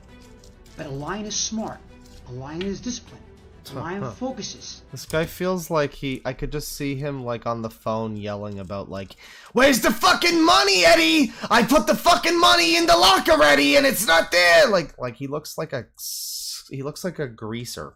He looks like a scummy like I don't know, New York jabroni gang member or something. A lion sees his target, waits, then hunts for it. Every man and woman in this world needs to be a lion, okay? We need to respect ourselves. We need to respect other people. We need to be loyal, okay? Oh yeah, no, I mean, it isn't a real microphone. Yeah, that's a good, I mean, yeah, I guess I kind of noticed it, but I wasn't even really going to point it out.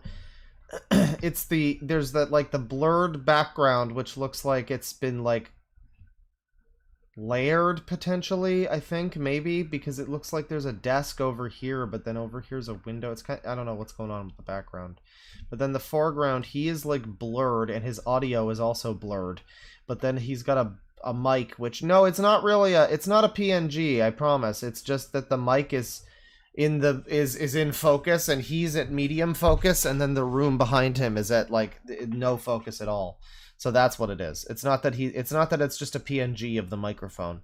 Because who would ever do that? Purpose, okay? I wonder, like, he's probably using some really trash mic, and this is like a nice one that he wants to get with his YouTube money. So he's using this, and he's like, no, this is the one I have. This is the one I have. People of standard, we need to be strong. We need to be warriors. So what's it going to take? Well, it's going to take a lot of work and time to be a warrior, okay? And to be a lion mentality. Does the Sopranos shtick, so I'm right? Wow. That lion heart, you know, you guys? Why do we fear the lion? Why is a lion? It's not the biggest animal in the jungle, but all the animals fear it. Each human being I needs feel to like be I've heard this exact speech being given to me by somebody exactly like this before. own lion. Believe in yourself. Have that roar inside. Roar! That roar means that no matter what it takes, you're gonna make it through. Why? Because you don't give up. Okay? Don't You're not a give sheep. up. You're a leader. You're a warrior. You are a lion. Stay strong. Hell yeah, Stay dude. mighty. Stay powerful. So what do you gotta do? Discipline ourselves. We have to figure things out. Learn every single day to become better in everything that we do. He bought like some motivational, epic, cool music like pack. He had to have bought this pack that has like, 5 to 10 songs in it or something. And just the whole fucking pack is and he just puts it in the background of every single video he makes. Except for that one comedy video, I guess. That had wackymusic.wav instead. And if we do that, then guess what? We are the lions, okay, of this world. Become a lion today. Talk to you next time. Lion Warrior Motivation. Kevin MacLeod inspirational, yeah, maybe. It sounds like every like epic movie music video, anything that's like that. Let's see here. Let's see if he has any more comedy. I like the comedy. He does. He has more bad rookie over here. Here's drug deal went wrong. Well, maybe this isn't bad rookie. This is Tony Baloney versus Carlos the drug dealer.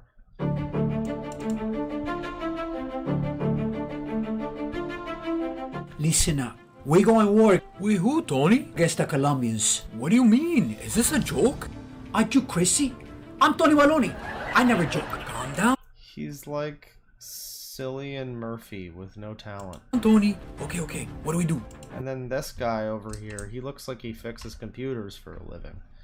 This gentleman. I wonder how he gets these other people involved in these videos that get 30 views. Like, he can't be paying them, probably. What do? They deliver cheap ice cream to the Tony ice cream stores I own. Nobody gonna... Wait, which part was supposed to be funny? Hang on, which part was funny? Is this a joke? Aren't you crazy? I'm Tony Baloney. I never joke. Oh, that was funny. Okay. What do we do? What? That was funny. There was a laugh track because he's Tony Baloney and he never jokes. And so it's inherently, by virtue of it not being a joke, that's what makes it funny. So there's a laugh track. What do? They deliver cheap ice cream to the Tony ice cream stores I own. Nobody gonna steal my reputation. Nobody's gonna screw with Tony Baloney. Okay, Tony. What do you want? You know what you do? You got Carlos the boss.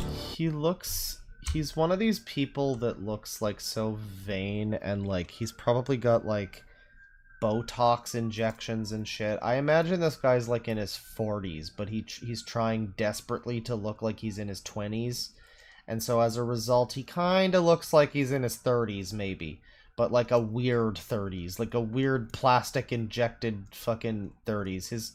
His cheekbones are a little too defined, his lips are a little too big, it's just a little bit like, it's that type of guy that's like always got a comb on him so that he can perfect his hair, you know? Who's the boss?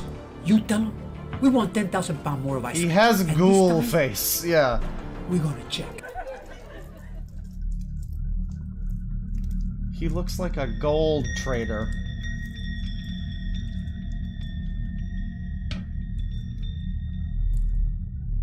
Hey, Tony. How you doing? I like the suit. Cut the crap, Carlos. Do you know what you like? You like my money. Oh yeah, Tony. Why was that funny? Got all the ice creams back in the trucks, man. What store? Why was that funny? Because he said you like my money? Well, part of that wasn't a joke. He probably does like your money. That just sounds like regular dialogue from this type of scene in a movie. Like, that's not particularly funny. Like, even in a movie like that, you wouldn't even consider that to be like a joke line. So the fact that they put a laugh track there is very odd. Where do you want me to deliver them to? Did you bring the money? I have Manola take one of the boxes out of the I truck. really hope YMS gets a hold of this channel, because this is like the next phase of Darman reactions. I want you to taste it. since you made it. Oh yeah, Tony. Oh yeah, It's ice, Tony. not drugs. You don't test that. You piece of shit. You know your ice cream tastes like dead fish, and you salted it. But you know what? You're gonna eat it, or you're gonna die. No, Tony, please. I'm allergic to sugar. It could kill me. Okay, Tony, I'm sorry I ripped you off. I had some financial problems. Please forgive me. I beg you. Say hello to my little friend.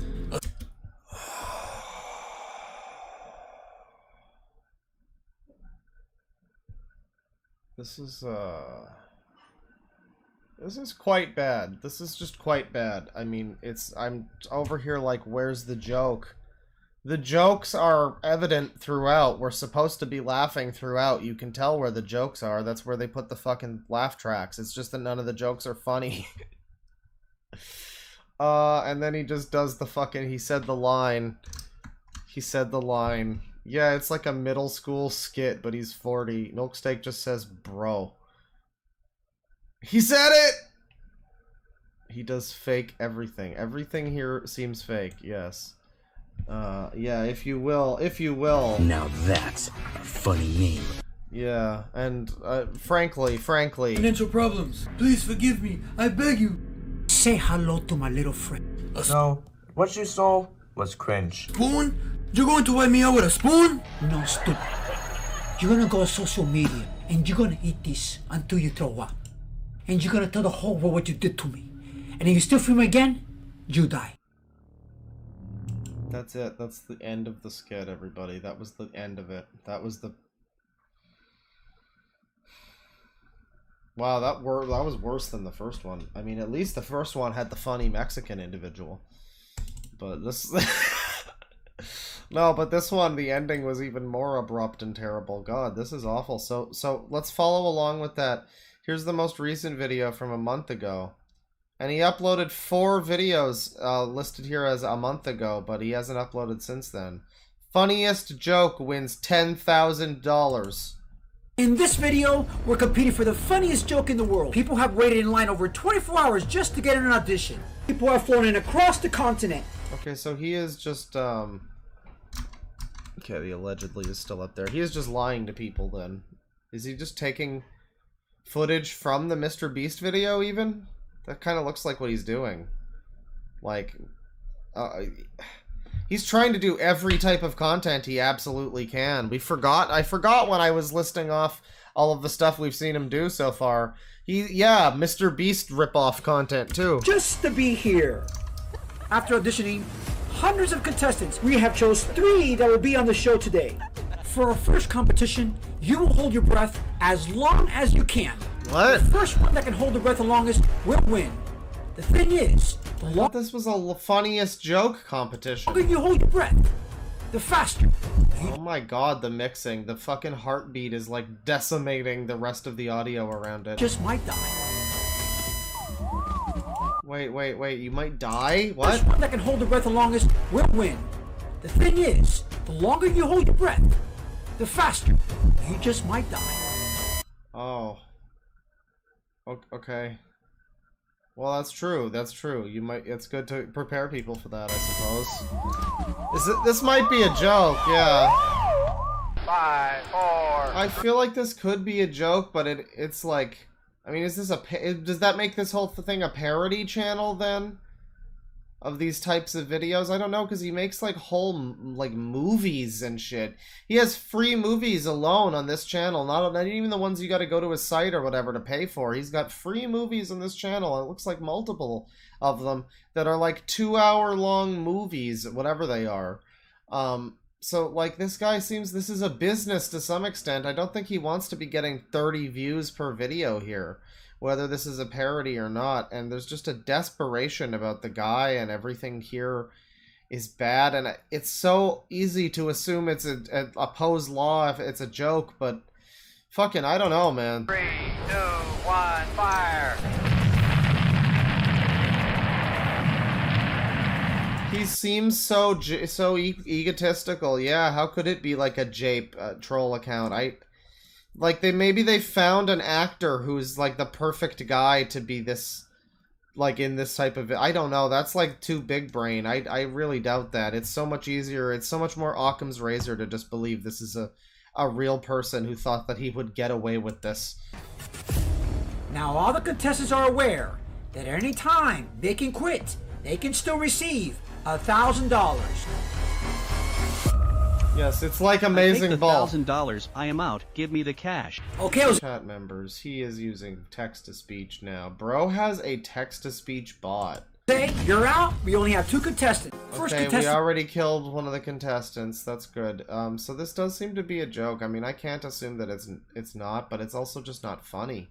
So it really doesn't even matter that much. It gets to it comes to that level of, well, it doesn't matter that you're making the joke because it's just the funny part is like the joke is you Is know? Phil, a true comedian in his early days in elementary school. His sense of humor has always shone brightly, and it's no surprise that in high school he earned the prestigious title of funniest kid in school, immortalized in the yearbook.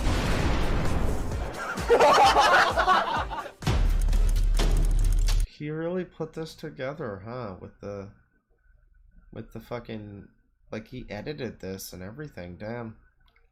I mean, this takes effort. There's effort here. It's all bad.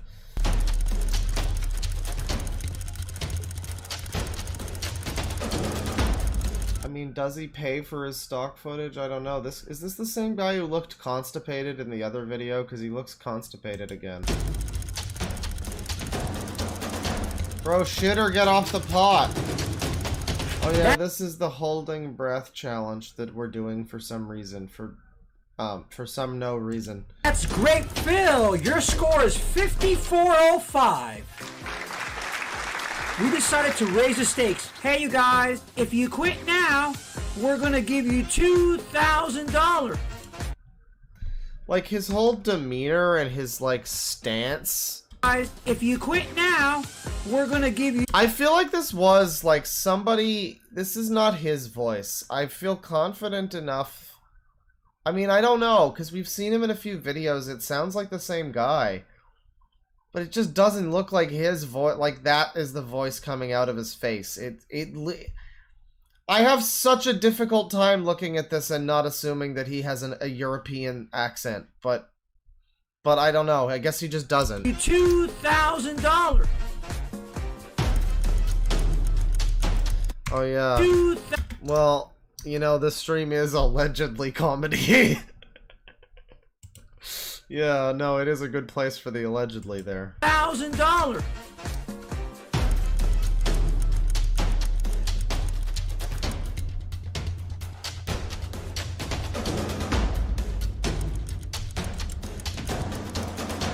Come on, guy.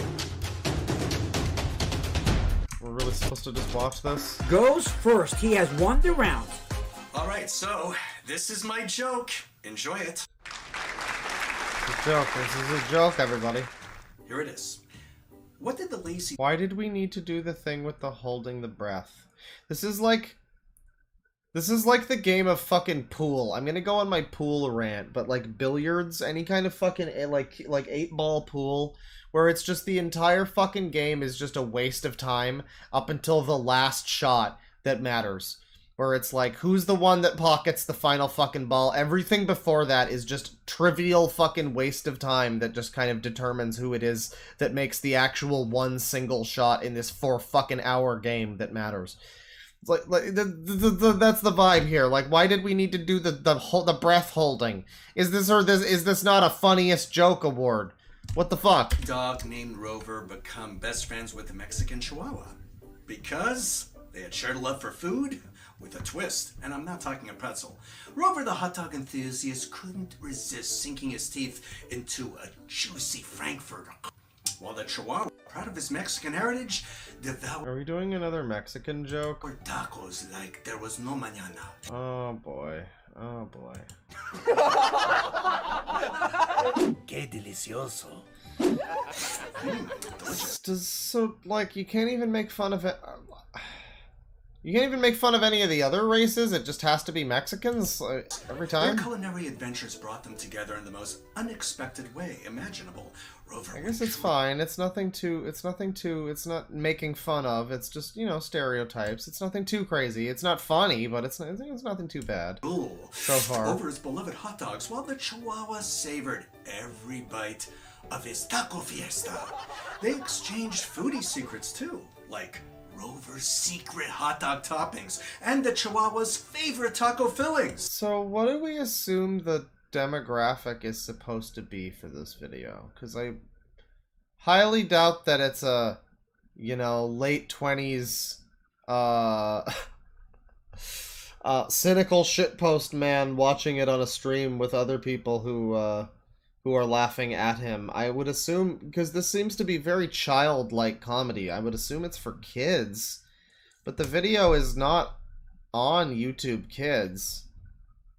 And there's nothing really about it that's indicating, there's nothing about it that would be funny for kids. But the joke is so bad and so, like, it sounds like a joke your teacher would tell you or some shit. Like, are we really supposed to be laughing? What the fuck? All of these videos, too, it's like I can only really imagine that they're expected to be for kids, but they really aren't, and if they are, they're terrible if so. I mean... Salivating. And with their very full and taste buds satisfied, they prove that friendship can be built on a sheer love for unique flavors. So, whether it's a sizzling hot dog or a mouth-watering taco, Rover and the Chihuahua showed that food has a magical way of bringing even the most unlikely of companions together. Bon appetit, or as we say, bon provecho. That was a joke. That was a fucking joke? What do you mean, joke?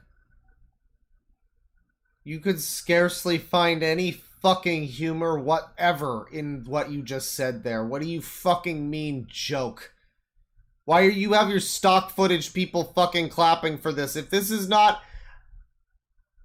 If this video isn't ironic, then that might genuinely be the worst joke I've ever heard ever in my life, and I do not think it will ever be topped by anything. If you're considering that a joke, then I don't think that anything I've ever heard that has been considered a joke has been worse than that.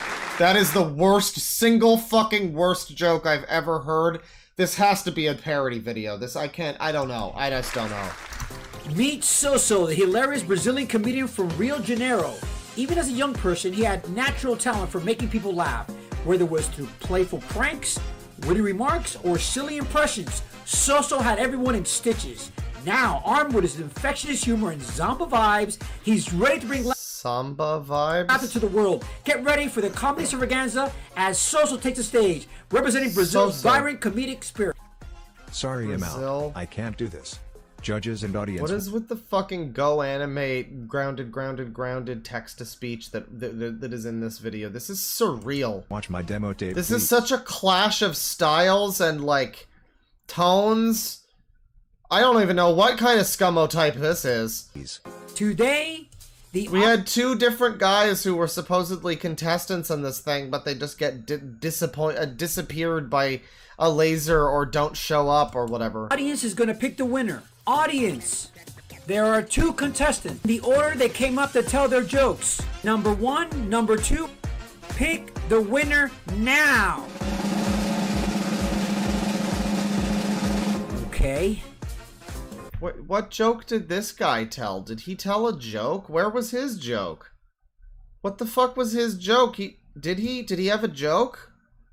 No, he was holding his breath. We didn't hear him say his joke. We only got to hear the dipshit's joke. Phil! Oh, good. It was him that won. The one with the absolute worst joke I've ever heard. He won in this fake game that makes... What does he say to his actors to get them to do this? Like, if this is real and not... Even if it's a joke, this is a hard sell. Like, debase yourself for this video that'll get 50 views and nobody will see it. Where you pretend to say an awful, unfunny joke for No money, actually. What the fuck is this? What is this? Woo! Woo! Oh, I'll tell you, all those years playing ice hockey really paid off. Phil, you're going to have Acting reels? Maybe? Have a cruise to the Bahamas for 3 days and 3 nights in a luxury hotel with all the amenities. And not just that, This is so unbelievably, unrepentantly strange. we're giving you $10,000. Why is this like a fake video? I mean, the whole video is like just a fake lie scam video. Allegedly.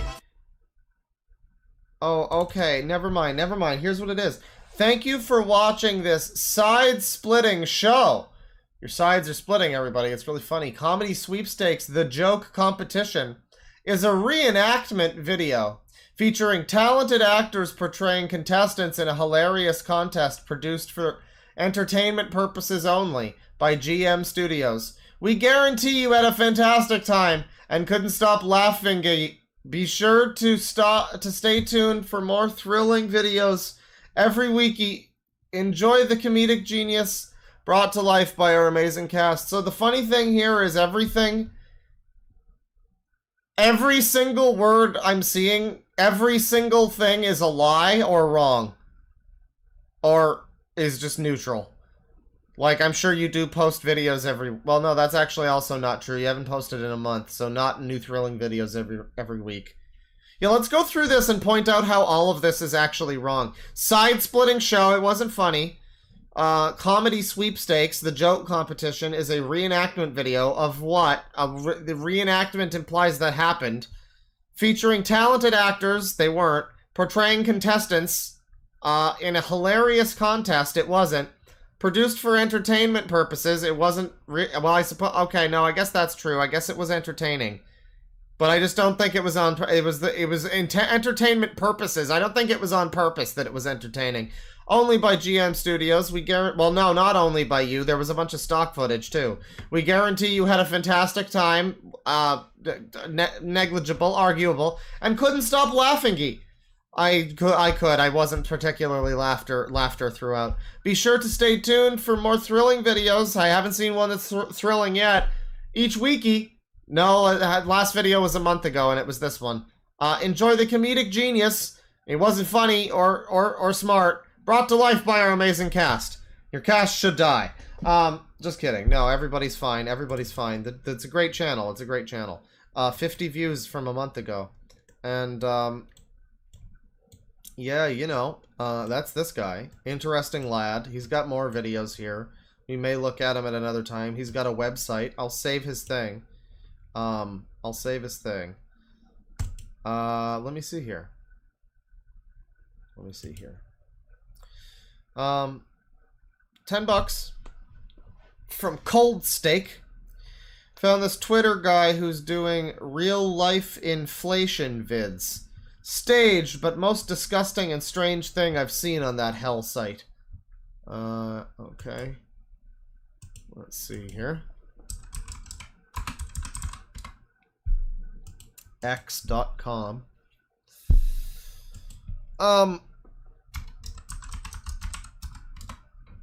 Let's see. So 19 bisexual furry balloon. Electrical engineer in training. DM me for commissions.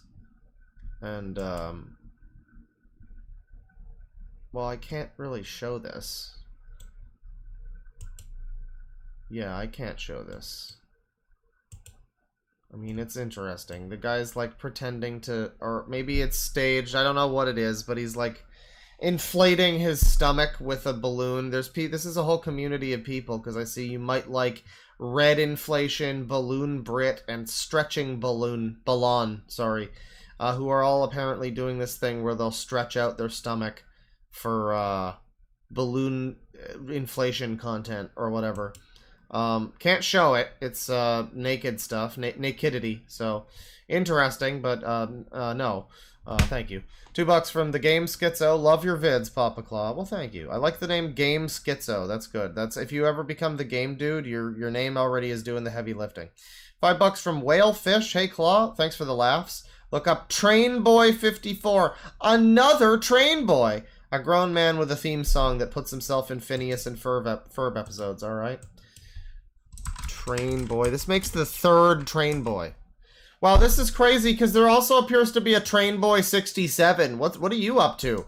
Yo, Train Boy 67 is leaving YouTube. So there is a there are 4 Train Boys. All right. Well, Train Boy 54.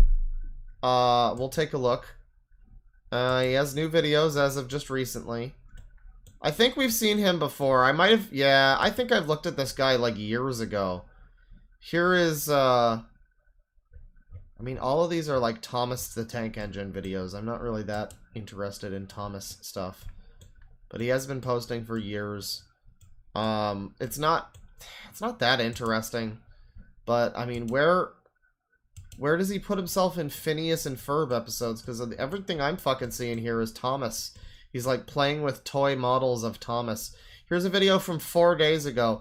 56th video of 2023, Sunset Shimmer Day. And there's one of the human ponies, like the Equestria girls, stapled to the front of a train.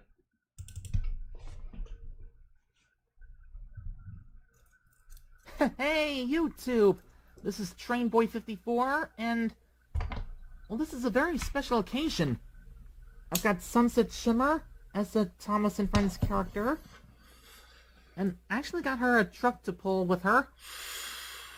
I've also got Steven, the Stevenson's rocket. Is Steven gonna lay some train pipe? These Is Steven gonna lay some railroad on that pony? Coaches? Pony train? Or passenger cars? Get rid of the allegedly now, I think. Let's get her moving around the track, shall we? Let's ambulate her a little Sunset bit. Shimmer and Steven running around the track. This is the third Train Boy, yes. Well, I guess this would be the first Train Boy, because I'm pretty sure I saw this guy first, like years ago. Unless that was just a different guy. But I think it was this guy. There are 2 other Train Boys that we've already looked at, I'm pretty sure, and there is a 4th Train Boy. Yeah, because there's Train Boy 11, and then there's Train Boy... I think just Train Boy showed up yesterday in the both 2 of the Train Boys were last night. One is a Jason Gomez friend, and another one is a friend to the other guy who was doing a rant about a user. So this is the 3rd Train Boy. Potentially actually the 1st, but now I've learned that there's also Train Boy 67, so... Although actually, Train Boy, come to think of it, Train Boy 67 may have been the 2nd Train Boy. Potentially there might just be 3. There is at least 3.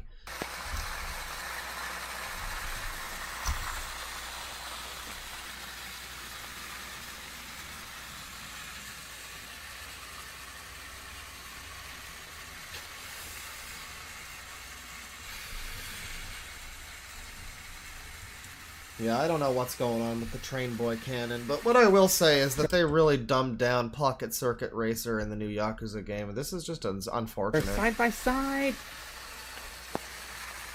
Oh, now Steven is pulling ahead. Well, he's on the inside track, so that's bound to happen.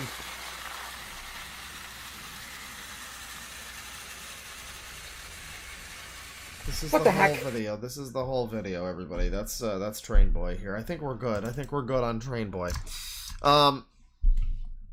Let's see. $2 from the game Schizo. I feel bad for the father. Yeah, that was unfortunate. $1 from Kate. No message, but thank you. We got a couple here from Crazy Fox talking about Andrew Ditch. Definitely gonna turn that into a video, I'd say.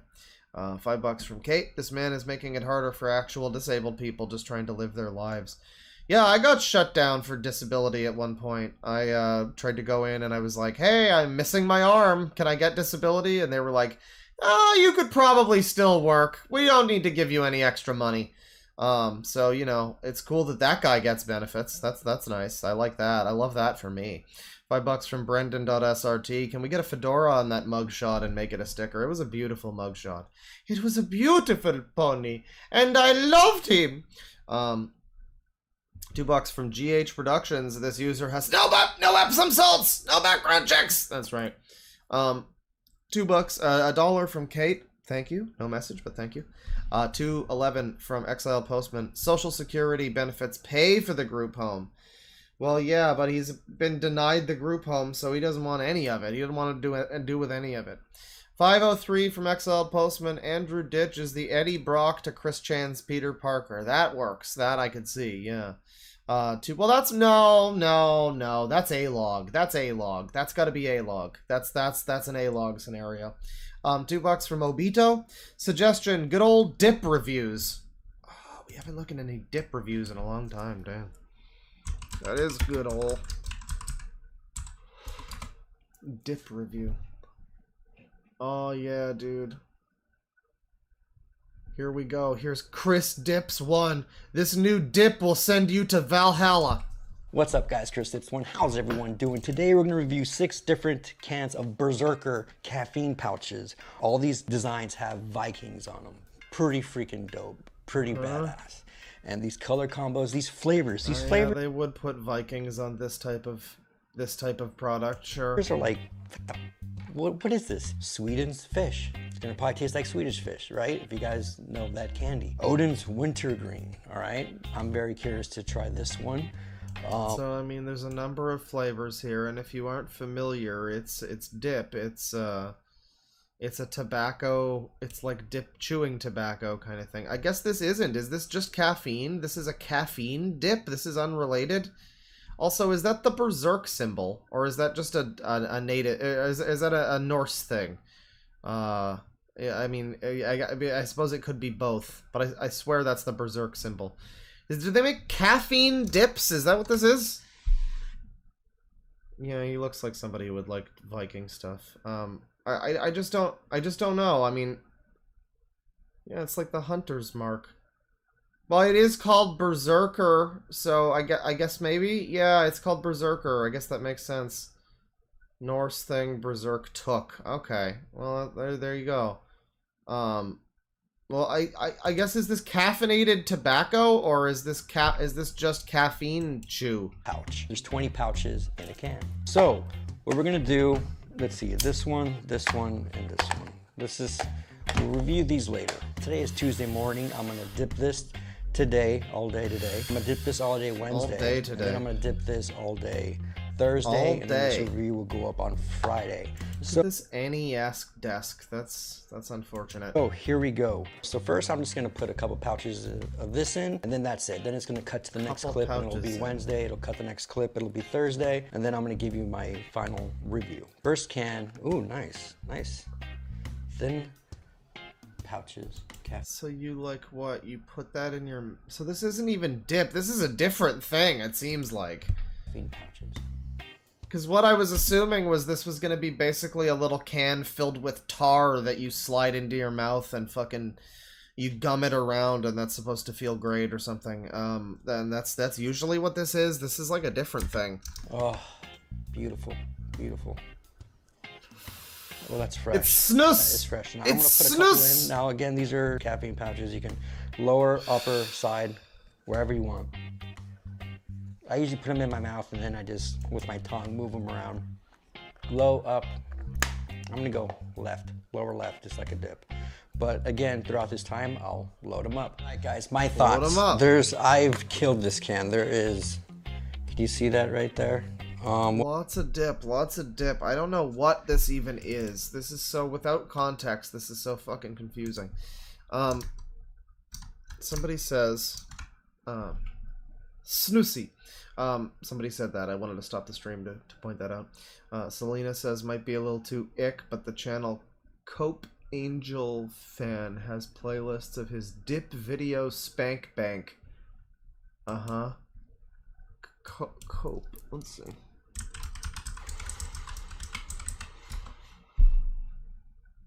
Cope Angel Fan. Yeah, he has a number of playlists. Oh, this is okay. This is interesting. Yeah, he has a number of playlists. Dip Chicks 1 through 5. Each one containing between 130 and 174 videos. Of girls, I guess, dipping tobacco or something. Here's Skull Girl 88, of which he has at least 5 videos. Hey guys, I am back, and this is the moment you've all been waiting for. I am going to try some of my long cut straight that I bought the other day, well, like a week ago. But my recovery went pretty well actually, but the swelling took a really long time to go down. For those of you who didn't watch my last video, I got my wisdom tooth pulled last week. Oh, okay, so you probably don't want to be doing exactly what you're doing right now with this disgusting shit. This is like, hey, my wisdom tooth fucking swelling is down. Time to shoot some candy spray into every corner of my mouth. So it took a while for the swelling to go down, and I'm getting the stitches out of my mouth today. Yeah, I have stitches. This is from 2000. This is from 15 years ago, January 2008, and Lord knows when this playlist was made. Last updated on 2012. Dipchicks 5 over here is 2023. This is still current. This is current stuff. Let's see. Country Kansas over here. All these sexy dip redneck ladies. Here's a lady with a Confederate flag from 11 years ago. Dixie Mae 39, John Deere. That's my niece. Can't hear you. Cool hip hop music with your hoodie on. So so this is in his like spank folder, his weird dip chicks playlist here, where she's just with her baby. It's tragic. Did y'all see me naked? Update and newbies. Girl dips like it's 1999. Let's see. So tell me, what are you gonna do? Put the stuff in my mouth. And you gonna keep it for how long? I'll keep it for a minute or two. Show me how much you taking. So yeah, that's the real shit. That's there. too much. You're not gonna. Okay, that's fine. Yeah, no, take all of it. It's Put the whole just thing in your mouth. a giant clump of tobacco that's shit. big enough for you. It's like tar tobacco scum that you just shove into your mouth and like let it sit there, and it's supposed to be amazing. Yeah.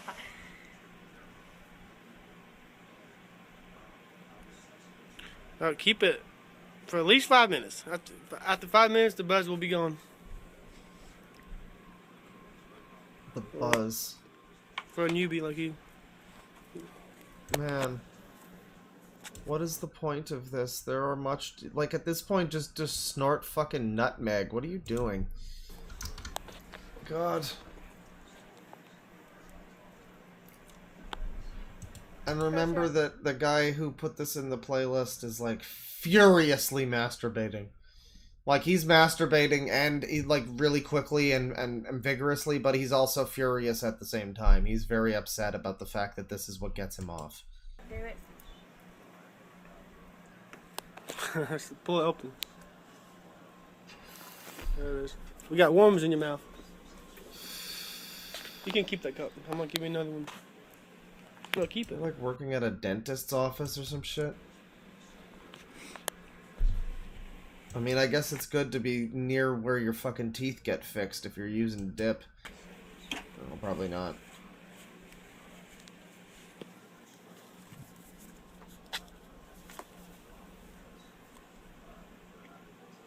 Oh, that's good. Spit out all the brown there. Tasty, tasty stuff. This is what this guy's jerking off to. I think we're good on the dip now. That was fine. You know, these people exist. They're out there. There's playlists of them. Of dip chicks. So I hope, you know, dipsticks love dip chicks. So I guess that makes sense. 10 pounds from Eternal Emerald. Sora Lee Cromwell was this dude that I found out ages ago and went through a weird rabbit hole. He has this Organization 18 and speaks to Raven from Teen Titans. Oh, that's exciting. Sora Lee Cromwell. Well, this is definitely a rabbit hole. There's some multiple channels here. I'll start not with a video from Sora Lee Cromwell, but I'll start with Brian Nowlan. Brian Lee Nowlan, aka... Oh, it is him. Aka Sora Lee Cromwell and Raven Roth Cromwell. From 7 years ago. It says, totally fucking epic. Excuse me, awesome, please excuse me, yeah? And then there's a bunch of exclamations and question marks. Oh yeah. Wait, it's working. Good. This is from 7 years ago, everybody. This is, keep in mind the footage you're looking at. This is from 7 years ago. Hey, this is Brian Lee Nolan, or Brian Nolan for short. Filming from my channel that says Brian Nolan on it. Most of you know me by other name on my other channel, and I refer to that other name as my real full name, but I suppose this could be my real full name too. How do you even get, like, video quality like this in 2016? He must have a phone, or whatever this is that's recording this. Maybe it's his laptop webcam or something. This must be from, like, 2008? Because, like, this looks so absolutely dated. Even though I don't like this name. It's a horrible name. My abusive earthly father, Mark, gave me this horrible name that I hate so much. This is Obama phone, yeah. It's interlaced. Yeah, why does it look like this is being fucking played on, like, I look like, it looks like I have fucking CRT filters on this video. I'm a bad Mark, and I can't stand my stepmom's hair. Can't stand the other one. But that's not the point. Point is, I'm gonna brush my teeth right now. Oh, hell yeah, dude. Fuck you, stepmom! I'm gonna brush my teeth right now and you can't stop me! I'm gonna go ask for help first, though.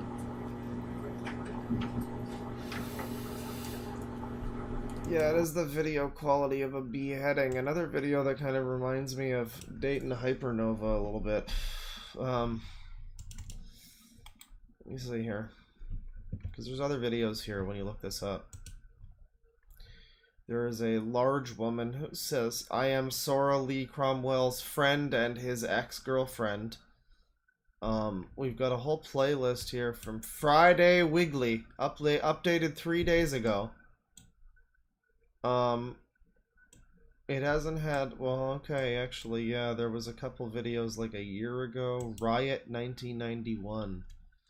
Appears to be the guy now. Sora guy. Oh my god, this is what happened to him.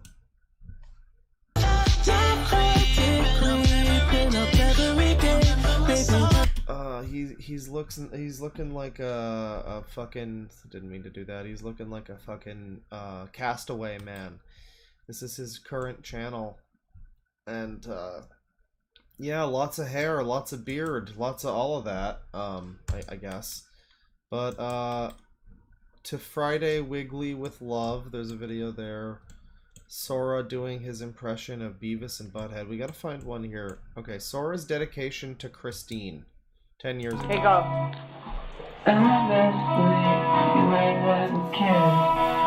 Okay, well this is impossible to hear as the last one was to both hear and see. I mean, this is a little easier to see, but I don't know. If all of these are like impossible to fucking make out what's happening, then that's a bit of a problem. There's a bunch of videos here that are like a few minutes long each. There's a song here.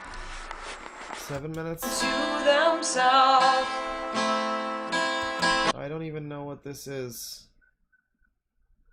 Oh, it was, the mom wrote this for her son, apparently. I think the mom might have wrote this for, okay, that's fine. Yeah, I don't know about this. There's some stuff going on here. There's this video, Brian Nolan, aka Sora Cromwell, Raven Roth Cromwell. What is happening here? He's, like, in his house. Nobody wants to do anything this late at night. It's extremely dark. You to do whatever you want to do. None of us do. All of us are like done. The man's eating like a Philly cheesesteak or some shit. I don't know what's going on. I don't know. This is a strange individual, but I'm not. I think I'm good. I think I'm good. I would be interested maybe to know about his organization thing. I don't know where his current channel is. He has another channel here from 7 years ago. It does have a number of channels. He has like, okay, what's this? Hello? Hello? Hey, Raven. Hey, brother. Love you, Raven. Love you too, bro. Love you too. God.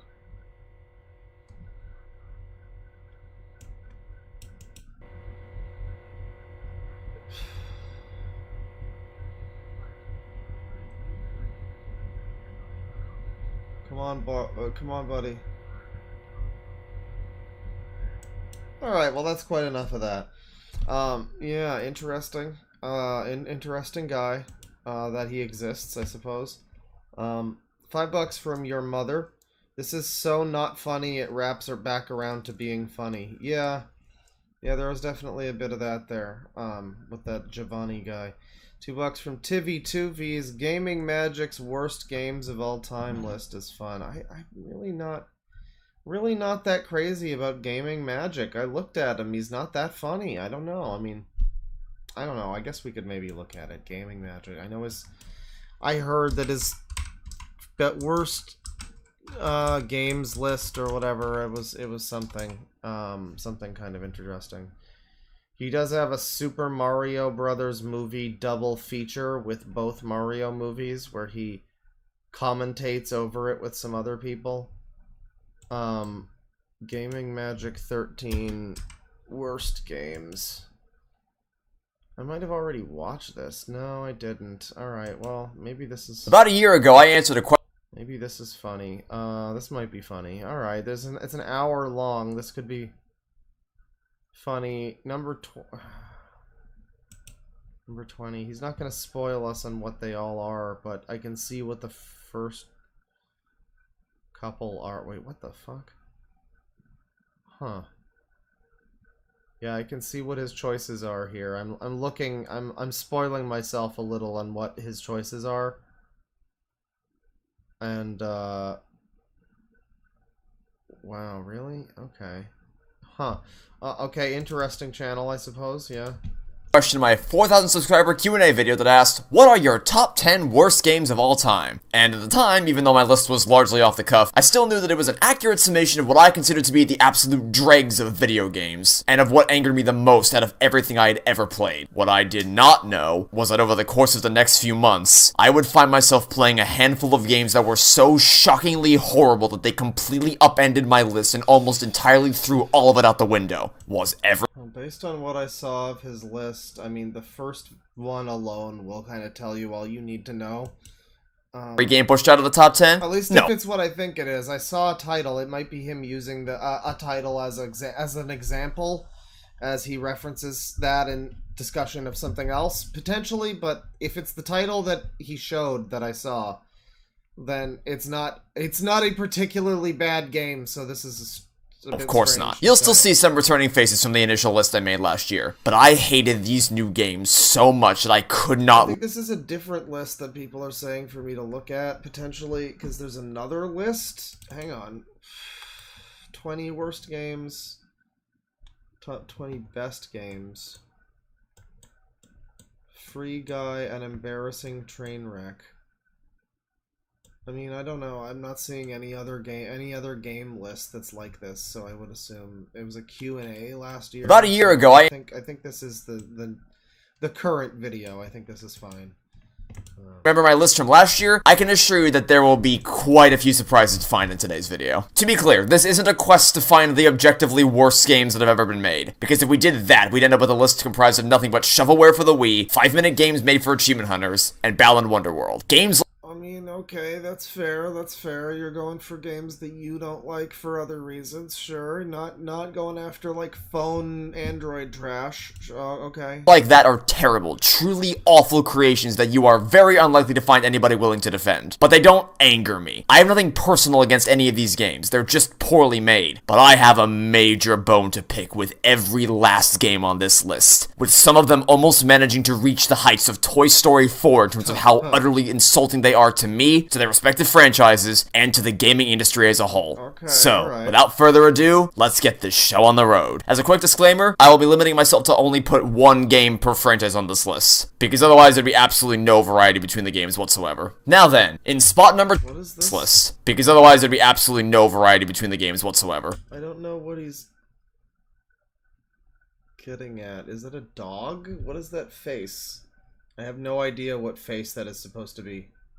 If that's supposed to be some reference to a character that I'm supposed to know. I don't know what that is. Now then, in spot number 20, we have... Oh, okay. Yeah, no, never mind. Because I saw he has like Bendy and the whatever machine, that one that shows up, and I thought that was no. Okay, I guess this is a weird bad game potentially.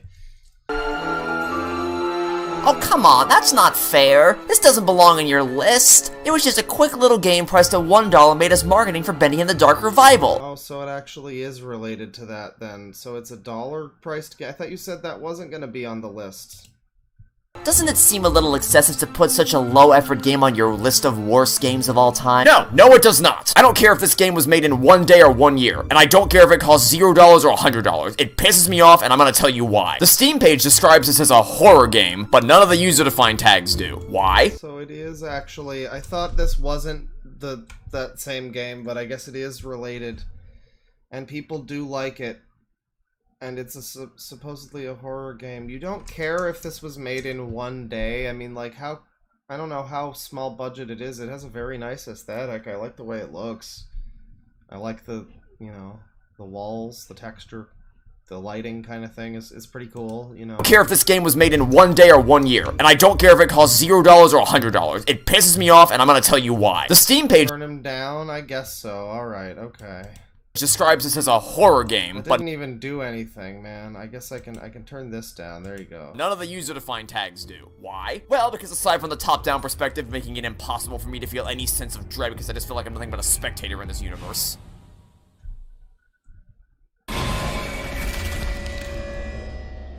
You know, my favorite kinds of jump scares are the ones that take 5 seconds to trigger even after being caught by the monster. The entire point Oh yeah, that's valid, I suppose. of a jump scare is to be unexpected so that you jump when you're scared. Sitting on this black screen just annoys me because I know exactly what's gonna happen and I'm not afraid of being caught anymore because it's already over. Not even mentioning the fact that the jump scares themselves are lame and underwhelming anyway. More importantly, the AI is completely unfair. Bendy, for some reason, will automatically lock onto your location and chase after you the instant you gather all the items in the level. Meaning that even if you manage to remain completely stealthy and go unnoticed the entire time, you are still 100% guaranteed to come face to face with him for reasons you have absolutely no control over. Which is So this is like a DSP video where he's like complaining about like the game's too hard, I guess. I mean, you know, that might be a problem with it potentially, but I mean, I don't know. Everybody else who played it said they really liked it. It's fine that you don't, I guess. It's just a very weird thing to put on your worst games ever list as a result of that. aside from being an utterly garbage mechanic, also makes zero sense whatsoever because there is no reason why Bendy would react at all to you picking up every item when he doesn't even react to you picking any of them up individually. But it gets even worse, because he also locks in on your location when you get out of the little miracle stations, hiding places specifically designed to act as a safe haven from the monster where they Okay, so he doesn't like this game. He doesn't like Overwatch.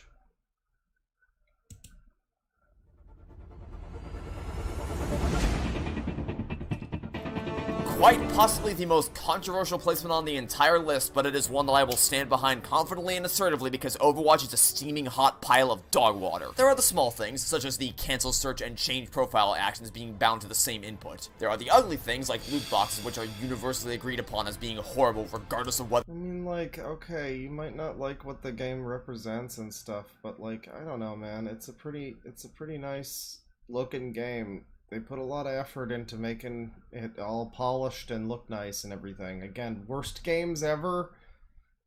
I don't know. Maybe, is he one of those people that really liked it and then they ruined it, or... They're not their cosmetic only. And then there's the big things, such as the fact that a majority of these maps do not have any flanking routes whatsoever, meaning that the attacking team is forced on a singular choke point with absolutely nothing that they can possibly— Okay, alright. Well, I don't know fucking Overwatch. What's number 18 here?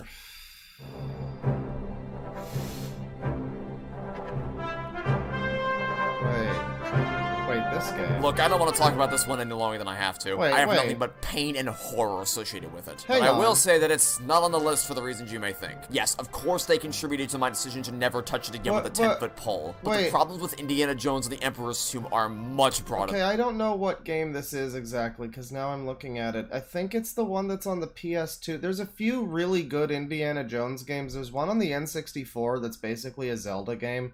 Like, it has the exact Ocarina of Time, like, C-button interface on the top of the screen, and it's pretty good. And then there's a PS2 one that's really good. I think it's this one, but this looks different, so maybe this is, like, the PC version or something. They're both really good games, though. Maybe it's a different game, potentially, but those are both... I don't know why you would not like either of those.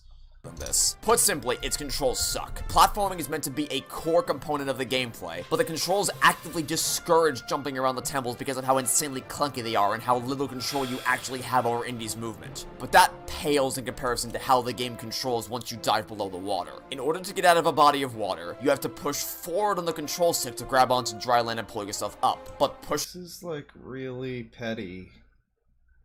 I mean... I'll quit a game. I'll quit a game for petty reasons and be like, oh, I don't like that this game had this in it. That implies to me that the rest of the game will have stuff that's like this, and I think I'm good. You know?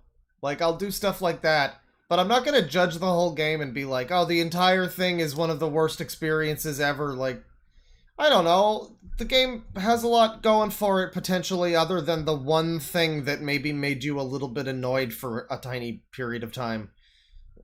What is wrong with you? pushing forward is also what you have to do to dive down to the bottom again, which is frustrating by itself, but is made even worse when crocodiles are actively trying to eat you. I'm sure it's frustrating. I'm certain that this would be an annoying part of the game. No question about that. But also, like, it's probably a pretty small part of the game for him to look how much of this video is him talking about this. Not much, and how much of him talking about this is him discussing being eaten in the water by crocodiles. It's very clear that he got to like the second or third level or wherever crocodiles show up and he just got mad and stopped playing, and that's why it's on the list, I guess. I don't know, man. Of which, I guess we should talk about these guys, huh? I don't know who thought this would be a good idea, but they need to reevaluate everything they understand of competent game design, because nothing about these swimming sections is even... So, people are saying this indeed sucks. This might not be the one that I like then. There was an N64 one, and there was one good one on the PS2. There was another one that was, I think, Staff of Kings, and I think that was the Wii game that was also on PS2. But I think it was this one. It was Emperor's Tomb. Maybe the PS2 one's better. Because this is clearly not the PS2 one. Maybe this is like a weird other version. I don't know, but that game's good. That PS2 one's good. Thanks partly to the swimming controls, but mostly due to these scaly bundles of nightmare fuel. They swim way too goddamn fast for you to be able to evade them, meaning that if you are not literally perfect with your swimming, which is extremely hard to do... We go from a game like Overwatch, where it's like a big game that everybody's heard of, to like a weird Indiana Jones game that's like, I kind of have heard of it, but based on the footage I'm seeing, this reminds me of like the PC version of the Spider-Man 2 game. Back in like 2004, there was the really good PS2, Xbox, GameCube Spider-Man 2 game, and then there was like the really shitty, heinous PC one where you like clicked on little spots on the level where you could web swing at, and it was just awful. This reminds me of that, like a weird, different version of the really good PS2 game. So he went from one of the most notable games of all time, Overwatch, to a strange version of an already obscure game. It's a very diverse list. It's a diverse list, but you know, he seemed to have reasonable problems with Overwatch, like the matchmaking and fucking balance and like the user interface and stuff. And this is just mainly he got really mad at crocodiles, this one. Given the inherently contradictory swimming controls, you're just dead. There's also the issue of the skulls not actually doing anything to distract them. Yes, they swim in the general direction of the skull when you throw it, but even if you throw it as far away as possible and only dive in once they reach the skull, it doesn't matter because once you submerge yourself, they're going to immediately turn heel and make a beeline straight for you anyway. Of course, there's the personal element involved with why I will never play this game again for the rest of my life, and that even just the thought of reinstalling it makes my blood run cold. But you can replace these things. Personal element? What did this game fucking rape your mom? With fluffy teddy bears, and I still wouldn't want to play it because the controls are garbage, and the enriching atmosphere and engaging puzzles are sadly nowhere near enough to make up for it. I mean, it looks like the PS2 one. That game's good. What the fuck? Maybe I didn't get to the crocodiles. The Witness! I didn't hesitate to put any of the other games on this list for even a second, but I did for this one because there is a small handful of really creative puzzle mechanics that are worthy of praise. The problem is they're entirely drowned out by the other 95% of the puzzles in The Witness that are complete and utter bullshit. The symmetry mechanics are sorta well communicated, but the problem is that the game does nothing in this. So look at this game and tell me that this should be on a worst games of all time list. I mean, I don't think it's not really my thing. It's like a weird indie hipster puzzle fuck game. I don't care, but it's like it's nice. It's got nice graphics and stuff. I mean, come on. I don't know. Don't you have any ability to appreciate anything about this fucking game? I don't know. Maybe Tutorial section to teach you that you need to use environmental clues to apply to the line panels. The game conditioned you to focus on nothing but the panels themselves. The desert ruins are creative, but again, there is absolutely no indication you need to do some Indiana Jones shit and look at the panels on the exact right angle for the sun to reflect off them. This isn't even a matter of not knowing to use the environment. Even if you know to look for environmental clues, you still aren't going to notice how the sun reflects off the panels unless you're standing in the exact spot you need to. If you don't notice this, you are screwed. It's not a matter of applying a I guess, alright. I mean, but this is again him just complaining about like one specific thing in a game that caused him to stop playing it, and that's why it's one of the worst games he's ever played. Mechanic you were previously taught to the problem. It's a matter of trying to figure out what the hell the mechanic is in the first place. And those are the only two areas in the entire game that are even remotely close to being well made. Everything else is either extremely esoteric and obscure or just poorly communicated. The shadow puzzles are so he's just really bad at this game, basically. I mean, I don't know. That's what it seems like. Like, I don't know. It's probably, you know, I would probably also be bad at it. I'm not even judging you, but it just seems like you're doing the DSP, like, bugged puzzle mechanics thing, you know, which, I mean, I'm guilty of, too, to an extent, but this is just very, it's pretty clear. It's like, well, okay, so your problem with the game is the puzzles are hard, and you're bad at them, and you're saying that they don't communicate them, and that's possibly true, but it's also possible that you're just, again, just bad, and you just are saying that, you know, and I don't know, that's just also an option. Simple at first until they just straight up stop making sense. The rules they set up in the earlier puzzles no longer apply for the later ones, and you're just left bashing your brains against a wall. The jungle puzzles are actually bullshit because there's no clear indication whether pitch, intensity, or volume is what the game is looking for when figuring out whether to draw the line higher or lower. Not to mention the fact that the bird sounds are almost entirely indistinguishable from each other, and that sometimes you can still hear— I don't know, I'm like... Okay, he doesn't like the fucking puzzle game. Okay, sure. It's just the puzzles it just sounds like the puzzles are too hard for him. I don't know. I'm trying to, like, yeah, I haven't played it, and I've seen other games where it's like, you know, there's actual bugged mechanics, or there, you know, the DSP complaints are actually true. I've seen some stuff like that. Certainly. I've played games like that, but I don't know. That definitely just sounds like you're just bad at the puzzles. I don't know. Without any context, at least. Number 16, Burger King foot lettuce.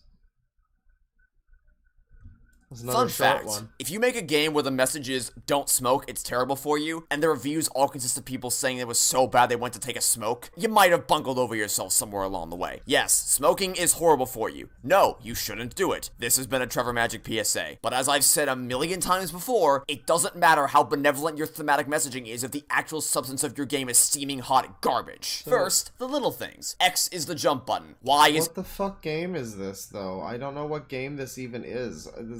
I thought we were talking...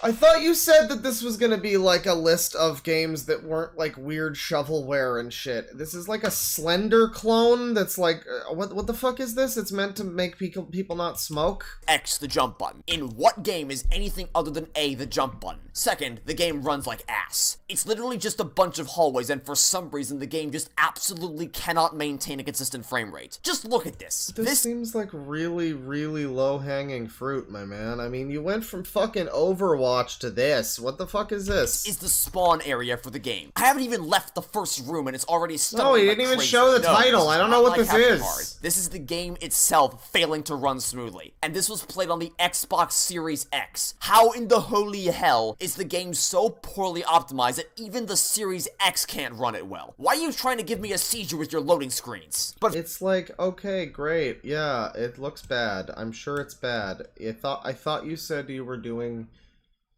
real games people have heard of, though. Like... Really? Oh, he's just bad at the puzzles again, isn't he? This game, I haven't played it, but I have fond memories of watching Vinny play this and try to make scoops and stuff. I actually want to play this and the other Bridge Constructors, because those streams were so great. What do you mean? You just are bad at it. Just tell me you're bad at it. Turns out, dressing up the Bridge Constructor formula with a Portal coat of paint and having GLaDOS deliver lines copy and pasted from the mainline games isn't enough to trick me into thinking the game is actually good. And just so we're clear, I love puzzle games, and Portal 2 specifically is among my favorites of all time. So I have absolutely no... Maybe that's because Portal 2 is like one of the fucking easiest, most casual fucking games ever made that anybody can fucking... anybody's grandma can fucking complete Portal 2. Compunctions about playing a game that intellectually challenges me. Where I draw the line is when the difficulty is no longer generated from logical thinking and puzzle solving, but instead by making micro adjustments to every individual element of the level before ultimately driving yourself insane from the sheer minutiae of it all. The puzzles themselves are brain dead easy. It doesn't take any thought whatsoever to immediately figure out what you have to do and what structures have to go where to accomplish your given task. The hard part... But that's like not what the job is. The hard part is actually playing the game and making that happen. Yeah, it's like... That's like saying, it's not hard to figure out what you need to do when you're playing a piano. The hard part is actually making your hands do it. That's stupid. Art is gradually changing the angle of a ramp or the length of a platform. Even if your platform is only 1 centimeter too short or your bridge is angled less than 1 degree off, too bad for you. You fail and you gotta get up. Yeah, I mean, it's Bridge Constructor, the whole fucking point of the game. I mean, this is why I kind of rage quit when I played Besiege, because it was like, it felt like that. I mean, to be fair, but I also wouldn't call it one of the worst games ever. I was just annoyed with it. Well, that's just how I felt about it. That doesn't make it, like, the problem with the game. I was like, man, I really don't want to have to make my thing, like, perfect just so I could... And it was just me being impatient, because I could have just thought outside the box and done something different. I mean, yeah, you gotta do micro adjustments. That's what it is. That's what they're asking you to do. It's like those people that'll go, like, yeah, but, you know, Hillary won the fucking... popular vote. Well, you know, the what was it? It was like the fucking I forget what it was. The other thing that Trump won, and it's like, well, that's what it actually is that the election is about. So like, it doesn't really matter ultimately. Like, yes, you can see what you're supposed to do here. I get that, but what you're actually doing here is the other thing that you're complaining about now. Like, you have to do that. Electoral college, yeah. You have to do that. You have to actually do the puzzle. You know, it doesn't matter that you can see what you're supposed to do. You have to then translate that to being done. It's like looking at a bunch of wood and going, well, I can clearly see that I need to make a table. But, you know, the tricky part is making it happen. I clearly want to make Kramer's apartment with levels, but, you know, yeah. They make it hard for you. You gotta actually, you know, carve out the levels. The microscope to fix it. Sometimes in a Rube Goldberg style puzzle, if the minor adjustment you need to make is all the way at the end of the sequence, then you need to wait for the convoy to reach that point before you can see if the fix was successful, and there's absolutely no way to speed this up. You can't fast forward the process, you can't jump to certain parts, you can't begin the test from one specific part of the map just for testing purposes. You have to sit through the entire sequence every single time you need to... Well, yeah, you know, a fast forward button would probably be great. I'll give you that. That sounds like a valid complaint for a game like this. Which I could certainly see that being annoying if you don't have a fast forward button. I would be probably annoyed by that too. Make even the most minuscule of I adjustments. don't think that would ruin the whole fucking experience though, and the whole thing about like the micromanaged, oh, I gotta specifically make my thing, blah blah blah. Well, I don't know, do you? Are you sure you do? Because you might just have to, again, think outside the box a little bit and do something a little different, and maybe it'll be fine. It might not be like a specific one solution puzzle. It might just be that you have tunnel vision and have committed yourself to one path, and you aren't willing to look at the other options. And it's utterly infuriating to do this over and over again. A puzzle game should test my intelligence, not my patience. And don't even get me started on the blatant member-buried dialogue for GLaDOS that's ripped straight out of the original Portal games. Bridge Constructor Portal is an exercise in dressing up crappy gameplay and pretty Portal packaging and expecting people to clap like seals at it, which apparently is exactly what happened. If you like making the smallest adjustments for every single puzzle and being punished for being 1 degree off even if you perfectly understand the concept and execution of the solution, then Concept and execution. Well, you don't understand the execution, I guess, because you haven't done it. I mean, you perfectly understand the execution. Well, then it would be done, wouldn't it? I guess this game is right up your alley. Okay. I'll give you the thing about the SpongeBob movie game? Again, kind of weird low-hanging fruit. This is like a licensed game, but also this is the sequel to Battle for the Bikini Bottom, and I don't remember this being that bad. Whoa, you used to be in the top 10! Whatever did I play to make you fall this far? I suppose only time will tell. Don't worry though, I still despise this game just as much as I used to. On a purely superficial level, the cutscenes are just lazy, crappy PowerPoint presentations of screenshots from the movie. Like, really? You couldn't even be bothered to play the actual clips from the movie? You just resorted to a yeah, it's a fucking licensed game for the PS2, what the fuck? Slideshow of images that look infinitely worse than the actual footage from the movie and are of bafflingly low visual fidelity. Speaking of lacking visual fidelity, these levels are ugly as hell thanks to washed out and unpolished textures. There's like a whole part in the beginning of this fucking video where bro tells us that he's gonna fucking not focus on like shitty cash grab Wii shovelware, and like I forget what the other example he gave was. But I mean, you're giving us weird like an anti-smoking propaganda game. You're giving us like a strange version of an Indiana Jones game. You're giving us a $1 bonus game that went up alongside the Bendy one. You're giving us a fucking SpongeBob like licensed game from 2006 or whatever. What the fuck is this shit? Which only stand out more thanks to the horrifically unappealing color palettes. But it doesn't just look like garbage, it also plays like garbage because despite ostensibly running at 60 FPS, it consistently dips into the single digits whenever anything of substance happens on screen, which I can't believe the licensed game, cartoon game, is not great. Okay. Next one.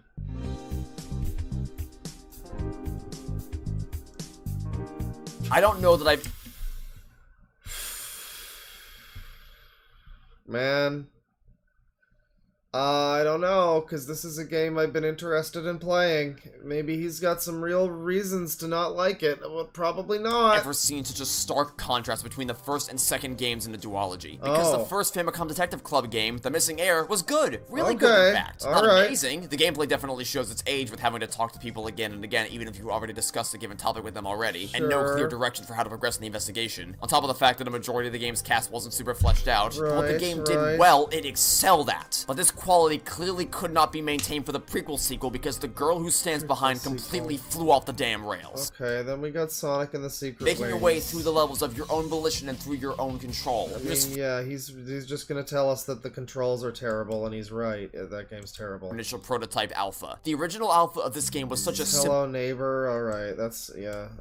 Not the worst thing ever, but sure. What is this, Halo? But others, like Super Mario 64, have nothing to write on other than its Oh yeah, he doesn't like this game, that's right. Yeah, I saw a video mentioning that. Okay, Mario 64 no is matter one of the worst games ever. The perfect game to prove that just because something was revolutionary when it came out, that does not necessarily mean the game has aged well at all. I will never, Well, don't worry, you don't have to worry about that at all, because your videos are fucking garbage right from the moment they came out. understand why, but this game has quite the cult following, with some regarding it as one of the greatest games ever made. Yeah, quite the cult following. It's a real cult hit, that Mario 64. It's one of those cult classics like Star Wars and Democracy. I have to wonder if these people have ever played any 3D Mario games, or really just any games in general, that were released after the Nintendo 64 era. Yes. Oh my god, some fucking kid telling me that Mario Galaxy is better. I can't deal with this. I just When can't the game deal came with out, this. it was one of the first games of this scale to ever be made in 3D, so things like free camera control were seen as revolutionary. But some games that are revolutionary still hold up over 20 Yes, remember when Mario 64 had free camera control before the game turned into a fucking corridor game in Galaxy? I like that. I really like years that. later. I can't blame Galaxy completely, but it sure started the fucking trend. You know, Sunshine, the best Mario game, you know, it had the secret levels, which were like a nice little fun, you know, a nice little fun a linear platforming thing. And then the rest of it was the open stuff. And then Galaxy decided, no, what if instead of having any freedom and moving the camera because we have a shitty Wii remote, what if we just make the whole level just you walk forward and jump a few times, and then it looks really pretty, and there's like a mommy milker's space lady that everybody wants to fuck, and it tricks everybody into thinking the game's really good because the music's nice. You know, Mario Galaxy's fine though. It's you know, it's fine. It's fine. I'm just saying it's the beginning. It was the beginning of the end for a while. and in fact outstrip many AAA games released nowadays. But others, like Super Mario 64, Oh, there's my good take for the video. have nothing to write on other than its initial groundbreaking success, because trying to play this game nowadays is only pain. The controls are unbearably stiff and unforgiving, because you're only Yeah, no, I'm just gonna say skill issue. I mean, it's a tough game to get used to. I've had troubles with it. You do gotta get used to it. I've also complained before about like getting out of the water. Speaking of fucking Indiana Jones game, getting out of the fucking water in Mario 64 is just pain. It's just so bad.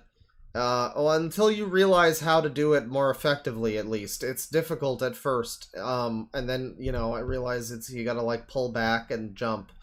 And it's simple enough once you know it, but before you know it, it seems like it should be simpler than it is, anyway. And, yeah, there's stuff about it. It's a little finicky, but, I mean, man, I don't know, man.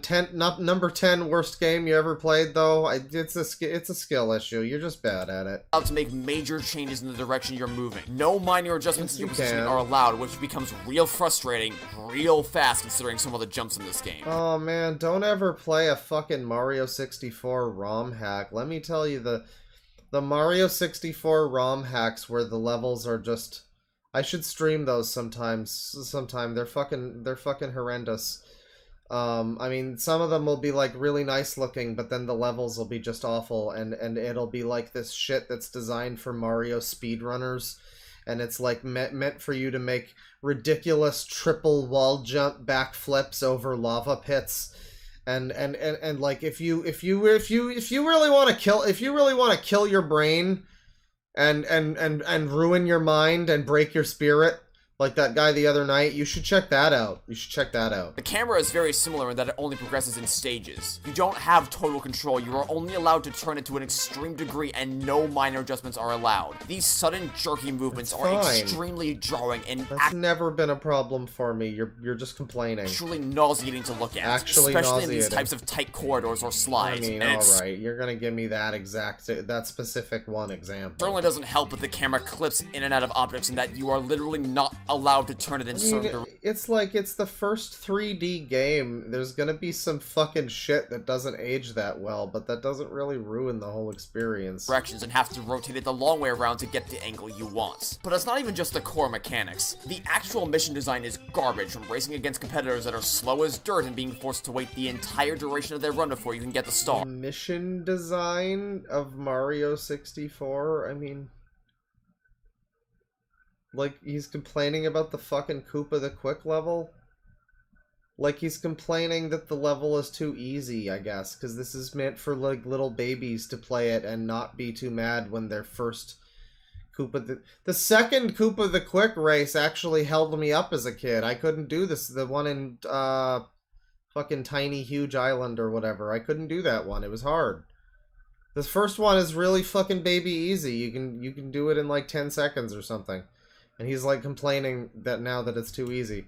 Trial and error treasure chest challenges, slide sections with abysmal handling. The game is... Slides are classic. You should just lose yourself in movies. That's my lose yourself in a fantasy world, sir. Just a slog to get through, and if you told me I have to 100% Super Mario 64 or Sunshine, I'd seriously have to think about it. And in case you're wondering why 64 is here instead of Sunshine when I have very little positive to say about that game, it's simple. Sunshine has a pretty solid first half and decent controls. Super Mario 64 has neither, and you will never, ever get me to... God, he really just wants to play the stupid people Mario games. That's unfortunate. Play this game to completion. That's really no sad. That's what. cringe. Super Mario 3D All-Stars is a collection of one amazing game, one subpar game, and one indefensible dumpster fire. Oh my god. Wow. Wow, you're just a moron. Okay. I mean, you're just a moron. I'm sorry. It's unfortunate. I hope you get help with being a moron at some point. If there was... Rainbow Six Siege sucks. Fine. Call of Duty. Every Call of Duty? Is it just every Call of Duty? Oh, right. Only one game per series allowed on the list. Black Ops 3 it! And then Fortnite is bad. Okay, and then what's this one? You are constantly Fall Guys, like, okay, really? Among Us. He hates Among Us? He hates Among Us. What do you hate about Among Us? How could you hate Among Us? Do you just hate your friends?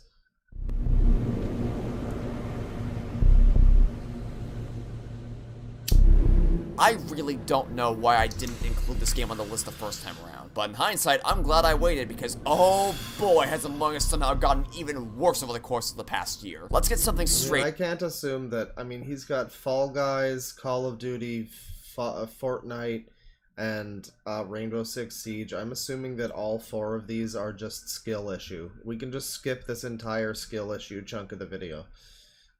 Is this one also going to be skill issue? Like, is it just gonna be, I'm bad at lying, they caught me! Right out of the gate. I don't want to hear about how it's fun if you play with the right group of people, because if you tell me that, then you're only further highlighting the issue. The quality of your experience in this game is 100% dependent on other people being smart. But the problem is the type of people that I'm friends with are not smart. The problem is that other people are brain dead, and that makes the experience insufferable because it's not a battle of deception to outwit the others and see if you can identify logical contradictions and pursue the truth. It's a bunch of mindless sheep following the flock to vote for the most hated person on the right. Oh man, Nig Nuts 69 over there. Jeez, it's a bunch of mindless sheep, everybody. I don't know. It sounds like a bit of a fucking skill issue, buddy. This guy is big brain. Yeah, no, he's not the idiot. No, all of his friends. That's a good thing to say. I mean, who are you playing? Maybe he's just playing against randos. That must be it. He must just be playing against, like, the fucking rando online mode. Who the fuck plays that? Like, children, I guess. Like, if that's what his experience is playing against, like just rando nobodies. Like, Charlie used to do that sometime, and those were really fun videos when he would play against, like, just people, randos on Among Us and do, like, the text chat thing. And it would just be, like, complete fucking brain is potato, like, toddlers. If that's his experience with it, then maybe. If otherwise, he's just, like, throwing his friends under the bus here. Don't believe me? Well, let's take a look at some examples, shall we? First up, we have the most common trend among people who play this game. One person says, this color is suspicious, or it's this color, and then everyone else immediately votes for that person without any sense of logical reasoning whatsoever. Well, Green did nothing wrong here. He just committed the unforgivable crime of existing in an Among Us game, and thus... What are you... whatsoever. Green did... They literally didn't do... Green is sus. Okay, and then people are voting green. Nothing wrong here. He just committed the unforgivable crime of existing in an Among Us game, and... Well, people might be... person might have been the fucking imposter, and you might be the... They might be trying to vote you out. I mean, that's just how it works. This is a meta. He's like complaining. It's like saying chess is bad because, oh, somebody beat me with this one strategy and that's bad. That strategy's imbalanced or something. What do you mean? It's just outwit them. Use your fucking brain. What are you talking about? I think this is what he did too. It looks like he's playing with randos. He's using the fucking text chat. Who the fuck plays Among Us and isn't in like a voice chat with his friends? He must just not have anybody to play the real game with. Yeah, no wonder it's like number 5 worst game ever for you. Holy shit. Because someone randomly said he was suspicious and was therefore ejected for it. But even if he was doing something suspicious, that's literally irrelevant because the only means we had to determine that was this one person's testimony, which absolutely nobody questioned or pressed more information at all and could easily have been lying. And then they did it again and again. And would you look at that? They were not the imposter. Meaning they were ejected from the game, not because of anything they did wrong or because an elaborate lie was told by because that's what the imposter. Because an elaborate lie was... No, because that's what happened, though. It was probably the imposter going, yeah, fuck, it's that guy. He was being suspicious, and everybody just jumps to that. And it's like, it's a basic play. You're getting outwitted by, like, the most basic play. You're getting outwitted by, like, the simplest play in this game. Are you fucking kidding me? Because some random idiot was like, hey guys, it's white! And then the mindless sheep all followed suit. Phenomenal. Just such He is enraged at the children. Okay, you know what? I gotta give it to you. Tivy2Vs, I think, suggested this. Was it you? Yeah, alright. This is a worthwhile video. He is enraged with the children that he's playing rando Among Us with online because he can't play it the real way that normal people play it. Oh dear. Discourse. And I certainly hope you're not going to say, that guy's obviously the imposter. That's a good strategy on his part. Well, yeah, but that's what... If you are, then 1. Wow, your standards for what constitutes a good strategy are whack. No, it's not even a good strategy. That's the point. That's why it's funny that you're... That's why it's funny that you're so mad, because it's just it's a very it's day one strategy. 2, that should not work as a strategy. You shouldn't be able to just... Well then blame humans! What the fuck is wrong with you? That shouldn't work as a strategy. That's not the fault of the game. That's the way human nature works. What the fuck do you mean? That shouldn't work. Say, it's this person. Oh, there's so much more of this that's dedicated to Among Us, by the way. This is really funny. Completely randomly with no evidence and having done nothing to earn anybody's trust and have that work. 3, no! He wasn't the imposter. He's just a moron or pathetic troll. Next, we have... Okay, well, he may well have been either because you're playing rando Among Us with nobodies, with, like, children on... from fucking Mexico or whatever on their Switch. What are you fucking talking about? Like... What, for, you know, the person earlier was, the thing earlier that he said was like, oh, you're gonna say, oh, it's good if you play it with the right group of people, but that just highlights the flaws in the design or whatever. And I would say that that's true in the case of a game like Borderlands. I always hate when people are like, oh, it's fun with friends. Like, yeah, fucking anything is fun with fucking friends. Borderlands is shit. It's garbage. If you play it solo, it's a fucking miserable experience. I hate it. And if you play it with friends, it's like, yeah, I'm having a good time with my friend, and unfortunately we decided to play Borderlands. But, like, this is a game that's just entirely a social game. And you're playing it with nobodies that you, like, people you don't know that you can't talk to, that aren't your friends, that you... Like, bro, wow, this is really sad. This is just really sad. The second most common trend in Among Us discourse, automatically defaulting to voting at the person who reported the body. Literally no information is shared outside of where the body was found. It is the first report of the game, and they immediately point to the reporter with, once again... Am I being the opinion basher? I'm sorry, but you should get better opinions. That's my response to you. Where the body was... I'm sorry you like... What I mean by I'm sorry is I'm sorry you like Borderlands. That's unfortunate. Found. It is the first report of the game, and they immediately point to the reporter with, once again, zero evidence. Bring in the mindless sheep. Sometimes it'll even happen after absolutely no discourse at all. Sometimes, I mean, yeah, that is a... None of this is a flaw of the game, though. Like, not a single element that he's complained about is a flaw of the game. You want to complain about how it's buggy sometimes, that's fine. You want to complain about sometimes your tasks will break and shit like that'll happen, absolutely. But this is all just, like, human nature people are a problem to me. It's the meta of the game, I guess. But, like, again, it's so strange to complain about this from the perspective of somebody who's never fucking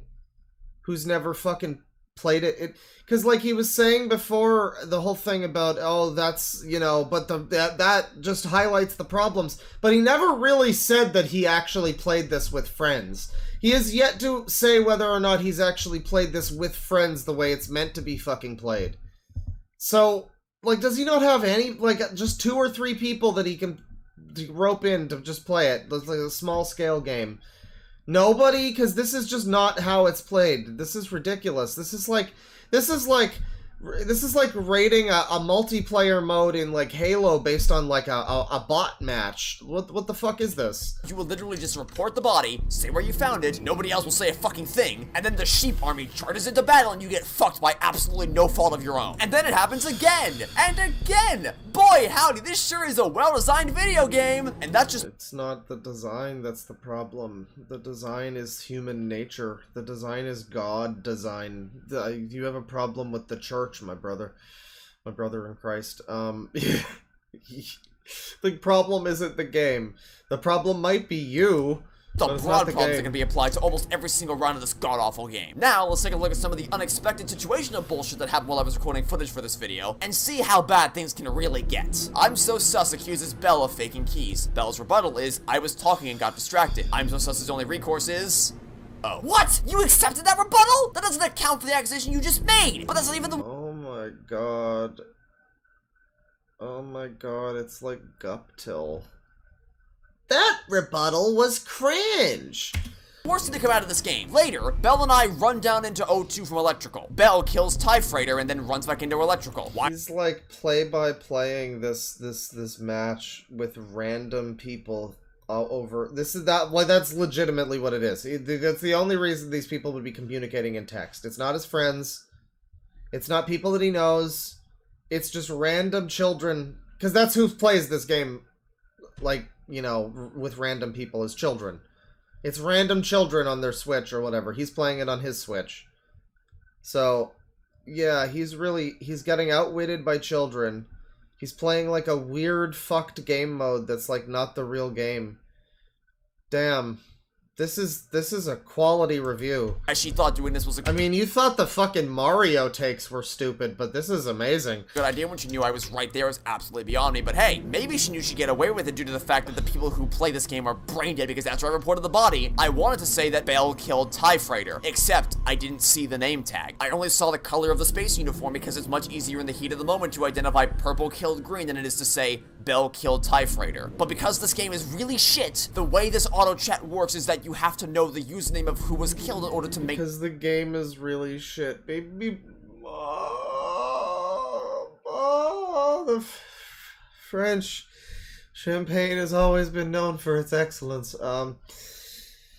The game is really shit. Maybe you should fucking play it the right way then. I don't know. accusation. But as if that's not bad enough, this Get moron friends. says Belle like, killed— I don't know what to tell you, buddy. Get some fucking friends. This is embarrassing. hands, it couldn't have been her. And everyone believes them, despite the fact that Belle was unaccounted for. Well, yeah, don't play it on the Switch, or don't play it with randos over the text chat thing. Have fucking friends on Discord that you're talking to that are like, you know, over voice. Jesus Christ. Dumbass was sitting on the cameras, meaning there was a substantial period of time that her alibi was not accounted for that this person cannot defend. But there is no auto chat option for that. That doesn't fit one of the prescribed auto chat situations, so I can't do shit in this meeting except say the very convincing phrase of, she's lying! I mean, this isn't even really a skill issue at the end of the day. This is a no friends issue. Like, skill issue. No Asians.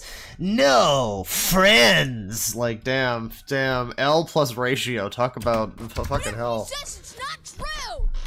oh, but wait! wait, it gets worse! Because the next person to die in this round is me! The only one who knew the truth that she was the imposter was immediately killed off, and nobody calls it out in the next meeting. But not only that, in this next meeting, someone else who is completely unrelated to me accuses Belle of being the culprit. And the fact that I was killed— Oh my god, it's Dream! It's the real YouTuber Dream! further bolster the idea that Belle was the imposter because I wasn't voted out, I was killed. Meaning I absolutely was not the imposter and wouldn't have been lying about what Belle did. And now that someone else has cast suspicion upon her, there should be no room for doubt. And yet, the same dumb fuck from earlier adamantly stands by her screaming that it wasn't Belle, and so everyone gangs up on the line player and thus the game is then lost! Congratulations, you fucking moron, you lost everybody in the game. How could you do this to us? How could this happen to me? I made my mistakes.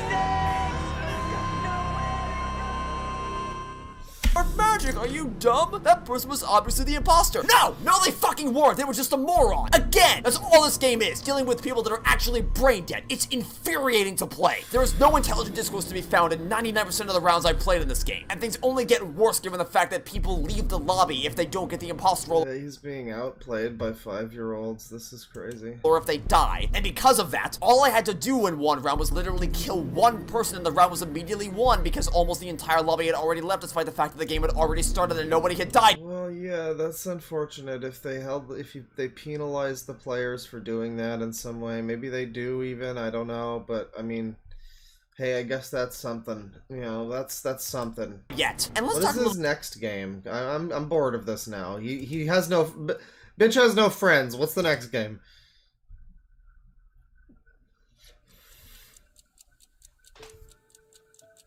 Really?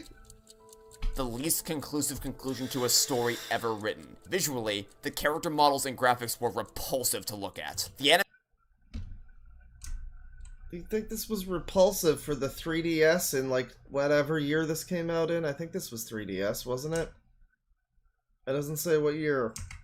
But, I don't know, this is pretty good for the time. I think this was, like, for the time, it was looking pretty good. The animations were stiff, unfinished, and comical in some instances. And as far as the gameplay is concerned, some puzzle rooms were admittedly— No, this one isn't that niche and obscure. This is pretty popular. I mean, amongst— I guess it's I guess it's niche, but it's less niche than some of the other stuff. This is just another— What it is it's just another puzzle game where he's mostly going to be mad about the puzzles, but he also says something about the story, too. Decent, but the majority of them were either too easy or too esoteric and could only be solved by the game explicitly telling you what to do. Also, the newly introduced ability to look around in any direction you want is nullified by the absurdly narrow FOV. But all of that pales in comparison to how this game handles its plot and characters. Alright, well, I don't care about that necessarily. Maybe he has a problem with the story. I don't know about the story. Next game is an Ace Attorney one that he has, like, a particular hate boner for. I don't know, he's talked about this on the channel, I think, a few times. Surprising no one, it's time once again to talk about our favorite illiterate Captain Shithead. Let's run through the greatest hits of what makes this game so awful. To start with, this game's script is broken. Every single case is bleeding with critical logic errors, even more than I discovered on my first playthrough 2 years ago. Significantly more, as a matter of fact. Even I— Okay, well, you know, I don't know anything about this. This sounds like he might have real complaints. It doesn't sound like a complete, you know, skill issue, so sure, fine, okay. I really struggled to decide which game would earn this spot. As a reminder, I've imposed a rule that I'm only allowed to have one game per series on this list, and to be frank, that rule was imposed specifically so that we wouldn't end up talking about 3 Danganronpa games in a row, because let's be clear, they'd all be up here in the top 5 otherwise. Of course, I could always just say Danganronpa Decadence is one of the games and call it a day, but let's not take the easy way out. So then, which Danganronpa game is most deserving of the title of second worst game I've ever played? Well, after much deliberation, the conclusion I've arrived at is that for as much of a morally reprehensible, mechanically imbalanced nightmare as Ultra Despair Girls is, and for as little effort as was put into Ultimate Summer Camp, for as laughably horrible its dialogue is— I mean, I don't know much about this fucking series other than a bunch of depraved women like it. For as brain dead as its combat mechanics are, for as out of character as these bonus interactions are, and for as greedy as its EA microtransaction system is in regards to blatantly locking characters behind paywalls like it's a gacha game, the degree to which V3 utterly and irreparably nuked the entire universe of Danganronpa is something I just cannot overlook. Okay, cool, good. I'm sure it's a terrible game. What's your number one? I don't care about anime game. Is this gonna be something funny? Is it gonna be like Zelda or something? Oh, it's FNAF. Unbelievable. It's a fucking FNAF game. Never in a million years could I have ever predicted that the series would fall this far. Admittedly, I did have concerns about Sealwol's ability to carry the FNAF franchise into the future. They crafted an incredible tribute to the series and Help Wanted with faithfully recreated VR versions of the original games, as well as unique one-off minigames in both the base game and Curse of Dreadbear DLC. But the operative part of that sentence is one-off. Help Wanted is an incredible tribute and a whole lot of fun to play, but it is, at its core, a collection of minigames. Even though plenty of them were original Sealwol creations, that doesn't change the fact that they were still nothing more than one-off, 5-minute adventures at maximum. The team had absolutely no experience crafting a full-fledged original FNAF game, and especially not something this insanely ambitious. And yet, even with all my concerns, I was still more than willing to go into this new game with an open mind to see just what the studio was cooking up given how much I'm sure it was really terrible. Okay, so he doesn't like the FNAF game. You know, I've heard that one's pretty bad, so I guess that's fair. I don't know, that was a fairly interesting video. It was funny when he revealed that he just didn't have any friends, and that's why he couldn't play Among Us, and he couldn't play it like the real Among Us game. So that was fun. That was a fun video. Yeah, that's pretty good. $2 from Hunter Moore. You're still streaming? Go to bed, you Canadian.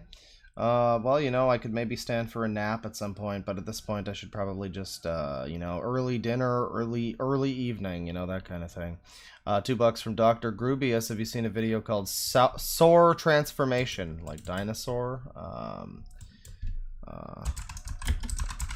Yeah, the fucking Mario 64 opinions were pretty bad too. There's a few Soar transformations here.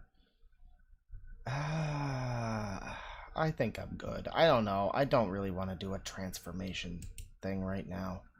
I think I'm good. We've seen a lot of transformation memes, even though the fetish itself is still horrible as it seems. £2 from Joe Shimamura. Please talk about Uni Warrior Thomas. Not a train. Okay. Well, that's fine. If it was another fucking train person, that would have been a problem. Uni Warrior Thomas. Okay. Alright. He does tokusatsu stuff. Mugen fights. Don't know. Don't know that he would necessarily. What are these videos? Okay, so most recent. This is from a day ago. Deca Platinum Henshin sound demo.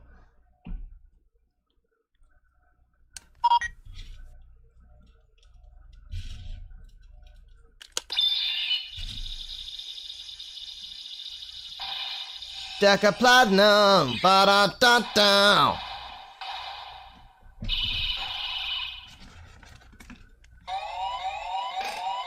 Oh my god.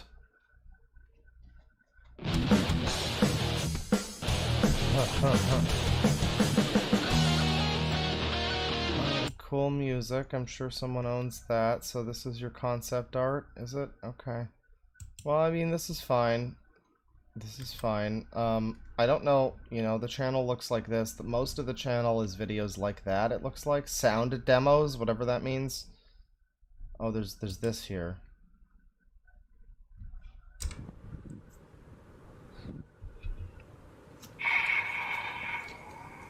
Yeah. He stands in defiance, ladies and gentlemen.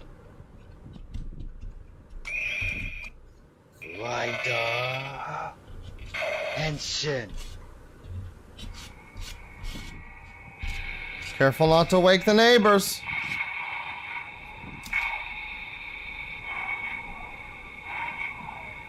Nice artistic shots of the trees here to let you know that he's one with nature at this point in time. I mean, ultimately this is a martial arts technique that he's employing, and so really he's feeling at one with nature and his chi and his Tao. You know, his chakras are at balance and aligned with the earth currently.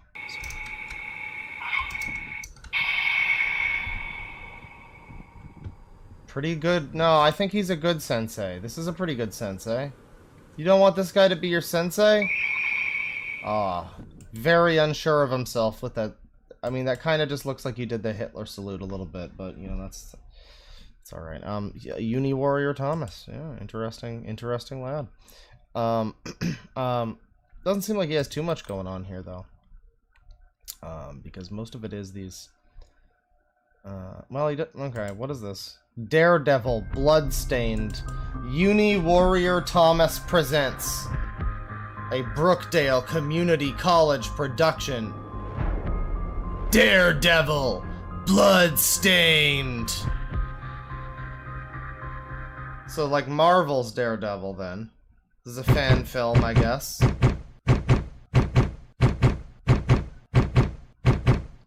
What is happening?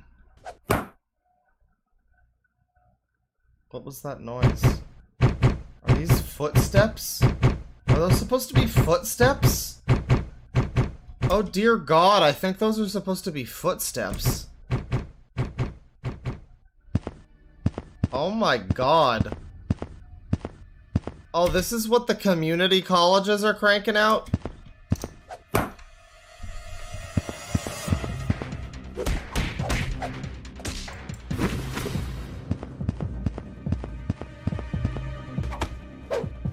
Oh, we're trying to do that one scene from the Netflix show, the hallway scene.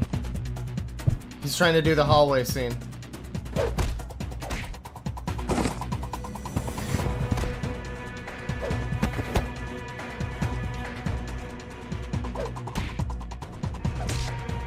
Oh, the sound effects are awful. So it's like the hallway scene if it was completely incompetently shot. I mean, I guess you can't just film like. I'm pretty sure the hallway shot in that show did it had like a half hallway or whatever. I might be thinking that was there was like a few continuous fight kind of things in that show, because there was also the famous one in Old Boy, which was like the first one, which influenced everything after it.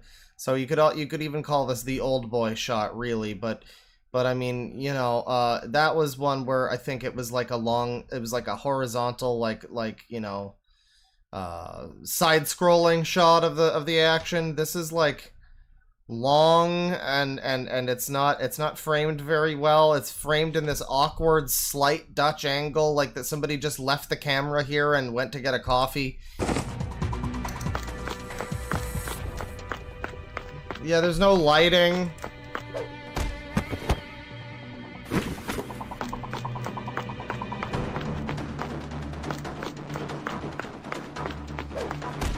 Why Daredevil is attacking a school, I have no idea.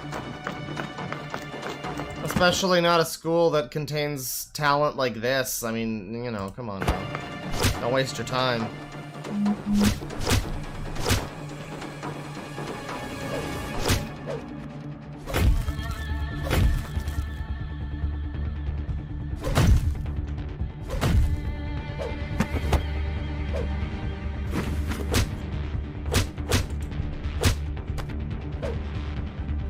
Huh. Just keep punching him.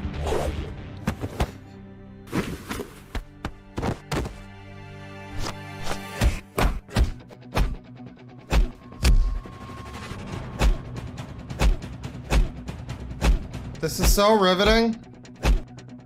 You guys excited?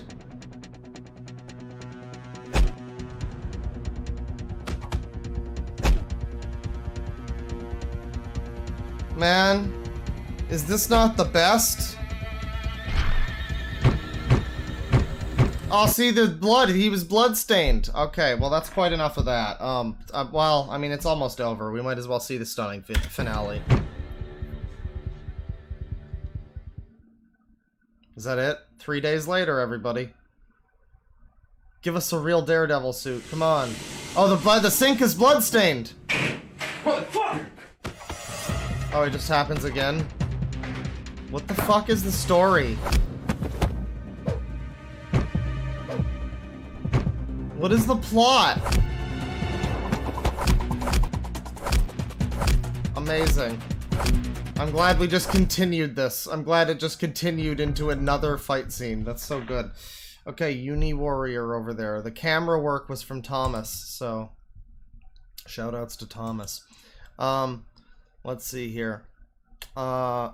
$2 from Dr. Grubius, a video called Vacation from Abir Kandker 2.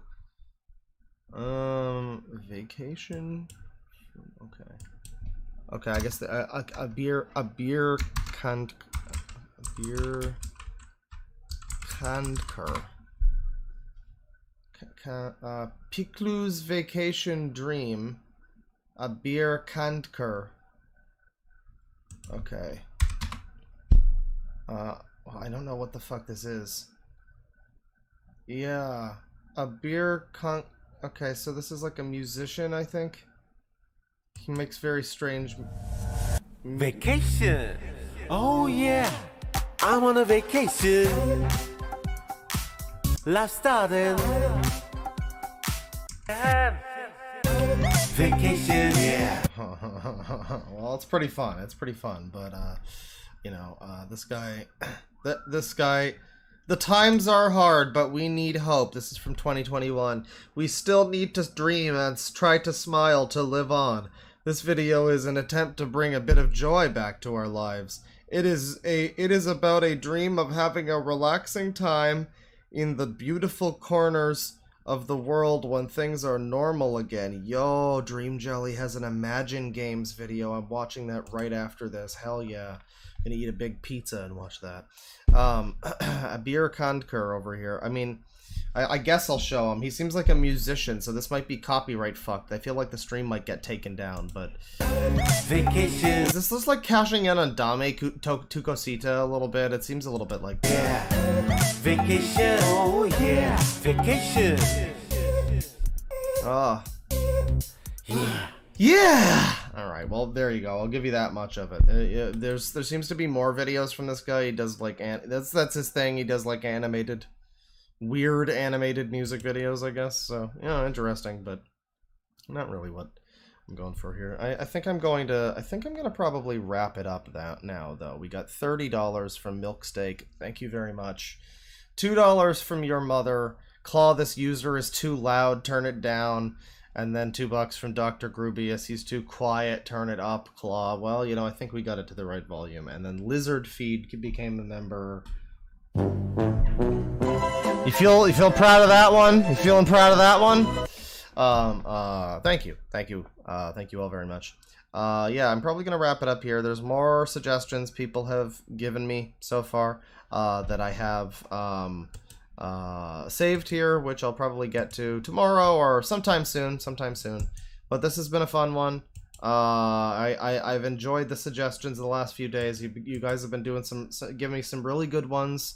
I've got to work my way through. There's Weather Star 4000 video. There's Mad Thad's entire channel. That looks exciting.